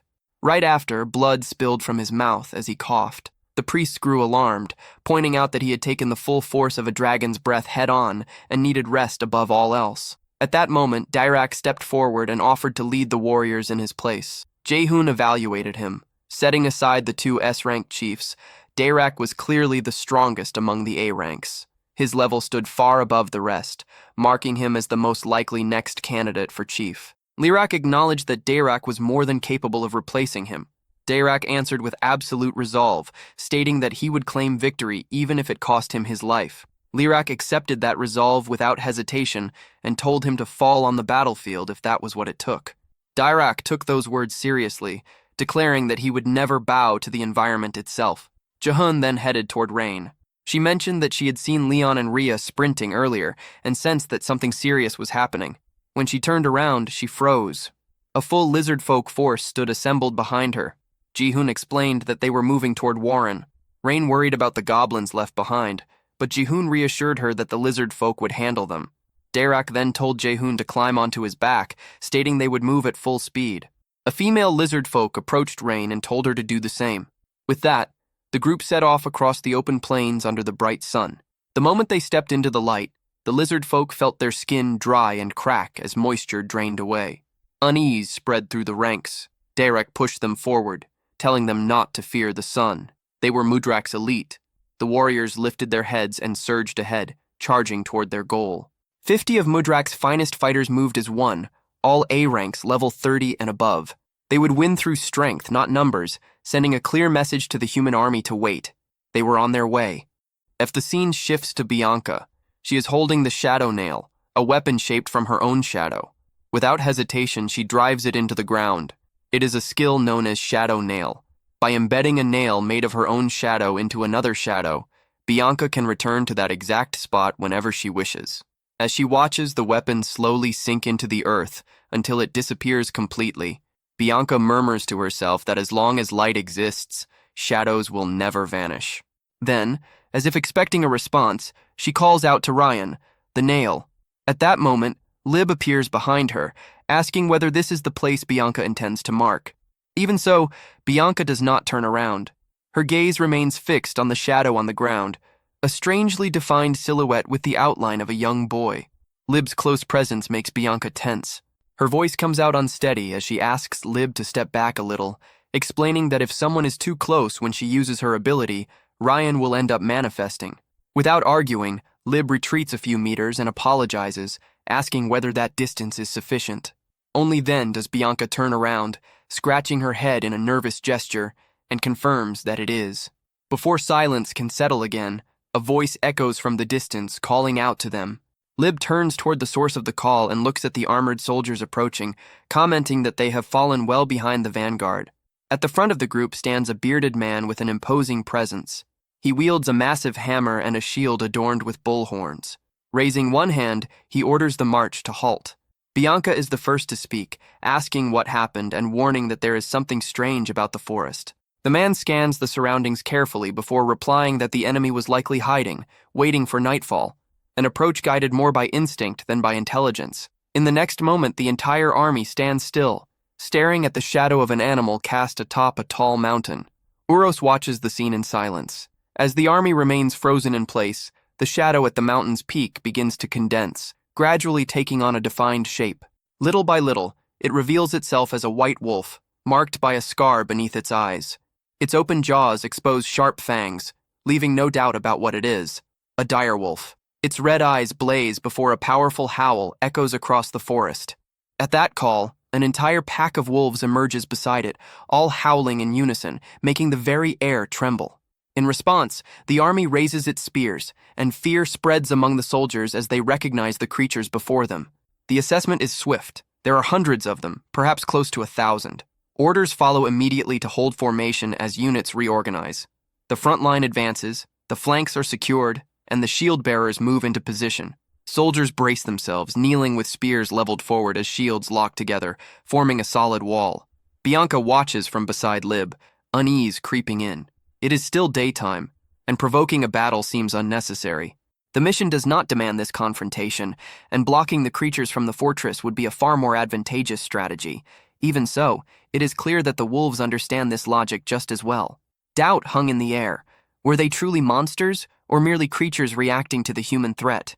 At the top of the mountain, the wolves' leadership revealed itself. The decision was made swiftly, treating the moment as a rare opportunity. Without further hesitation, the command to attack rippled through the pack. The black wolves charged down the mountain at full speed, howling as they rushed toward the army. The order to withstand the impact was followed to the letter. Moving at tremendous velocity, the creatures' bodies slammed against the wall of shields, making the formation shudder. Even under the pressure, the line held. Remaining upright became an act of sheer strength. Then the wolves adopted a new tactic. Those coming from behind leapt over the formation, casting threatening shadows over the soldiers below. The moment of impact was brutal. Spears were thrust upward, piercing the creatures midair and halting the assault. The counterattack came without hesitation, and the battlefield descended into chaos. Wolf blood splattered in all directions. The scene shifts to a village some distance away from the forest. In the distance, a column of smoke rose among the trees, thin, but clearly visible against a sky that was beginning to change color. Atop one section of the wall protecting the village, Ares yawned as he watched the mountain landscape ahead and the sun slowly sinking toward the horizon. The calm of the late afternoon felt strange to him. The silence seemed excessive, and he reflected on the fact that the sun was already setting without anything happening, wondering if they truly would not come that day. Meanwhile, among trees with lush green foliage, white smoke began to rise from within the forest, breaking the harmony of the scenery. The next scene reveals a blood-covered sword, piercing thick, white, blood-soaked hide, kicking up a cloud of dust on impact. It was the white wolf. The blade had struck it cleanly. Its eyes no longer held their former fierce red glow, and with great effort it murmured words in a different language, words that carried the meaning of a silent accusation. The one standing before it was a calamity. It was Lib who had delivered the blow. She watched the creature carefully, unable to understand what was being said in that unfamiliar tongue. Even wounded, the wolf remained conscious enough to notice that her blood was the same color as theirs, red, just like that of the fallen beasts. A short distance away, Bianca pressed a small blue cloth against her nose, visibly uncomfortable. The stench repulsed her, confirming what she had always believed. The consequences of war were nothing but filth, decay, and exhaustion. All she wanted at that moment was to return as soon as possible. Among Uros's soldiers, the casualty report was delivered. Out of a total of 583 men, 82 had been wounded, and 1 had died in combat. Uros reacted with immediate orders. The creatures' bodies were to be burned, the wounded sent back to the castle, and the advance was not to be halted. Soon after, one of the soldiers called out to a man just behind them, ordering him to continue guiding the group. Bandit walked at the front with a crooked smile on his face, reflecting in silence. What he had witnessed confirmed his suspicions. The power of the Royal Knights was on an entirely different level from that of the so-called bandits of Scream. Even so, there was something inside him that refused to accept that difference. To him, those who called themselves legendary were nothing more than targets yet to be surpassed. The scene shifts once again, revealing Rhea and Leon walking through the interior of a forest already claimed by night. Between the silence and the sound of footsteps, a voice questions where exactly they are at that moment. Rhea halts mid-step as she hears it. The tone is far too familiar. Confused, she calls out Ji-hoon's name in her thoughts, certain that she just heard his voice. Leon watches, unable to understand her sudden reaction, immediately senses that something is wrong. Rhea then explains that she heard Ji-hoon's voice, even though she knows it makes no sense. Elsewhere, Ji-hoon watches a floating system window with focused attention. To him, sending a global message seems like the most efficient option. There is a quiet sense of satisfaction as he notices how many new functions have appeared since existence was granted to him. With a simple motion, Ji-hoon reaches out and adjusts the volume icon on the system interface. Ji-hoon races forward at high speed, riding atop one of the giant lizards of the lizard folk. Even while in motion, his presence dominates the surroundings, and his voice spreads clearly and unmistakably, reaching everyone nearby as if it were being transmitted directly into their minds. Beside him, Rainier's flinches as the voice suddenly echoes inside her head. The sensation feels unnatural, as though the village chief's words are flowing straight into her ears, leading her to suspect that this can only be some form of magic. Far away from there, Leon, traveling alongside Rhea, also notices the phenomenon. He reflects on the possibility that it might be a form of mental waves, wondering whether Ji-hoon is truly capable of using telepathy. Ji-hoon's voice asserts itself once more, now making it clear that the strategy will be explained immediately. The scene then transitions to the sunrise emerging between the mountains, bathing the landscape in soft hues. Nearby, slime creatures with eyes and mouths move in an orderly fashion. They carry logs of wood in their mouths, forming a line that leads into the depths of a cave. One of them signals that the load should also be taken to the village, while another confirms the instruction without hesitation. Not long after, Rhea and Leon burst out of the forest at a run. Both urgently call out to the Bullman Tour, who stands holding an axe with unwavering grip. Upon seeing her, Tour reacts with surprise, instantly recognizing Rhea. The scene shifts again, now showing Lord Uros, Bianca, and Lib positioned at the front of the army. All of them watch the horizon intently. In the distance, it is possible to make out a village hidden within the mountain itself. Uros evaluates the remaining time, estimating that 2 more hours will be sufficient. His orders are clear and decisive. The vanguard is to be assembled, the troops spread into a wide formation, advancing while completely surrounding the mountain. There will be no survivors. The objective is total annihilation. In response to these orders, a system interface appears, indicating that 100 knights have assembled. The mission is listed as the protection of Warren, accompanied by a countdown beginning at 1 hour and 59 minutes. The promised reward is a random S-rank item. The scene returns to Ji-hoon, who continues advancing while analyzing the situation. He realizes that their speed has dropped. At the current pace, it would take at least another half day to reach Warren. In silence, Ji-hoon reaches out mentally to Rhea and Belle, placing his hopes in them to accomplish what must be done. Beyond the forest, the mountains once again dominate the landscape, and a thought takes shape in his mind, questioning whether this was truly the village chief's strategy. The focus then shifts back to Rhea, Leon, and Tor. The three remain alert when someone suddenly bursts out of the forest, running in desperation and shouting that the enemies are spreading out and advancing from all directions. As they grasp the severity of the situation, Tar and Rhea freeze in place. The reality is unavoidable. They have run out of time. A screen opens with a reward notification appears, announcing a random S-class item, followed by a countdown that reaches its final second. Immediately after, a start signal appears. The scene then shifts to the army positioned behind Lib, Uros, the leader of the thieves, and Bianca, all facing the massive entrance of a rocky cave stretching out before them. The opening seemed even larger than before, which immediately unsettled Uros. He felt as though the cave had somehow expanded over time. That impression led him to question whether a hidden village truly existed inside. The thieves' leader, visibly tense, confirmed that there was indeed a village within the cave. He emphasized that the place had always been filled with traps, and that after so much time, new defenses had certainly been added. In response, Uro slipped a hand into his pocket and pulled out one of the cards he carried with him. The card displayed the symbol of a lightning bolt above the figure of a bull.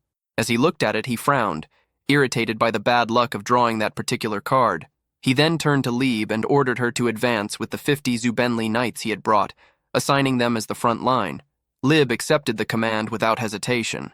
The thieves' leader reacted with concern, surprised that only 50 men would be sent forward. He questioned whether it would not be wiser to attack with the full force available. Uros, however, made it clear that this unit would serve only as a vanguard, sent to test the terrain and gauge the enemy's response before any larger advance. Uros remarked to Bianca that His Majesty might have overestimated the monsters, suggesting that if he was correct, the vanguard alone would be enough to eliminate them. Bianca, watching Lib draw closer and closer to the cave's entrance, considered that to be the best possible outcome. She stepped toward the blonde woman and gently placed a hand on her back, causing Lib to turn her face slightly. In her thoughts, Bianca wished for her safe return. At the moment of contact, a black shadow was silently conjured. Shortly afterward, Lib turned to the thieves' leader and ordered him to guide them. Completely caught off guard at being required to go along, the man twisted with nervous tension, yet ultimately agreed, despite his clear reluctance.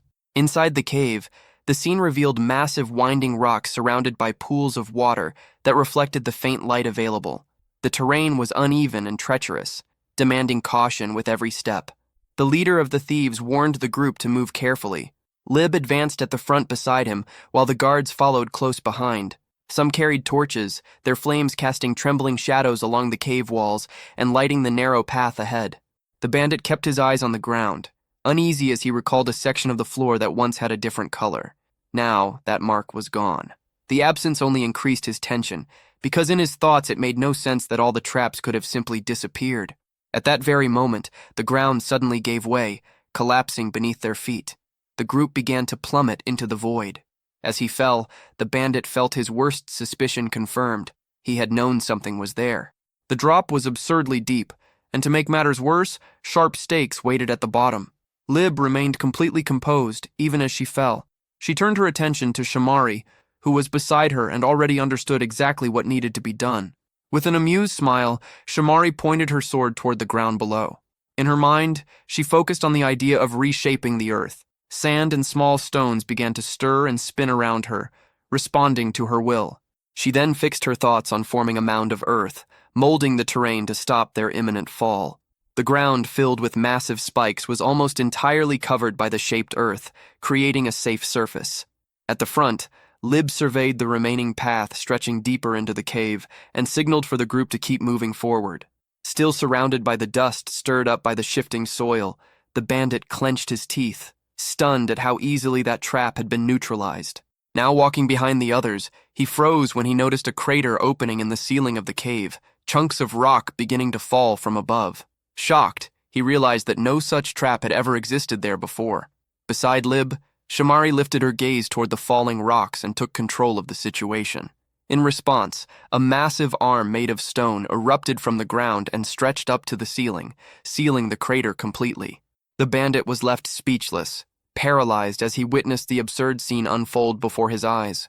Shortly afterward, As he drew close to Lib again, he informed her that further ahead, the path split into 3 directions.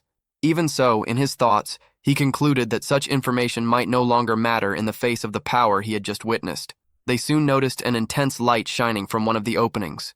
It was clear that the strongest brightness came from there, revealing the correct path. They followed that passage, and little by little the dark interior of the cave gave way to the unexpected sight of an open blue sky.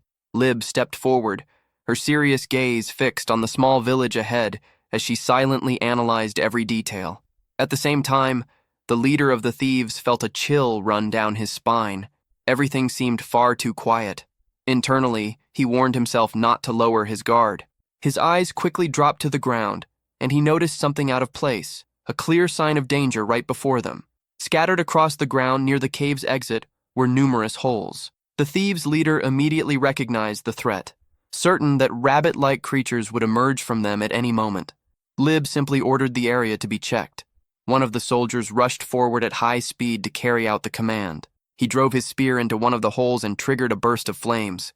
Instantly, violent fire erupted from all the openings, rising high into the air and nearly reaching the surrounding mountain walls. When the flames finally subsided and only a few sparks lingered in the air, the thieves' leader was puzzled to find nothing there.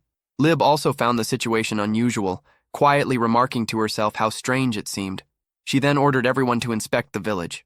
Before that, she cut the ropes binding the bandit's hands, making it clear that he too would have to prove his usefulness. The moment he was freed, he sprinted toward the village without looking back. Shamari moved closer to Lib and commented, in an almost nostalgic tone, that it was the first time since their youth that the two of them had gone out together beyond the castle. With an amused smile, she touched her face and observed how unexpected it was to see that once frightened Lib of the past now serving as a captain. Lib, pretending to struggle to remember, placed a finger on her chin and claimed she did not recall such a thing. Shamari then brought up an old memory as they watched one of the soldiers enter a house in the village. She recalled how, as children, they had once ventured into forbidden caves, and how Lib had cried so much from fear that her eyes had nearly swollen, admitting she had been terrified. Lib told her to stop teasing, and Shamari replied playfully that she would comply if that were an order from her captain. At that moment, the scene shifted to the interior of the houses, where one soldier reported that no one was inside. Soon after, another confirmed that all the houses were empty.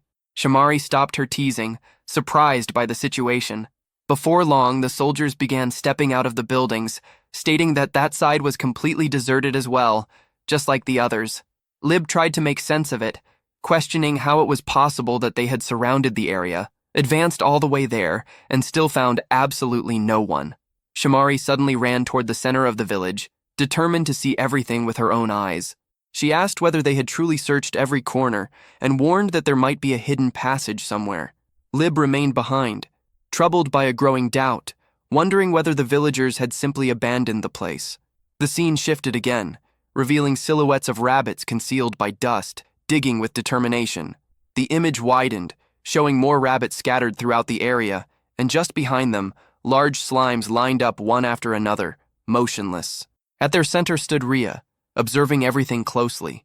At that moment, Jihoon's words echoed in her mind, recalling that the first plan he had mentioned was to abandon Warren. The memory then took shape. Rhea had been running through the forest ahead of Leon while, through telepathic communication, she questioned Jihoon to confirm whether she had understood correctly. His explanation soon became clear in her mind. A subjugation squad led by S-class knights could not be stopped by Warren's forces alone. Trying to hold them back that way would be like attempting to block a missile with nothing but a shield. Back in the present, the cave wall began to crack. Fissures spread quickly until they opened into a large hole, through which the rabbits advanced, accompanied by bluish bubbles that now moved forward as well.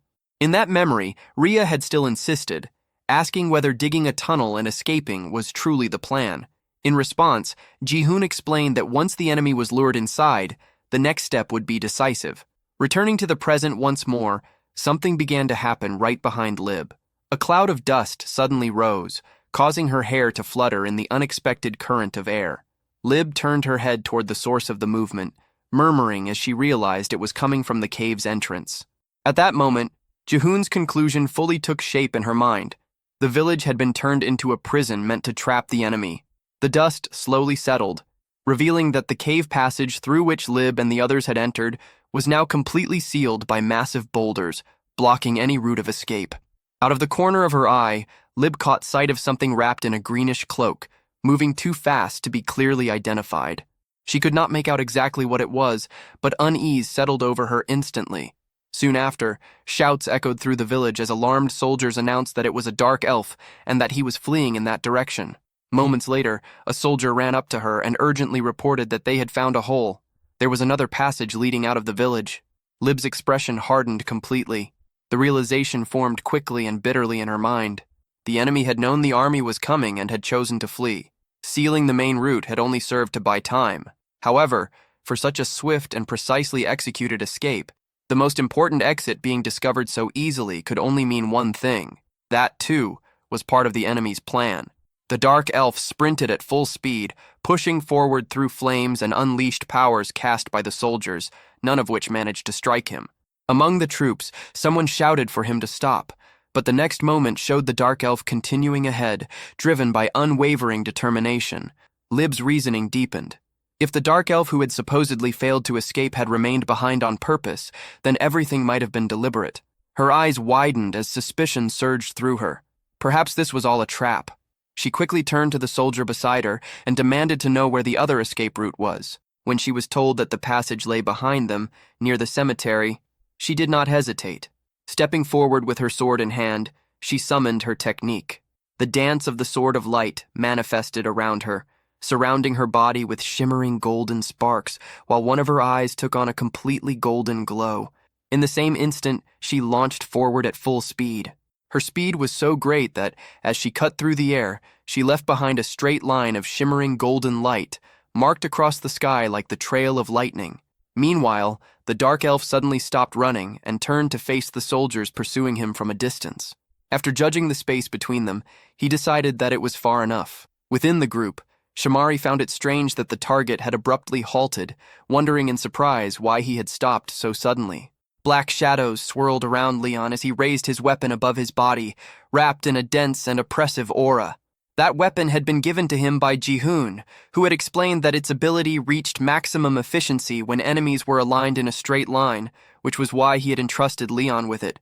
It was the Screaming Awl, a B-class weapon capable of drastically amplifying both physical attack power and magical attack power. Facing the soldiers in the distance, Leon silently acknowledged how much stronger he had become. Then he unleashed his skill, a dark slash that tore through the air and surged violently toward the squad. The soldiers tried to reposition themselves to respond, but the sheer pressure of the attack paralyzed them. Some could barely believe what they were seeing. It was a dark attribute strike on a level comparable to Lady Bianca herself. Others immediately understood that there was no way to block it. Amid the purplish dust rising from the impending impact, Shamari stood frozen, her eyes wide, unable to react. Instinctively, she called out for Lib. As if she had heard her, Lib appeared in that very instant, enveloped in light. Using the dance of the Sword of Light, she crossed the field like a golden flash of lightning, passing Shamari in the blink of an eye. Her flash strike collided directly with Leon's dark attack, and the darkness was torn apart by an intense burst of brilliance as light and shadow clashed in a blinding explosion. Without hesitation, Lib pressed forward, sword in hand, charging straight at Leon, who barely had time to conceal his shock at the overwhelming power before him. The attack came immediately, forcing him to raise his weapon to block the blow. The scene settled on the absolute contrast between the two blades. Leon's black sword, wrapped in dense shadows, and Lib's blade, radiant with golden light. Leon clenched his teeth as he finally faced the blonde warrior head-on. In that instant, he understood that she was exactly the person Ji-hoon had spoken about, the strongest among the knights. Leon and Lib kept their swords locked, the blades crossing between them in the shape of an X. Without warning, Lib vanished from his sight. Leon flinched when he caught only a streak of golden light flashing past his back. She struck from behind without hesitation, but he managed to turn at the very last second and block the attack. In the same motion, Lib reached for her sheath and began drawing a second sword, just as radiant as the first. Leon watched in disbelief and muttered in shock that she was wielding two blades. The scene fractured into a memory. Ji-hoon had once told him that if he ever faced a blonde knight who fought with two swords, Leon would be the only one capable of standing against her. The moment returned to the present, exposing the sharp contrast between them. Leon at level 19, struggling to hold his ground, and Lib at level 25, handling both swords with complete mastery. Memories rushed through Leon's mind at the exact instant Lib's blade stopped just a few centimeters from his face. Just as Ji-hoon had warned, she stood on a level far beyond ordinary humans. They continued exchanging blows in a rapid sequence that was nearly impossible to follow. Shamari watched the clash through clouds of dust and flashes of steel, unable to clearly track their movements. Dazed, she could hardly believe what she was witnessing. To her, it seemed unthinkable that anything could match the flawless dance of Lib's swords. Leon tilted his head by a hair's breadth, narrowly avoiding a strike that would have cut straight across his face. A faint smile curved his lips. He wondered whether that was truly all the strongest knight had to offer. Lib attacked again, and Leon dropped low, falling to his knees as her blade sliced through the air above his head. For him, the fight was still manageable. Leon kept the smile on his face as he began to activate his skill. The focus shifted to his hand, gripping the dark purple sword, shadows swirling around the blade. Black energy writhed and twisted in the air, moving as though it answered his call.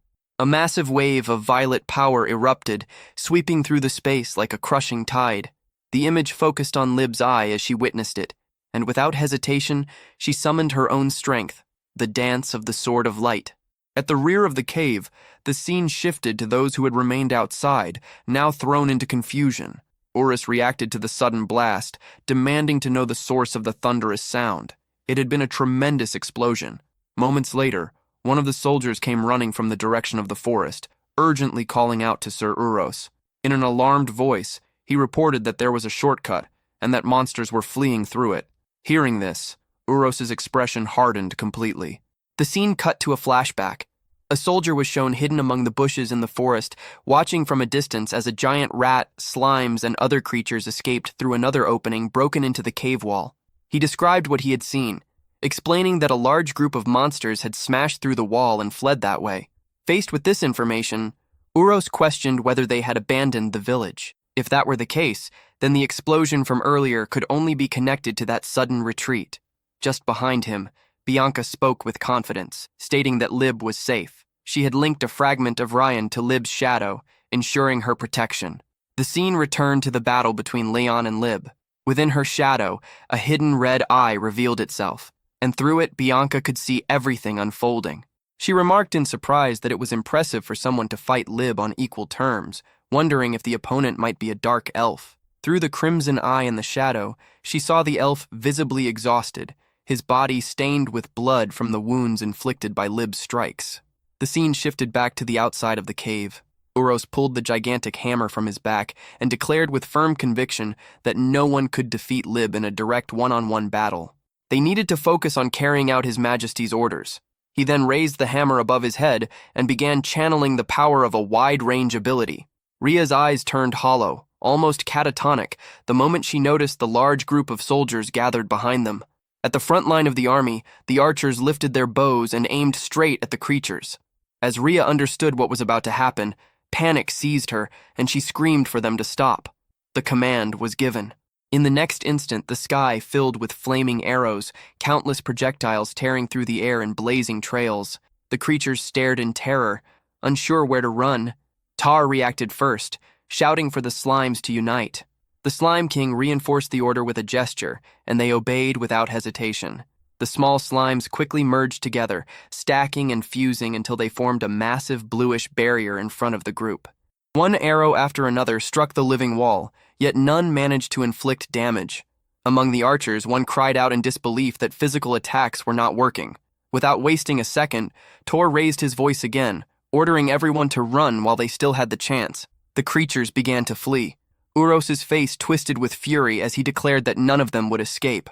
Lifting his hammer, he slammed it into the ground with all his strength. The earth answered with a deafening roar. It was the ability Rift Pulse. A massive crack split open in the ground and shot forward at high speed toward the creatures, curving around the slime barrier. Ria watched in horror. The fissure tore past the front line, and then the earth surged upward violently, lifting everything in its path and forcing the creatures to halt. Amid the dust, they stared in shock. One of them shouted in alarm that the ground was rising and the path had been blocked. Where there had once been an opening, a gigantic wall of rock now stood, stretching from one side of the forest to the other, completely sealing their escape route. Uros then gave the order, stating that their retreat had been cut off. The soldiers advanced as one, and he roared for them to attack. Spears lowered and pointed forward, the army charged toward the creatures. Uros reinforced the command, demanding that not a single enemy be left alive. Rhea remained frozen, unable to react as she watched the soldiers approaching from a distance. Paralyzed, she asked Ji-hoon in her thoughts what they were supposed to do now. No answer came. On the other side, Tar raised his voice and declared that everyone should prepare for battle. Rhea tried to call out to him, but it was already too late. The humanoid rabbits, now fully reverted to their rabbit forms, took their positions, some gripping swords in their paws. One of them shouted that if they could no longer run, then they would fight to the death. The giant rat proclaimed that this was their chance for revenge, and the smaller rats around him echoed the cry, ready for combat. In contrast, the slimes simply reacted with small, silent expressions of surprise, their tiny mouths hanging open. Rhea stood there, watching as all of them prepared for the imminent clash. The sky darkened as clouds gathered overhead, and she whispered to herself that it was fine. She clenched her fists, a clear thought crossing her mind. Ji-hoon's plan had always been to prepare for the future, but at that moment, there was nothing left she could do. Yet the instant the moon emerged brightly from behind the clouds, something shifted. This was a life that had already been saved once. A notification appeared, stating that at night monsters grew stronger, with all their attributes increased. Moonlight reflected in Rhea's irises, making her eyes shine intensely. It was time to fight. Rhea charged forward alongside the monsters, all of them with fire in their eyes, consumed by overwhelming fury. Red flames swirled around their bodies, revealing the surge of power emanating from them. Ahead, the human soldiers advanced in tight formation, shields raised and spears leveled, wrapped in the golden energy Uros had summoned. On the screen, the values of the opposing forces were displayed. The total power of the monster faction stood at 992. The scene closed with both sides sprinting toward each other as the total power of the human faction, 449, appeared, sealing the beginning of the inevitable clash. The scene shifts to the false escape route. A golden glow shines at the tunnel's exit. Then an explosion spreads rocks and a large amount of smoke. From there, the dark elf emerges, regaining his posture. After recomposing himself, although severely injured, he prepares for the unfolding of the battle. The thought that in a fight between light and darkness there is no attribute advantage between one and the other echoes. The truth in a situation like this is only one, the strongest wins. The next attack is declared, and Lib advances with her swords toward Leo. She easily cuts through Leo's black barrier, and it becomes clear that in this battle the strongest is Lib. Suddenly, a scream echoes across the battlefield, drawing both of their attention. He observes and realizes that his allies have already been reached, but he has no time to process the information, as Lib advances for another direct attack. While defending himself, he realizes that the main force is in danger. Lib, close to Leo, comments that she believes in the intelligence of monsters. Leo is surprised by the heroine's words, confused about her motivations. The clash continues and Lib admits that she does not expect Leo to understand. Until a voice manifests calling for the captain and both separate. A small group of soldiers emerges from the cave. Lib immediately realizes that the battle between humans and monsters has begun. On the other battlefield, Tor faces a warrior with a shield and spear, using his hammer. He delivers a powerful blow, but it is defended, although it causes significant damage to the shield. The warrior mocks Tor's strength, saying it is not enough, even for such a large creature. The warrior then delivers an attack with his spear that pierces Tor's shoulder. Tor suffers from the blow but also from the sight that follows. His companions, several of them, being incinerated with magic, agonizing in pain. But it does not stop there, he also witnesses the slimes finally taking damage, with spears imbued with electric magic. Little by little, the monster army decreases, and numerical superiority gives way to a catastrophe. Wherever he looks, the scene of annihilation repeats itself. But he does not have much time to suffer, as a warrior advances declaring that it is time for Tor to be defeated as well. However, the warrior is surprised by a quick attack. His head is slammed into the ground by a powerful blow from Rhea. She tries to make Tor regain his confidence, reminding him that as long as they are standing, even if their companions perish, they must keep fighting, until their last breath. Rhea trusts that even if everyone meets their end in this battle, Jihun will find a way to end the tyranny of humans. Two soldiers with spears join in a coordinated attack against Rhea. But the attack only hits empty ground. In the blink of an eye, the warriors have their heads torn from their bodies. Bianca observes the scene, analyzes it, and laughs while speaking with Rian, saying that apparently the fox is the leader of the monsters. While standing still, Bianca seems like an easy target, and one of Tor's kin advances toward her. Prepared, Rian takes action. In a quick movement, the shadow takes a pointed form and pierces the monster's body with ease, stopping the attack. Meanwhile, Bianca does not even notice what happened, focused only on Rhea's actions. The fox is now face to face with Aldebaran, a 3-star vice captain. He is extremely irritated with Rhea for having defeated two of his subordinates. The vice captain declares that he will reap Rhea's life, while she mocks him, calling him filthy. Aldebaran strikes at Rhea, who dodges with agility. He then activates his fire ability, increasing the destructive power of his weapon. Rhea is caught off guard by the ability, and soon a massive explosion occurs, engulfing the fox completely. Rhea remains in the middle of the fire, completely surrounded by flames. Bianca, from afar, observes the movement, noticing something. Rhea then activates an ability that covers her body with a water armor. Upon seeing the element, Aldebaran becomes surprised and distressed. The Aqua Mirage ability merges Rhea with the element, granting protection and also extreme agility. This allows her to move extremely fast to Aldebaran's back. Another ability increases the piercing power of the fox's claws, and she delivers a strike capable of piercing even the vice captain's armor. The warrior is defeated and collapses on the ground, giving victory to the fox. She contemplates the victory briefly, because it does not take long for another challenge to appear. A massive hammer surprises her, striking her directly. Rhea is thrown far away by the force of the impact and collides with a mountain, causing great destruction. While Rhea agonizes from the injuries caused, the man laments having drawn a card that said he would have a terrible matchup. Rhea worries that she can no longer react to anything, and the man approaches her, determined to finish it quickly and go against the card's prophecy. He declares that today will not be a day of bad luck. The warrior then raises his hammer once more and prepares to attack. But before his blow can hit Rhea, the mountain beside them begins to crumble, drawing his attention. From there comes nothing less than the dragon's breath. To Rhea's relief, the warrior's card was right. Before the attack was launched, Jihun already expected to strike the enemy in combat while carving a path for the lizard folk troops. After the dust from the trail of destruction left by the dragon's breath settled, Jihun observed the outcome and realized that only a hero could remain standing after taking such a direct hit, Urose. The shield hero quickly recognized the source of the attack, coming from the one who was supposed to be the legendary hero. Rain ran toward Rhea, noticing she was injured, and Jihun regretted not being able to arrive sooner. Rhea joked, "Then it's time for me to take over, right?" Jihun replied that she could leave everything to him now. Tor noticed Jihun's arrival, accompanied by the lizard folk tribe. Jihun recalled Uro's specialties before facing him, a hero focused on defensive abilities and area buffs. An opponent who, if near the castle, would be unbeatable, but in this situation had to be brought down at all costs.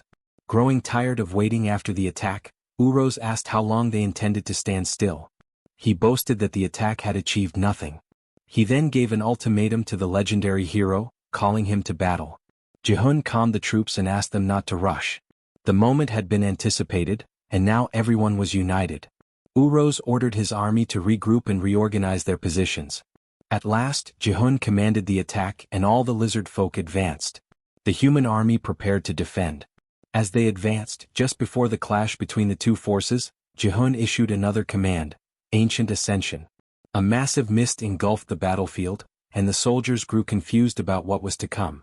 Urose reinforced the troops' confidence, emphasizing that the enemies were nothing more than oversized lizards. At the end of the ascension, one of the soldiers stood stunned and asked Urose what kind of lizard that was. It wasn't long before one of the soldiers was crushed. Urose was astonished upon seeing the lizard folk's transformation for the first time. The battle, which had seemed decided by the superiority of the human army, now took a dramatic turn. The lizard folk advanced, and the soldiers' only reaction was to declare their honor and pride in belonging to the great empire's army as they faced certain death. The battle now appeared to have turned into complete extermination, with only the presence of the immense creatures prevailing. Tor was impressed by the combat power of their new allies. Urose reflected on the annihilation of the front line and realized that brute force could indeed surpass strategy. Completely rejecting reality, Urose advanced with a powerful strike against one of the lizard folk, declaring them to be mere monsters. The struck creature was defeated in an extremely violent manner. After that, Urose taunted the monsters, asking who would be next. Several lizard folk prepared to attack, but Urose did not retreat and declared that he would finish them all. From within the group, a voice declared that they had realized Urose was the leader of those humans. Dirac stepped forward to challenge the hero. Although rank A, Dirac was level 42, while Urose was rank S at level 23. Meanwhile, Rain applied medicine to Ria. Ria asked how it had been possible for everyone to be there, considering they had left a day after her group.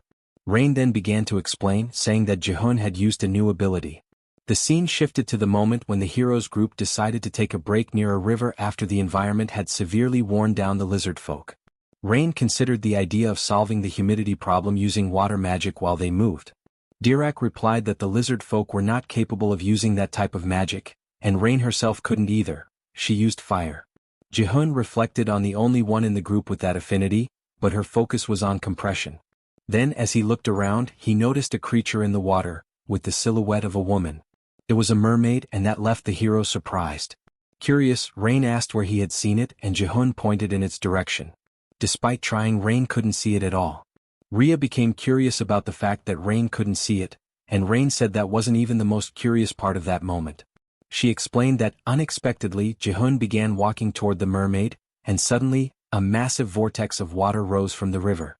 Dirac wondered how that was even possible. Ria processed the story and looked at Jihun standing on the battlefield. And it was there that he revealed that only he could see the mermaid for a special reason. That same reason explained how he had been able to use her power. His soulbinder ability allowed him to hear the cries of the dead and restore their power into reality. Jihun could see the dead and use their power to his advantage. Jihun stood amidst the battlefield as the weight of his existence became undeniable. His identity was not that of a simple warrior. As a soulbinder, he was one who could hear the cries of the dead and bring their power back into reality. That truth had only become clear to him after a certain moment. After completing the mission to expand Hunter forces, something changed. From that day forward, spirits began to appear before his eyes. At first, he didn't understand what he was seeing. Voices echoed in empty places. Figures moved where no living being stood. Even when he called out, there was no response from the living, only the presence of something unseen. It was the village chief who first revealed the truth to him. Only then did Jihun realize what those figures truly were. They were the dead. In a world where even living beings struggled to maintain awareness, the dead existed in an even more unstable state. Their forms lacked clarity, their expressions were empty, and their voices repeated the same fragments endlessly. Regrets. Unfinished thoughts. Echoes that refused to disappear. Those whispers lingered around him constantly. And it was from those very voices that his power was born. Movement in the distance caught attention. Before anyone could fully react, a sudden surge of energy erupted. Jihun's eyes sharpened. In the next instant, a figure appeared above him, descending with overwhelming force. The attack came fast and direct, leaving no room to hesitate. Without delay, Jihun activated a new ability. Flame Transfer. A burst of fire ignited around his arm as he redirected the incoming force, meeting it head-on. The clash produced a violent explosion of flames that spread across the battlefield, forcing those nearby to recoil.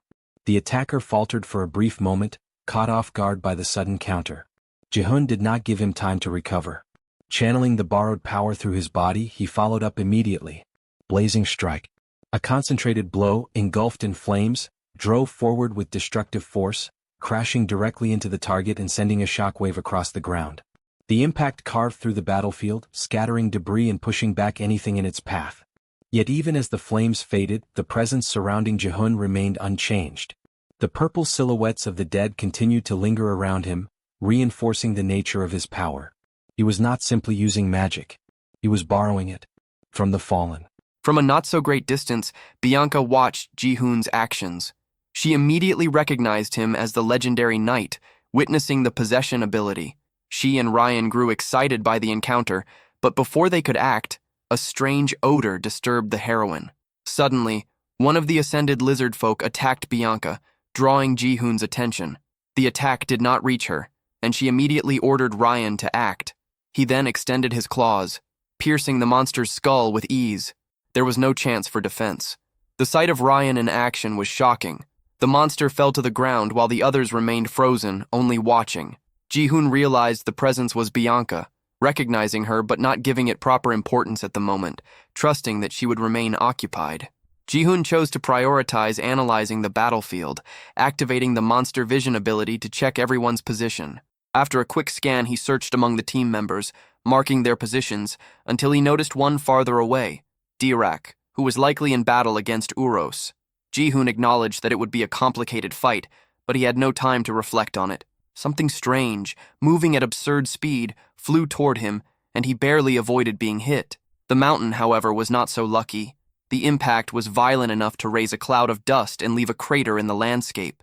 Ji-hoon noticed another presence and soon spotted Dirac, with the strength reinforcement ability active. Dirac vanished from where he stood, and at an absurd speed approached Uros again, the one who had come flying and struck the mountain. Uros had no choice but to endure the next impact, which was so violent that it sent him crashing through the mountain and launched him far away once more. Rhea and Rain watched the battle, surprised by Dirac's headbutt. Ji-hoon had his expectations positively shattered upon witnessing Dirac's superiority. Uros tried once again to stand, though severely weakened. Dirac advanced again, leaping over the mountain, and Uros regretted having drawn the wrong card, sealing his fate. Ji-hoon observed Uros's fall, noting that even though it seemed like an absolute victory for Dirac, in the end, it had been a close fight. After all, Dirac finished the battle severely injured. Ji-hoon reflected that even though one of the heroes had been defeated, there were still 2 others he had not accounted for in his knowledge, which had been 4. Now there were 6, so he would need to consider worse scenarios later. Dirac dragged the defeated Uros closer to Ji-hoon. Bianca lamented the outcome, which had seemed unlikely, and decided it was time to retreat. Near Ji-hoon, Dirac spoke, emphasizing that he had never encountered a human so strong, and Ji-hoon congratulated Dirac on his achievement. Looking closely, Ji-hoon expressed gratitude that the number of heroes had been reduced by 1. He then remembered that the elf had not appeared yet, recalling that he had taken on the most difficult task, acting as bait. Although the elf was capable of dealing with multiple enemies at once, the situation felt strange. A doubt quickly surfaced, the possibility that there were more heroes, and that the elf might be facing one of them.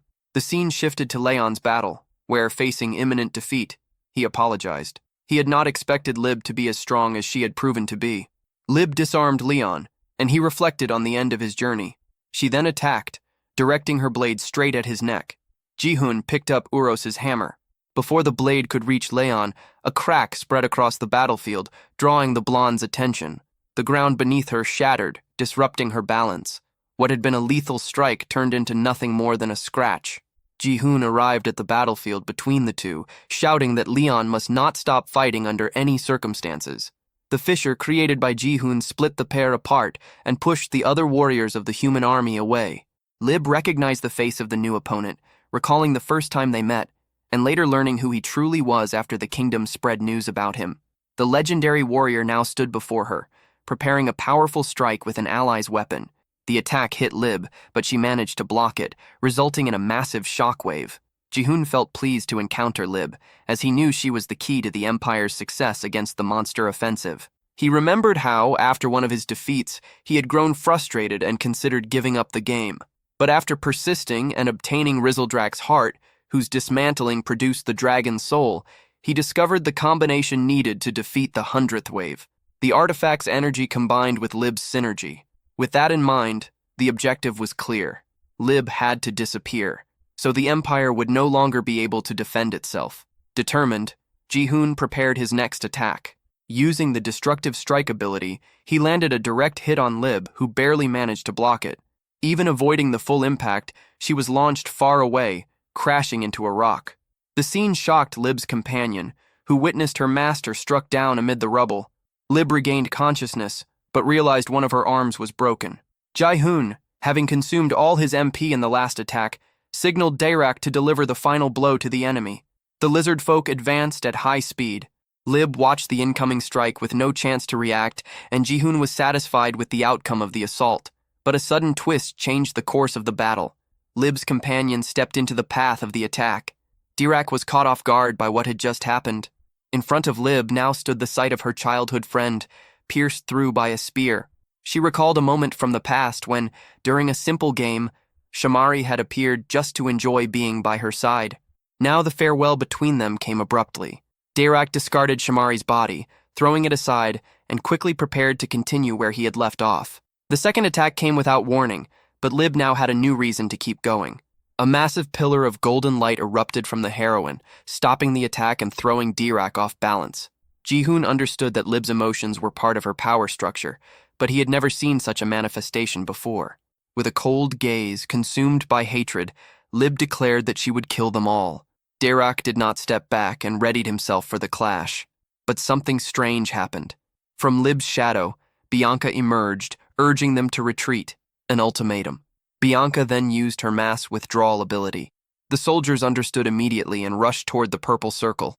Lib grew irritated with the decision, declaring that she could not leave things as they were. But in the very next second, everyone vanished, leaving behind only those who had fallen in battle and the monster team. At the hero's destination, Lib pointed her sword at Bianca, unable to accept the outcome of the battle. It did not take long for her to realize she had lost control. Then, after turning away and walking off, she apologized for her actions, and Bianca accepted. After all, Bianca knew that it wasn't just Lib who felt that way, but all the survivors. Acknowledging defeat, the human army continued their march back home. Meanwhile, the monsters celebrated their victory with intensity. Rain prepared to apply more medicine, and Rhea smiled after receiving intensive treatment. Everyone was savoring their first victory against the humans. Ji-hoon had fought his first major battle, but he remembered that for the monsters, this was only one among many.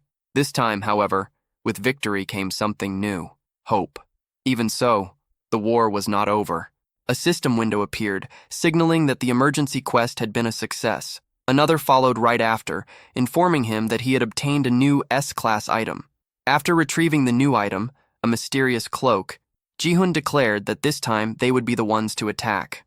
In another scene, Lib and Bianca returned defeated alongside the surviving knights.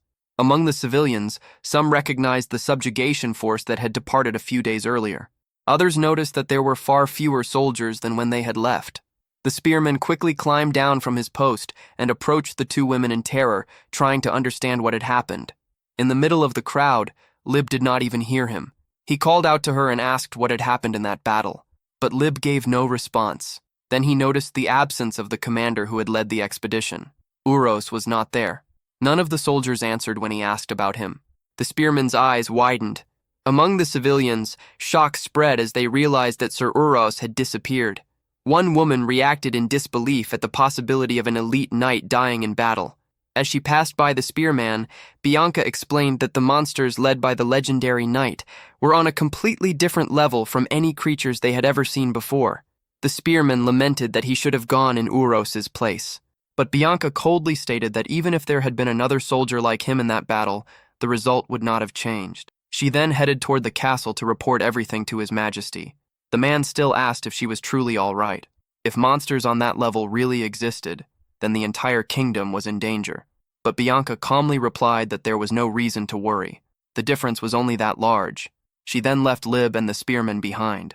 Later, Bianca stood before the king and informed him that out of the 500 soldiers sent with the subjugation force, only 36 had survived. She also confirmed that Commander Uros had died in combat. The king then called Bianca the daughter born from his shadow and ordered her to show him everything she had seen. Her shadow on the floor began to take shape and moved toward the king. Then the visions appeared before him. A lizard man holding a weapon, dinosaurs attacking the soldiers, fire spreading across the battlefield, and a white-haired boy standing tall in a victorious posture. The king then opened his eyes and murmured that this was the 13th ability of the legendary knight. Ji-hoon explains that a few days after the large-scale battle, they had transferred their base to Mudrak. As they walked through the dark area, Ray commented that the place was far too dark, while a rabbit boy complained that it was even hard to breathe. Ji-hoon then explained that Mudrak was not an ideal environment for the beast folk. However, at the very edge of the region, there was a narrow passage. After crossing that path, the other side of the twin mountains surrounding Mudrak finally appeared before them. It was a land filled with sunlight and flowing water. Because of that, they decided to build a new village for the beast folk there. On the other hand, Mudrak itself seemed to be the perfect environment for the slimes. In another scene, Jihoon handed a dagger to Leon.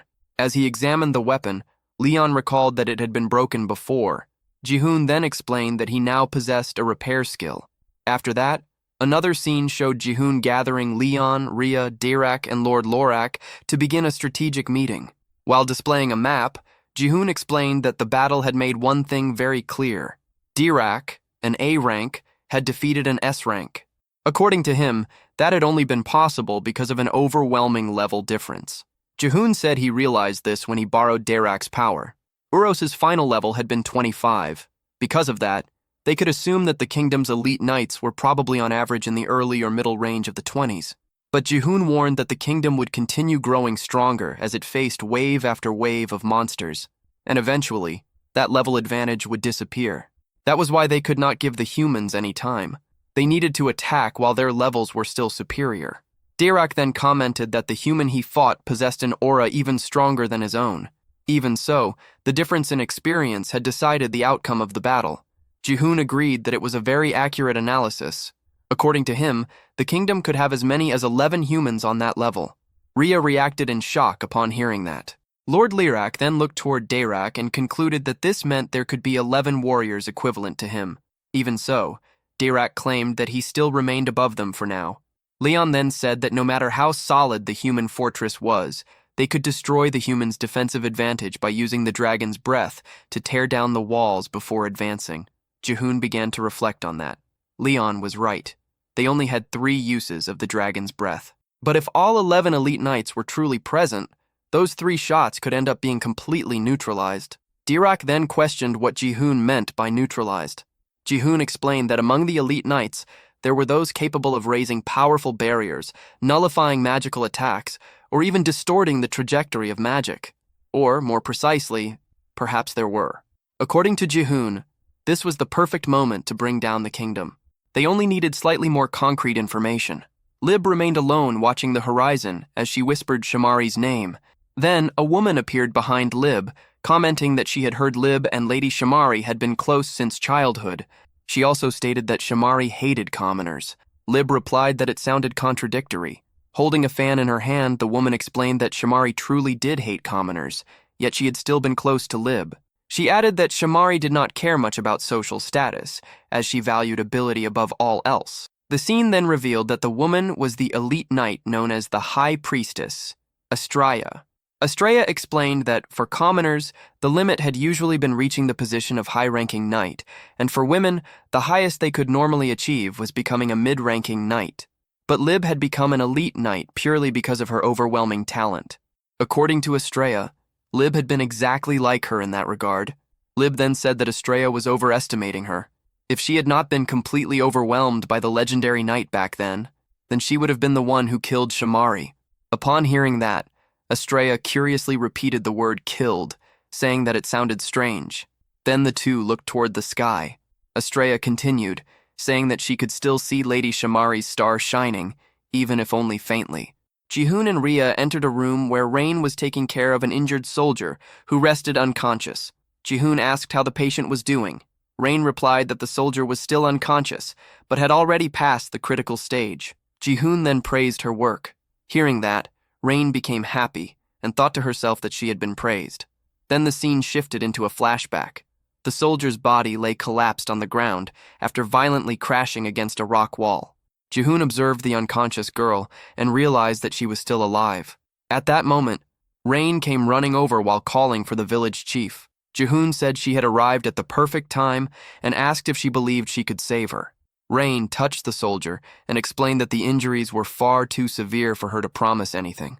Even so, Jihoon asked her to save that person, saying that he was counting on her. Rain became amazed when Jihoon called her the greatest rabbit beastfolk in the world. Returning to the present, Rain remained happy, her cheeks slightly flushed, while Jihoon left the room alongside Rhea. Rhea then asked why he had saved that night, but Jihoon replied that he had not saved that night. According to him, he had merely bought himself an extra life. Rhea commented that Jihoon had started saying strange things again. Jihoon then stated that before attacking the kingdom, they had already fulfilled one of the necessary conditions. After that, he declared that it was time for them to go to the prison. Jihoon and Rhea headed toward a cell where 3 prisoners remained locked up. Then, Jihoon looked directly at one of the handcuffed knights and said he had a proposal for her. He wanted the woman to accompany them to the kingdom. The armored knight, still restrained by chains, pointed at herself and reacted nervously, unable to believe that the proposal was directed at her. Before continuing, I'll treat the armored knight as a male one because the others don't know her identity yet. The scene shifted inside the cell where the 3 prisoners had been held some time before Jihoon's arrival. One of the men started complaining about how much longer they intended to keep them locked up. According to him, since they had not been executed yet, perhaps the monsters were trying to extract information from them. The bearded man then turned his attention to the armored knight and remarked that he did not even remove his helmet to sleep, asking whether that was not suffocating. Caught off guard by the question, the knight awkwardly replied that he never removed his helmet during wartime. It was a rule of his family. Even though he was imprisoned inside a cell, he still considered them to be at war. The bearded man commented, impressed, that it was admirable. The other prisoner then asked for the knight's name. Stammering slightly, he answered that his name was Bendik. The prisoner repeated the name before stating that Bendik was right. According to him, the war was not over yet. They had not lost. The man then proudly declared that they would make everyone regret not finishing off Ashut's eldest son. The bearded man immediately began applauding, praising the young master. Meanwhile, hidden behind the helmet, Bendik could only think awkwardly that the 2 of them had actually believed that. The scene then returned to the moment when Jihoon and Rhea arrived at the prison and walked toward the cell where the prisoners were being held. As soon as they saw Jihoon, 2 of them made expressions of disgust. Jihoon then told the knight that he had a proposal for him. He wanted to take him to the kingdom. Confused, the knight pointed at himself while asking whether Jihoon was really talking to him. Jihoon then explained that he needed a guide. But Bendik immediately replied that he would rather die. He questioned why he would help someone when he considered the kingdom an enemy. Jihoon then added that if Bendik cooperated, he would spare everyone in that cell. He calmly continued, explaining that the job was simple. He only needed to guide him through the kingdom and then return safely with him afterward. According to Jihoon, it would simply be a trip through the kingdom. The knight then questioned whether he truly expected him to believe that. Even while maintaining a gentle smile, Jihoon began thinking that Bendik was surprisingly quick at understanding other people's intentions. He had already seen through the real purpose behind the proposal. Jihoon then concluded that if the man refused, he would have to resort to threats. At that moment, the other prisoner interrupted and asked whether Jihoon would really spare all of them, drawing Jihoon's attention. The bearded man immediately approached the young master and whispered that he should not cooperate with the enemy, but he was ignored. The prisoner interrupted him, explaining that this was merely a step backward for now so they could strike later. The bearded man immediately reacted with admiration, praising the depth of that plan. Finally, the young master turned his gaze toward Jihoon and stated that he would cooperate. The knight still tried to argue something, but the young master ran over to him and stared directly at him. He then promised that, as long as he managed to return alive to the kingdom, he would give him an enormous reward. Hearing that, Jihoon began thinking that it made no sense for such a clever knight to change his mind over such a flimsy verbal promise. But suddenly, the knight enthusiastically replied that he would accept. He immediately asked to hear the details of the plan. Jihoon was surprised to see that. At that moment, he wondered in disbelief whether the man had actually agreed. Jihoon and Bendik stood outside the cell when Bendik asked what he was supposed to do first. Jihoon calmly replied that first, she needed to take everything off, pointing at her body. Upon hearing the sudden request, Bendik was startled and blushed in embarrassment. At first, Jihoon did not understand her reaction, but he then clarified that he was talking about the armor, since she was supposedly wearing clothes underneath it. Bendik awkwardly replied that he should be more specific next time. At another moment, Rhea appeared and asked Leon where Jihoon was. Leon replied that he had left at dawn. Rhea then asked who he had gone with. The scene immediately shifted, indirectly answering the question. Jihoon was standing beside Bendik at the exit of the hideout. As they walked, Bendik commented that if they were really heading to the kingdom, then they should enter as soon as possible. She also complained that the place was far too dark. Jihoon then reminded her that she possessed an affinity with the light element. After that, Bendik finally lit the path using a magical item, and the 2 continued advancing through the cave. After walking for some time, Jihoon commented that it felt as though they had been walking forever, yet he still could not see an exit. Bendik replied that she had never seen such a long cave either. After some more time, she finally spotted a light in the distance. Jihoon immediately became excited when he noticed it. He then began reflecting on the situation. On the kingdom's map, there was a cave that had initially seemed like nothing more than part of the scenery. However, after the level 50 wave, monsters had also begun appearing there. If monsters were emerging from that location, then there had to be some path they were using to enter.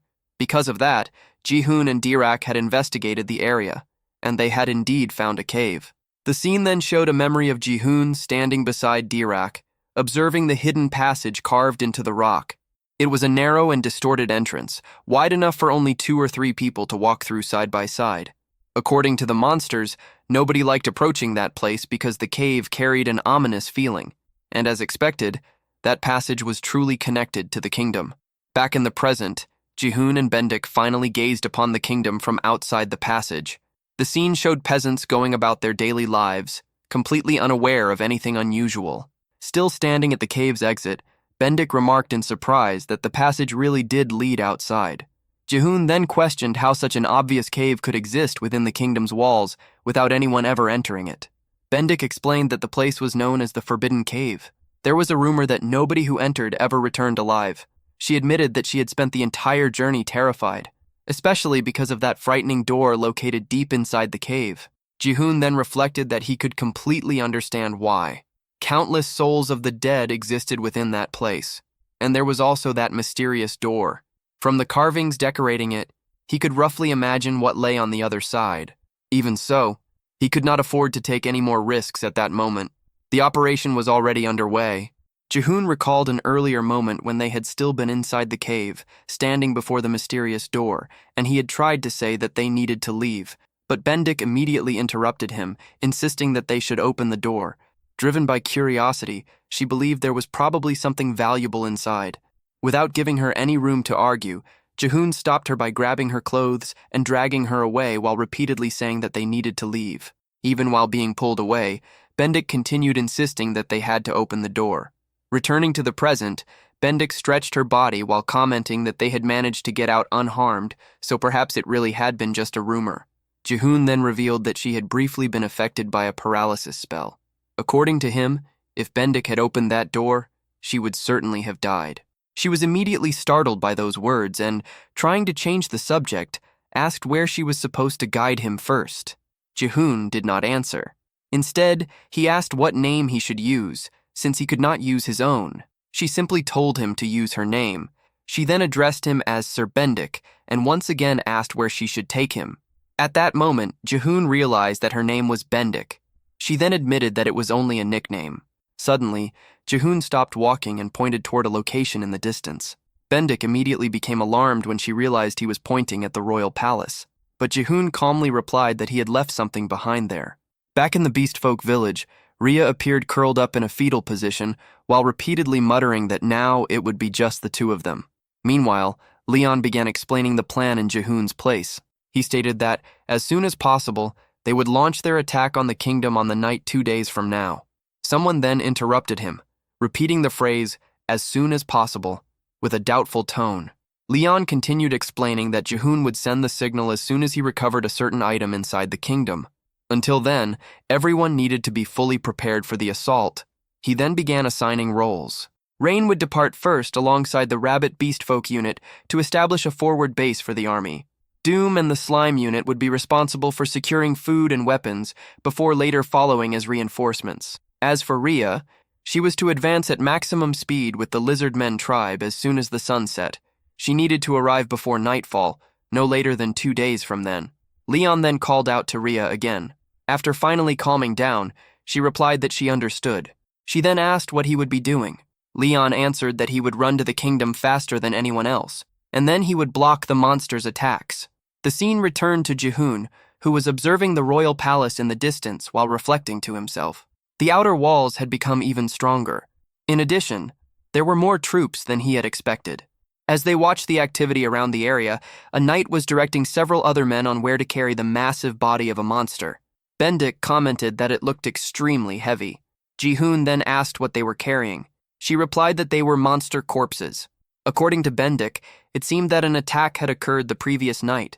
She then explained that many useful materials could be extracted from monster bodies. The hides could be turned into clothes and shoes. The tougher horns, claws, and fangs were used to make accessories and weapons, and with some luck, it was also possible to find enhancement stones. These stones improved the quality of weapons. Jihoon then mentally repeated the part about enhancement stones being found inside monster bodies. Meanwhile, he noticed two knights chatting enthusiastically during a shift change.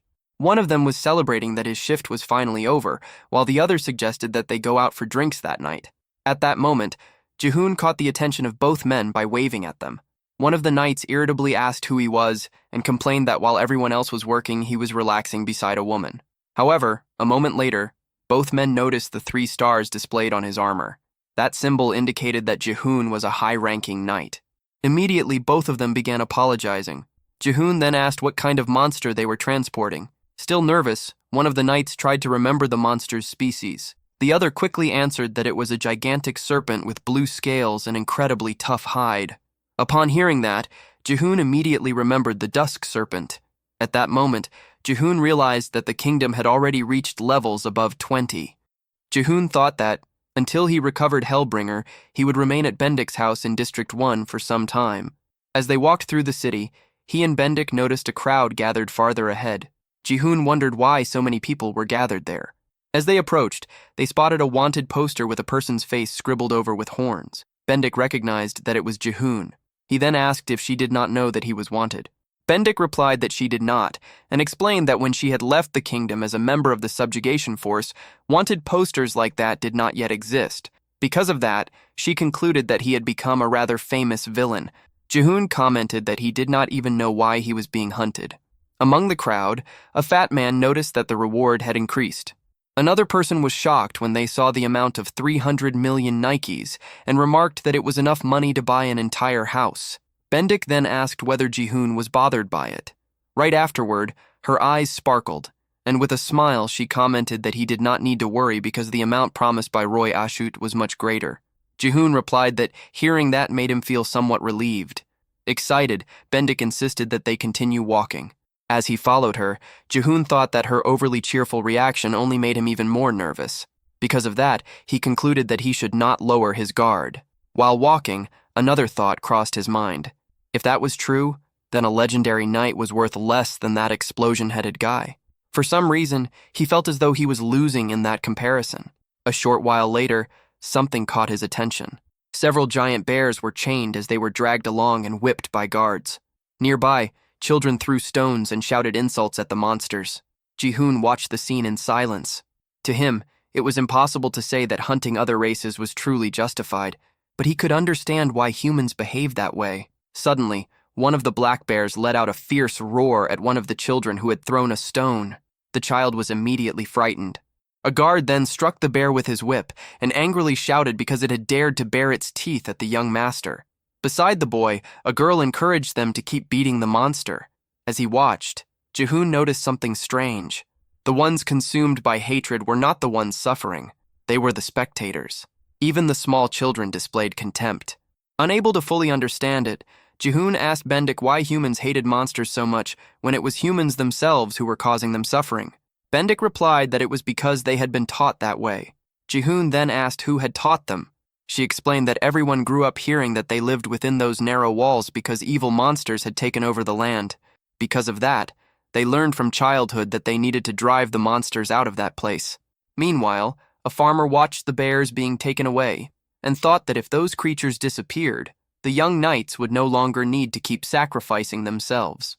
Another believed there would be much more land available for farming. A woman, on the other hand, blamed the monsters for everything. As they watched the children together, Bendik commented that creating an external enemy was the easiest way to unite people around a common goal. At that moment, the boy who had been throwing stones excitedly declared that when he grew up, he would become an elite knight to exterminate monsters and protect the kingdom.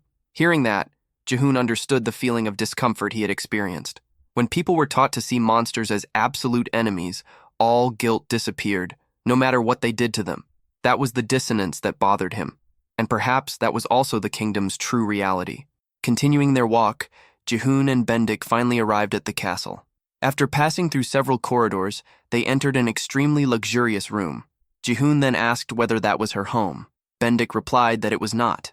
At that moment, A maid passing by recognized Bendik and called out to him. The two immediately ran away from the area. As they watched them leave, one of the maids commented that the person accompanying Lord Bendik looked a lot like Miss Lily. The other replied that such a thing was impossible. A short while later, Jihoon and Bendik entered a room. Jihoon announced that he would be staying there and asked why she had run away like that. Still catching her breath, Bendik explained that the people who worked in the castle knew her real appearance behind the armor. Jihoon then remarked that they might have thought there were two versions of her. Afterward, he asked what her real name was. According to him, it would be easier to deal with the situation if he knew more about her. The girl smiled and revealed that her name was Lily. Jihoon commented that the name suited her. Lily then tried to call him Lord Bendik, but Jihoon interrupted her. He asked that when they were alone, she simply call him Jihoon. After that, he admitted that he had a question. Lily eagerly asked what it was. Jihoon then pointed out that the proposal also represented a huge risk for her. Because of that, he wanted to know why she had agreed to help him. After a brief silence, Lily simply replied that she needed the money. Lily went on to explain that it was a very common reason in that place. When she was young, her father had become seriously ill. Since he was unable to receive treatment in time, he eventually died. Because of that, she had decided that she would definitely become rich. Jihoon asked what she meant by rich. Lily then explained that as soon as she obtained farmland and a house of her own, she would immediately leave behind the dangerous life of a knight. She then took out a drawing and showed it with a happy smile. In the drawing, she was married. Lily explained that she intended to marry an intelligent man and live more happily than anyone else. Jihoon could only respond with a brief remark, unsure of what to say. As he watched her happiness, he began reflecting in silence. If he achieved his goal, Lily's dream would be destroyed. After all, to fulfill his own dream, he needed to destroy the human side. He then wondered how she would feel if someone destroyed her dream in order to achieve their own. In the end, wasn't it the same for everyone? Jihoon then remembered that, 2 days from now, the promotion examination for knights would take place. Among countless mid-rank knights, only 10 would be able to become high-rank knights. The dreams of those who failed would inevitably be shattered. Even so, that did not mean they should resent those who had successfully advanced. After thinking about that, Jihoon asked whether she truly did not mind. Lily lowered her head and replied that if Jihoon's plan succeeded, she would accept all of it. But shortly afterward, she became cheerful again. With a confident smile, she declared that if the plan failed, she would receive an enormous fortune. Jihoon scratched his head after hearing that. Then he began to think that perhaps she had already figured out part of his goals. Even knowing that, Lily was far more ambitious than he had imagined. Pointing at herself with a smile, she commented that the poorer a person was, the greater the risks they had to take. Hearing that, Jihoon could not help but ask how much money she was going to receive in exchange for gambling with the fate of an entire country. Lily then explained that the one who had made the promise was Roy Ashit, the eldest son of the Ashit family. She explained that the Ashit family was known as a prestigious bloodline that had produced elite knights for generations. According to the rumors, members of that family always kept their word. Because of that, she believed she could trust them. Lily continued by saying that Roy Ashut had promised her farmland and a small mansion near the royal palace. To her, that reward could not even be compared to the amount offered on the wanted posters. Hearing that, Jihoon thought that she was practically selling the fate of the country in exchange for a house of her own. But suddenly, something caught his attention. He then asked her to wait a moment. If there was an Ashut among the elite knights, he wanted to know whether there was someone named Leon Ashut. Lily replied that there was and asked if he knew Sir Leon Ashut. Upon hearing the confirmation, Jihoon turned his head away and remarked that he had just heard the one name he least wanted to hear. Unable to understand his reaction, Lily remained silent. Jihoon then asked her to tell him if there was any name she did not recognize among the ones he was about to mention. He then began listing several names: Aries, Uros, Bianca, Cancer. After a brief pause, he continued: Leon Ashut, Astria, Lib, Antares, Archaon, Capricorn, Aquar, Luches. When he finished, Lily clapped her hands in amazement. According to her, Jihoon had named the captains of divisions 1 through 12 exactly and in the correct order. Jihoon let out a long sigh. He then concluded that they were truly all there. As he reflected on the matter, he began reorganizing several pieces of information in his mind. The existence of the elite knights had always seemed strange to him. At first, He had even thought that they were the result of some special summoning method similar to his own. He also remembered the stories of Lib and Shamari. The two came from noble families and had known each other long before his arrival in the kingdom. As he recalled how close they were, a new question emerged. If they had already been there long before his arrival, then had the 12 elite knights already existed back then? Ji-hoon sat down in a chair and let out another sigh. Despite everything, he considered it a small relief. After all, he had built his strategy around the worst possible scenario. The only thing that had disappeared was his hope of finding a more favorable situation. If all 12 elite knights were truly present, there were countless ways to stop the power of dragon breath. Because of that, he concluded that he would need to act with extreme caution. It was already night when a noise coming from outside caught the attention of both Ji-hoon and Lily. Ji-hoon asked what the sound was. Lily immediately replied that it was an attack. Looking out the window, Ji-hoon saw guards running in a hurry while shouting that the monsters were attacking. At that moment, he knew the time was approaching. This was the perfect opportunity to observe the kingdom's true strength and see how the elite knights operated in battle. Without wasting a second, Ji-hoon ran out of the room. Lily quickly followed behind, remembering to call him Lord Bendik. Elsewhere along the wall, a knight ordered the archers to quickly take their positions. Meanwhile, one of the archers tried to spot the monsters in the distance. However, he could not see anything and began questioning where the threat was. As he ran, Ji-hoon thought that the wall was still too far away. He then searched for a place from which he could observe it more clearly. That was when he found a staircase leading to the top of the fortification. A short while later, an archer pointed towards something strange on the horizon. It looked like dark clouds. From a section of the wall, Ji-hoon watched it carefully. He remembered that the one who had attacked the previous day had been the Dusk Serpent. Therefore, the next wave should be... As he reached that conclusion, he clenched his teeth. The supposed clouds continued drawing closer and closer. Then the archers realized the truth. Those were not clouds. They were an enormous horde of ferocious bats advancing through the night sky. Shock spread across the walls. At that moment, it became clear that this was the 22nd wave, the horde of acid bats. The army holds its position under orders to wait until the bats are within range. Ji-hoon is surprised by how quickly the soldiers organize themselves, showing they are highly trained for ambushes. However, this will be the first horde to attack from the skies. Not long after, the battle begins, and the soldiers unleash a barrage of arrows at the bats. The sheer number of arrows blankets the entire swarm. However, the bats' agility allows them to evade every shot with ease. As the soldiers realize their enemy is dodging every attack, concern spreads through the ranks. Ares then decides to join the battle. He orders everyone to make way before unleashing one of his most powerful attacks. A massive wall of fire surges toward the horde. But once again, the swarm evades it, leaving the legendary warrior frustrated. Ji-hoon had already expected this, knowing the wall of fire rises from the ground, making it ineffective against airborne enemies. The bats immediately launch their counterattack.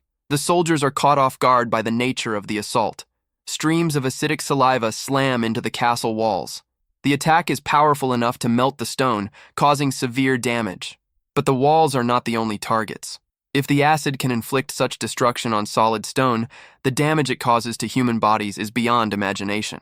Panic spreads throughout the army, and as the horde flies over the walls, the archers become so overwhelmed that they forget shooting in that direction could strike their own allies. As Ji-hoon watches the bats fly past the walls, he wonders where the other knights are. Only Ares is fighting. He questions whether they became careless because Ares had handled every previous horde on his own. Suddenly, a golden beam of energy streaks past Ji-hoon. Lib, the one responsible for it, wipes out countless bats in the blink of an eye. Even though the attack is effective, Ji-hoon knows Lib will not be able to stop this horde either. Just as expected, all Lib can do now is watch as the swarm attacks the city. The citizens run in every direction, desperately trying to protect themselves from the assault. Meanwhile, the destruction continues to spread. The kingdom's strategy for defending the castle appears to have been flawed. Stationing two close-range fighters as the main defenders could only lead to this outcome. The horde pushes forward with ease, and the royal palace seems doomed to collapse. However, a single presence catches Ji-hoon's attention. Estrella begins casting her spell. With a confident smile, she carries herself like someone who controls the flow of the battle. In an instant, Gate of Sanctuary is activated, enveloping a large portion of the city. Jihoon immediately realizes that this ability will become the bat's greatest obstacle. Within its area of effect, their attacks will no longer work. No magic will. The bats remain unaware of this and continue their assault. A relentless barrage of attacks crashes against the dome, but none of them have any effect. Estrella remains calm and completely still. Jihoon determines that at her current level, she can protect Zones 1 and 2. He quickly realizes that the bats now have only one option left. The Horde's leader orders every last one of them to charge the king, even if it costs all of their lives. The entire swarm immediately redirects toward the royal palace. The citizens watch in fear as the bats form a single assault formation aimed straight at the king. Ares is thrown into panic by the sudden turn of events. The king, however, appears completely unconcerned, almost as if he is unaware of the danger. High above the palace, another powerful figure waits in silence. Disappointed that there is no audience to witness her performance, she calmly prepares for the attack. As a powerful shockwave begins to gather, Jihoon recognizes that cancer is about to bring the Horde to an end. A massive bolt of lightning tears across the sky, completely annihilating the swarm in a single instant. The monsters perish immediately, without even a chance to react. The flash is so overwhelming that, for a brief moment, the night seems to vanish beneath daylight. Every monster in the Horde is reduced to nothing but ash. Bianca watches the battle come to an end, and her only concern is making sure the courtyard does not become a mess. To handle that, she calls on her companion. Jihoon analyzes the kingdom's defensive strategy, pointing out that if the legendary warriors had been stationed on the front lines, the casualties across the districts would have been much lower. On the other hand, the Horde would have scattered and launched attacks across many different parts of the kingdom. Leaving the front line vulnerable had been intentional, anticipating the Horde's final movement and drawing them into a perfectly aligned formation for a deadly trap. Meanwhile, Leon arrives at the area, but only moments too late to witness the attack. By sunrise, the kingdom is already working to rebuild the damaged areas. Estrella uses her healing powers to treat the wounded. Grateful for the assistance, she asks one of her attendants where Akur is. The attendant replies that he is in the final stage of his research. Not far from there, people gather at a tavern to celebrate the victory, praising Cancer's strength and beauty. At the counter, Jihoon asks around about the sword, but the bartender seems to know nothing about it. He had assumed that a place like this would be where rumors about the sword would circulate, but he is disappointed to find that his assumption was wrong. Then, a drunken man nearby overhears the conversation and asks if he is referring to the one embedded in the palace garden. Jihoon and Lily immediately turned their attention to the drunk man. The two were inside the Crow Nest Tavern when the man continued, saying he had assumed Jihoon already knew about it.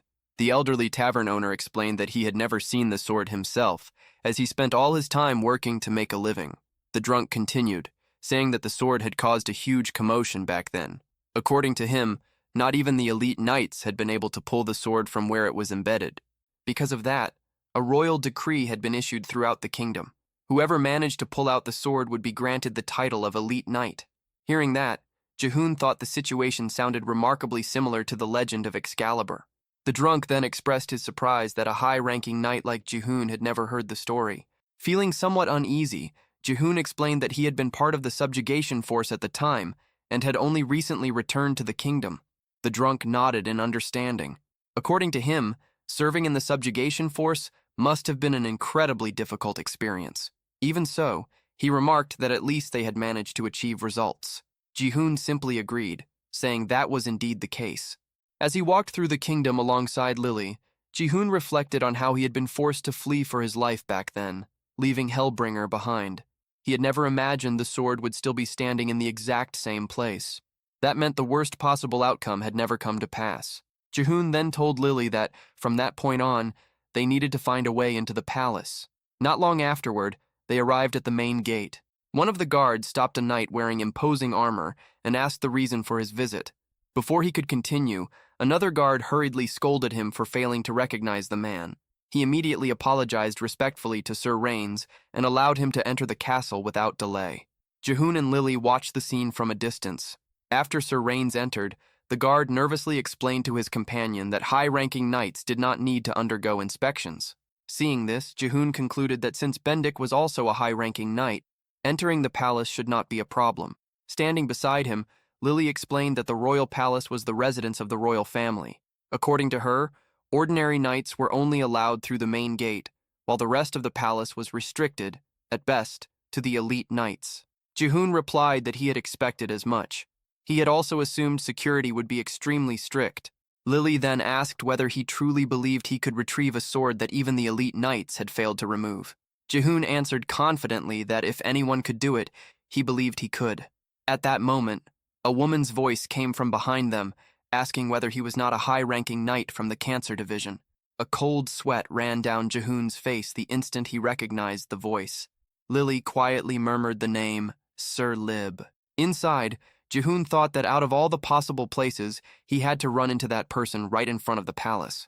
Lib then remarked that she had heard the Northern Subjugation Force led by Kalhera had been completely wiped out. She then asked what had happened. Jihoon tried to answer, but the words caught in his throat. Lib then asked why he was the only one who had returned. Remaining silent, Jihoon rapidly assessed the situation. If the sole survivor were wandering around freely without even submitting a report, it would certainly raise suspicions.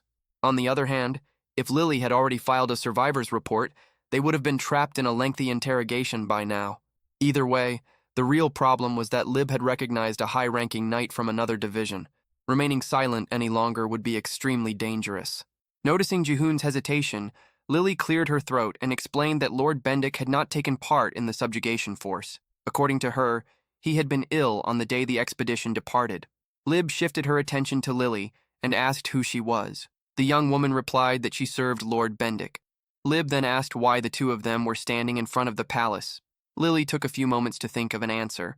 Before she could say anything, Jihoon explained that they had come there to find out whether there was any news about survivors from the subjugation force.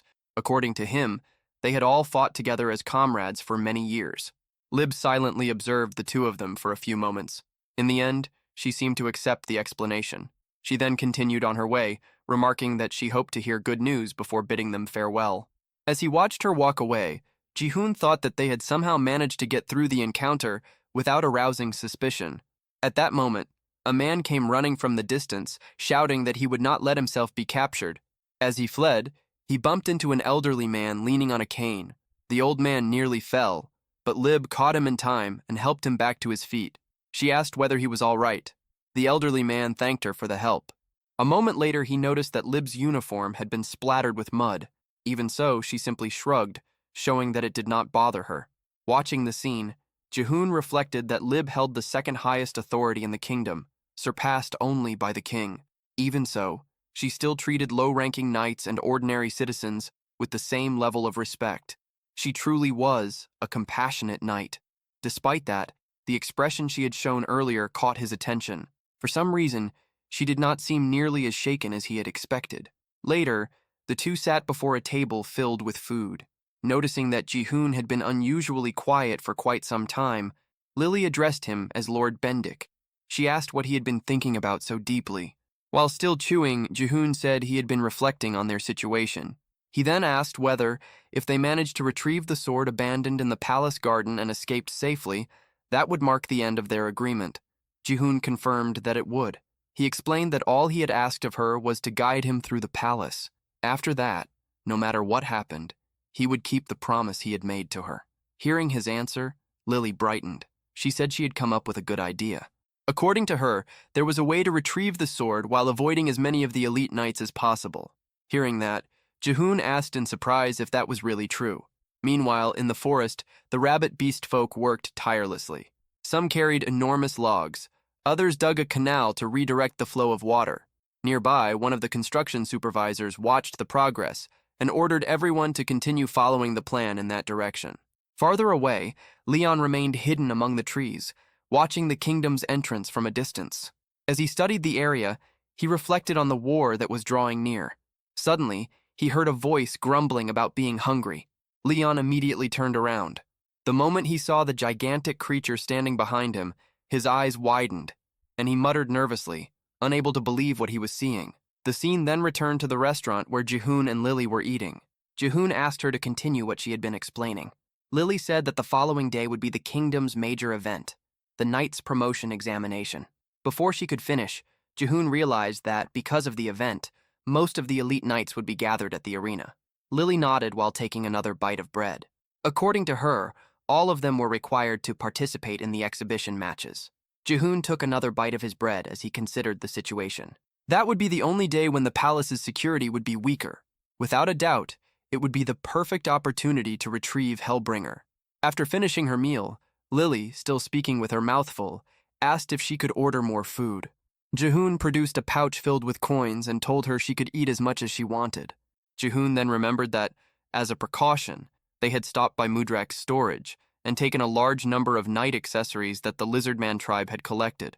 At that moment, he realized it had been a wise decision to bring so many of those items. They would certainly prove useful in many different ways. The scene then shifted back to earlier that morning, before the two of them had gone to the tavern. Earlier that morning, Jihoon asked the merchant if he was really willing to buy all of those items. The weapons dealer examined the collection and noticed that some of them appeared to be ornaments belonging to the kingdom. Hearing that, Jihoon asked whether those accessories truly belonged to the royal family. He then decided it would be better to leave those items out of the deal, just to be safe. Afterward, he took out several colored stones and showed one of them to the merchant, asking how much that type of item was worth. The man examined the stone for a few moments before concluding that it was a flawed enhancement stone. According to him, items like that were not especially valuable and were worth around 50,000 nakes each. As he looked over the other stones in Jihoon's hands, the merchant noticed that some of them were of far higher quality. Growing excited, he explained that this completely changed the negotiation. He then placed a large sack of coins on the counter and offered 30 million nakes for the entire collection, including both the high-quality stones and the flawed ones. Jihoon was taken aback by the amount and repeated the figure in disbelief. The merchant replied that enhancement stone prices were virtually the same everywhere. At that moment, Jihoon discreetly produced another stone, a purple one that he had been hiding behind his back. He then asked how much that one would be worth. The moment the merchant saw the stone, his eyes widened. Stunned, he remarked that it was a purple enhancement stone.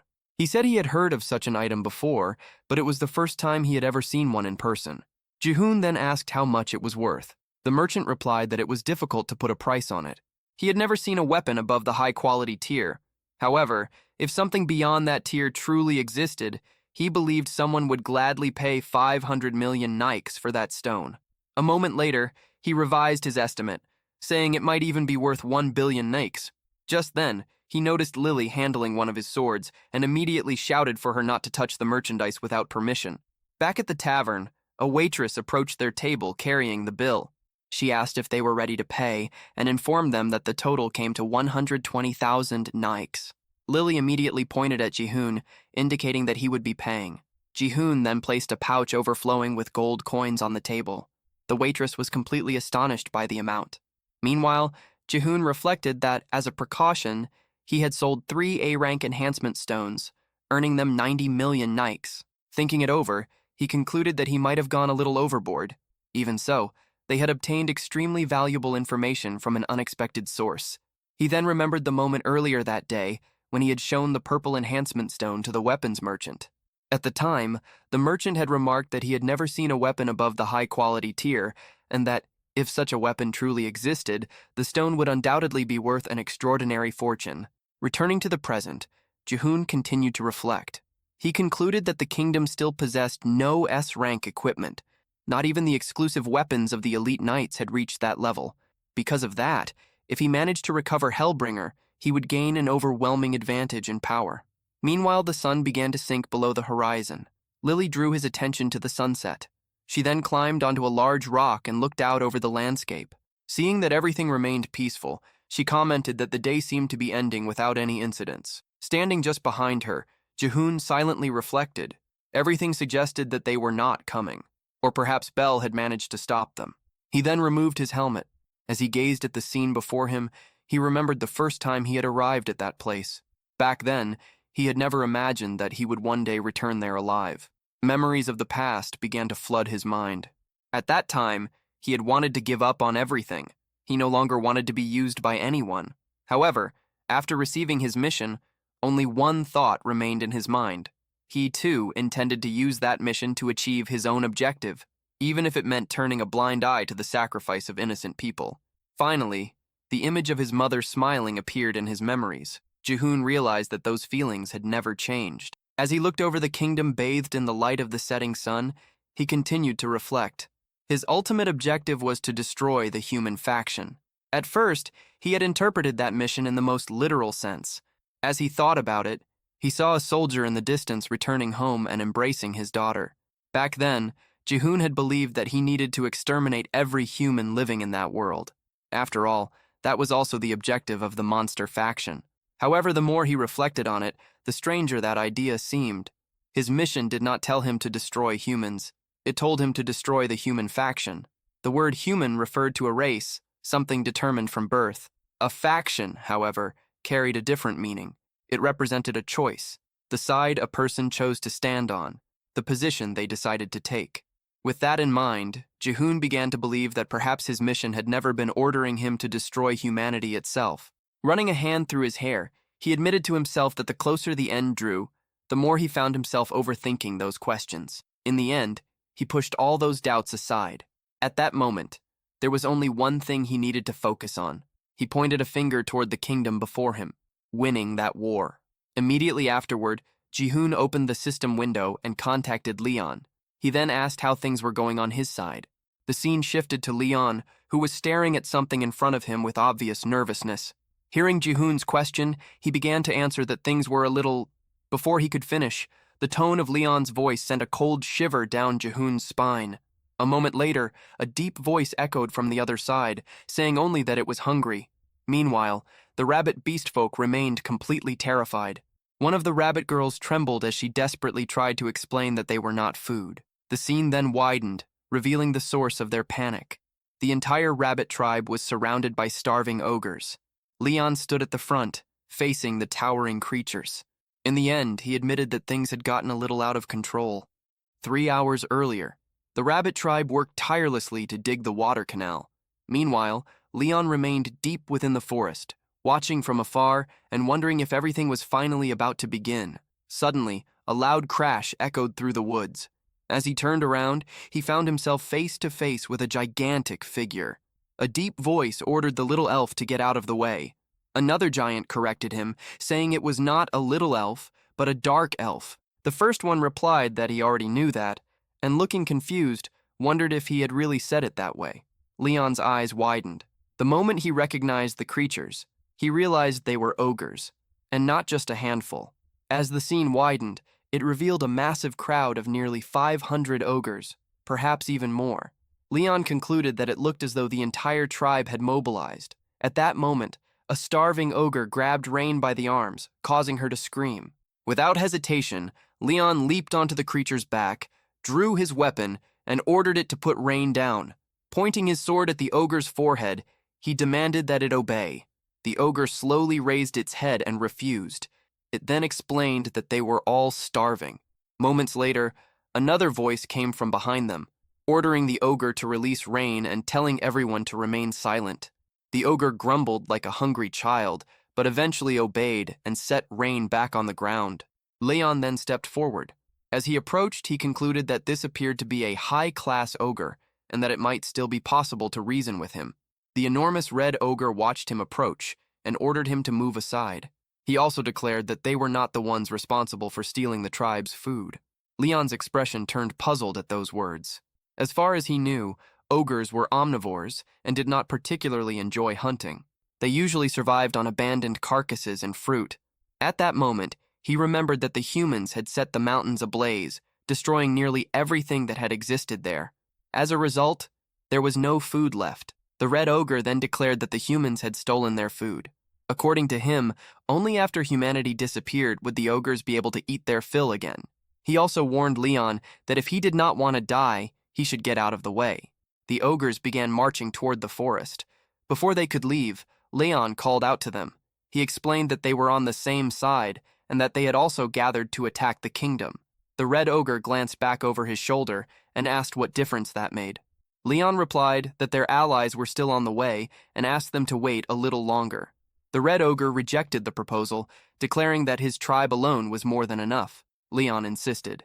He warned that the situation was not that simple and that if they attacked alone, they would certainly be wiped out. Before he could say anything else, a gigantic hand seized him and hurled him violently through the air. Rain cried out Leon's name. Even after the impact, Leon forced himself back to his feet with his weapon still in hand. As he regained his balance, he found it strange that he was still able to stand, despite being struck by a blow as heavy as a sledgehammer. Rain placed a hand over her chest, stunned that he had endured the attack. Then another enormous red ogre, the one who had thrown Leon, finally spoke. According to him, they had to fight while they still had the strength. If they waited any longer, a time would come when they would no longer even be able to stand. At that moment, he was revealed to be the leader of the ogre tribe, the King Ogre, an S-rank monster at level 27. Leon wondered whether he was truly capable of stopping an opponent of that caliber. However, as he observed him more carefully, he realized that the ogre leader was in far worse condition than he had first imagined. He looked so weakened that he seemed to struggle just to remain standing. The King Ogre explained that if they delayed any longer, many of his people would die before they even had the chance to fight. Faced with that situation, Leon replied that marching into battle in their current condition would only lead to a meaningless death. Without showing the slightest hesitation, the King Ogre ripped a massive boulder from the ground and hurled it straight at Leon. For a brief moment, Leon stood frozen, unable to react. The boulder, however, flew over Leon's head and crashed into the ground in the distance. The King Ogre then fixed his gaze on him and warned that if he spoke one more word, he would die. Leon met the ogre leader's stare without saying a single word.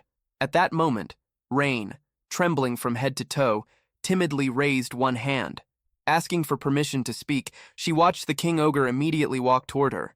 Startled, she shouted that she was not a dark elf. She covered her head with both hands and squeezed her eyes shut, bracing herself for the attack she believed was about to come.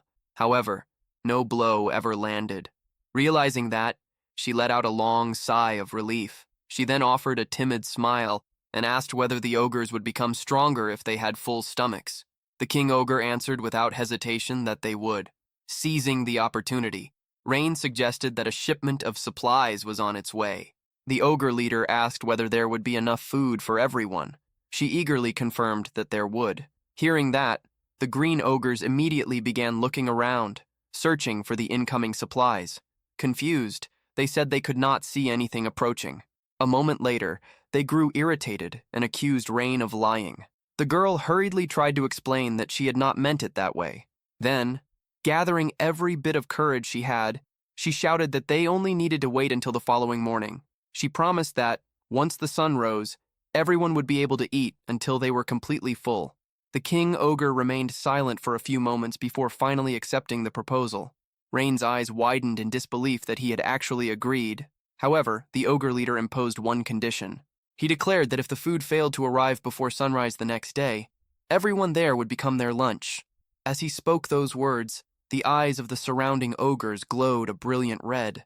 Rain and the entire rabbit tribe trembled at the threat. Fear spread among them as they imagined what would happen if the promise was not fulfilled. With a trembling voice, Rain admitted in terror that this was not unfolding the way she had imagined. Meanwhile, elsewhere, after hearing Leon's report about the ogres, Ji-hoon finally understood the situation. He concluded that the King Ogre's deadline would expire before sunrise. At their current pace, it would be close, but he believed they could still make it in time. Watching the sun sink below the horizon, he continued to think. The ogres could not be incorporated into Warren's forces, but perhaps it would be possible to use the monster wave itself to their advantage. The real problem was the amount of food that would be required. The rat tribe and the goblins had arrived late at Mudrak.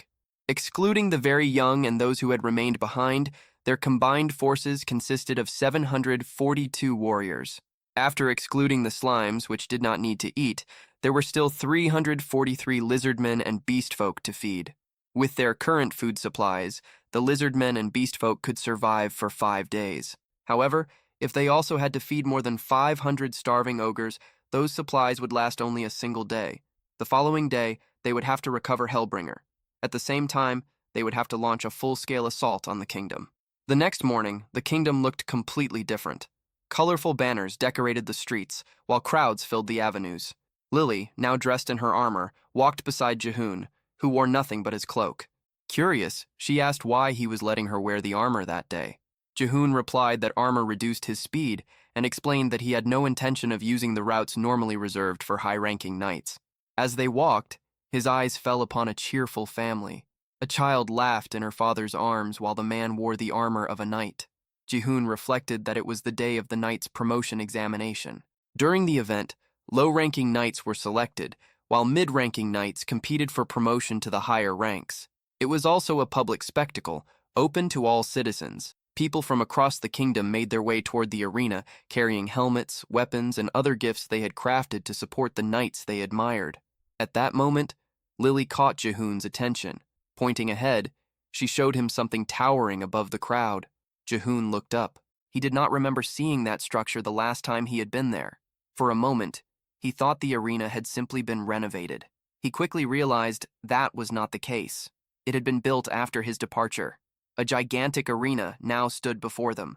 Hundreds of people streamed toward its entrance. Lily pointed again with excitement and said they had finally arrived. Ji-hoon carefully examined the place. He wondered what kind of venue could attract such an enormous crowd. Even its architecture looked different from the rest of the kingdom. Then something caught his eye. His gaze locked onto a particular spot where a large crowd had gathered. Without saying a word, he broke into a run. Lily was left behind in surprise, trying to figure out what he had seen. Still unable to believe what was before him, Ji-hoon came to a stop beside the fenced enclosure. At that moment, he remembered the words of one of the elite knights, who had once said that it was a valuable asset and could not simply be destroyed. The sight before him was disturbing. Monsters remained trapped inside, covered in filth, weakened by hunger, and so exhausted that they could barely move. Looking at the miserable scene, Ji-hoon came to a realization. The place was a zoo.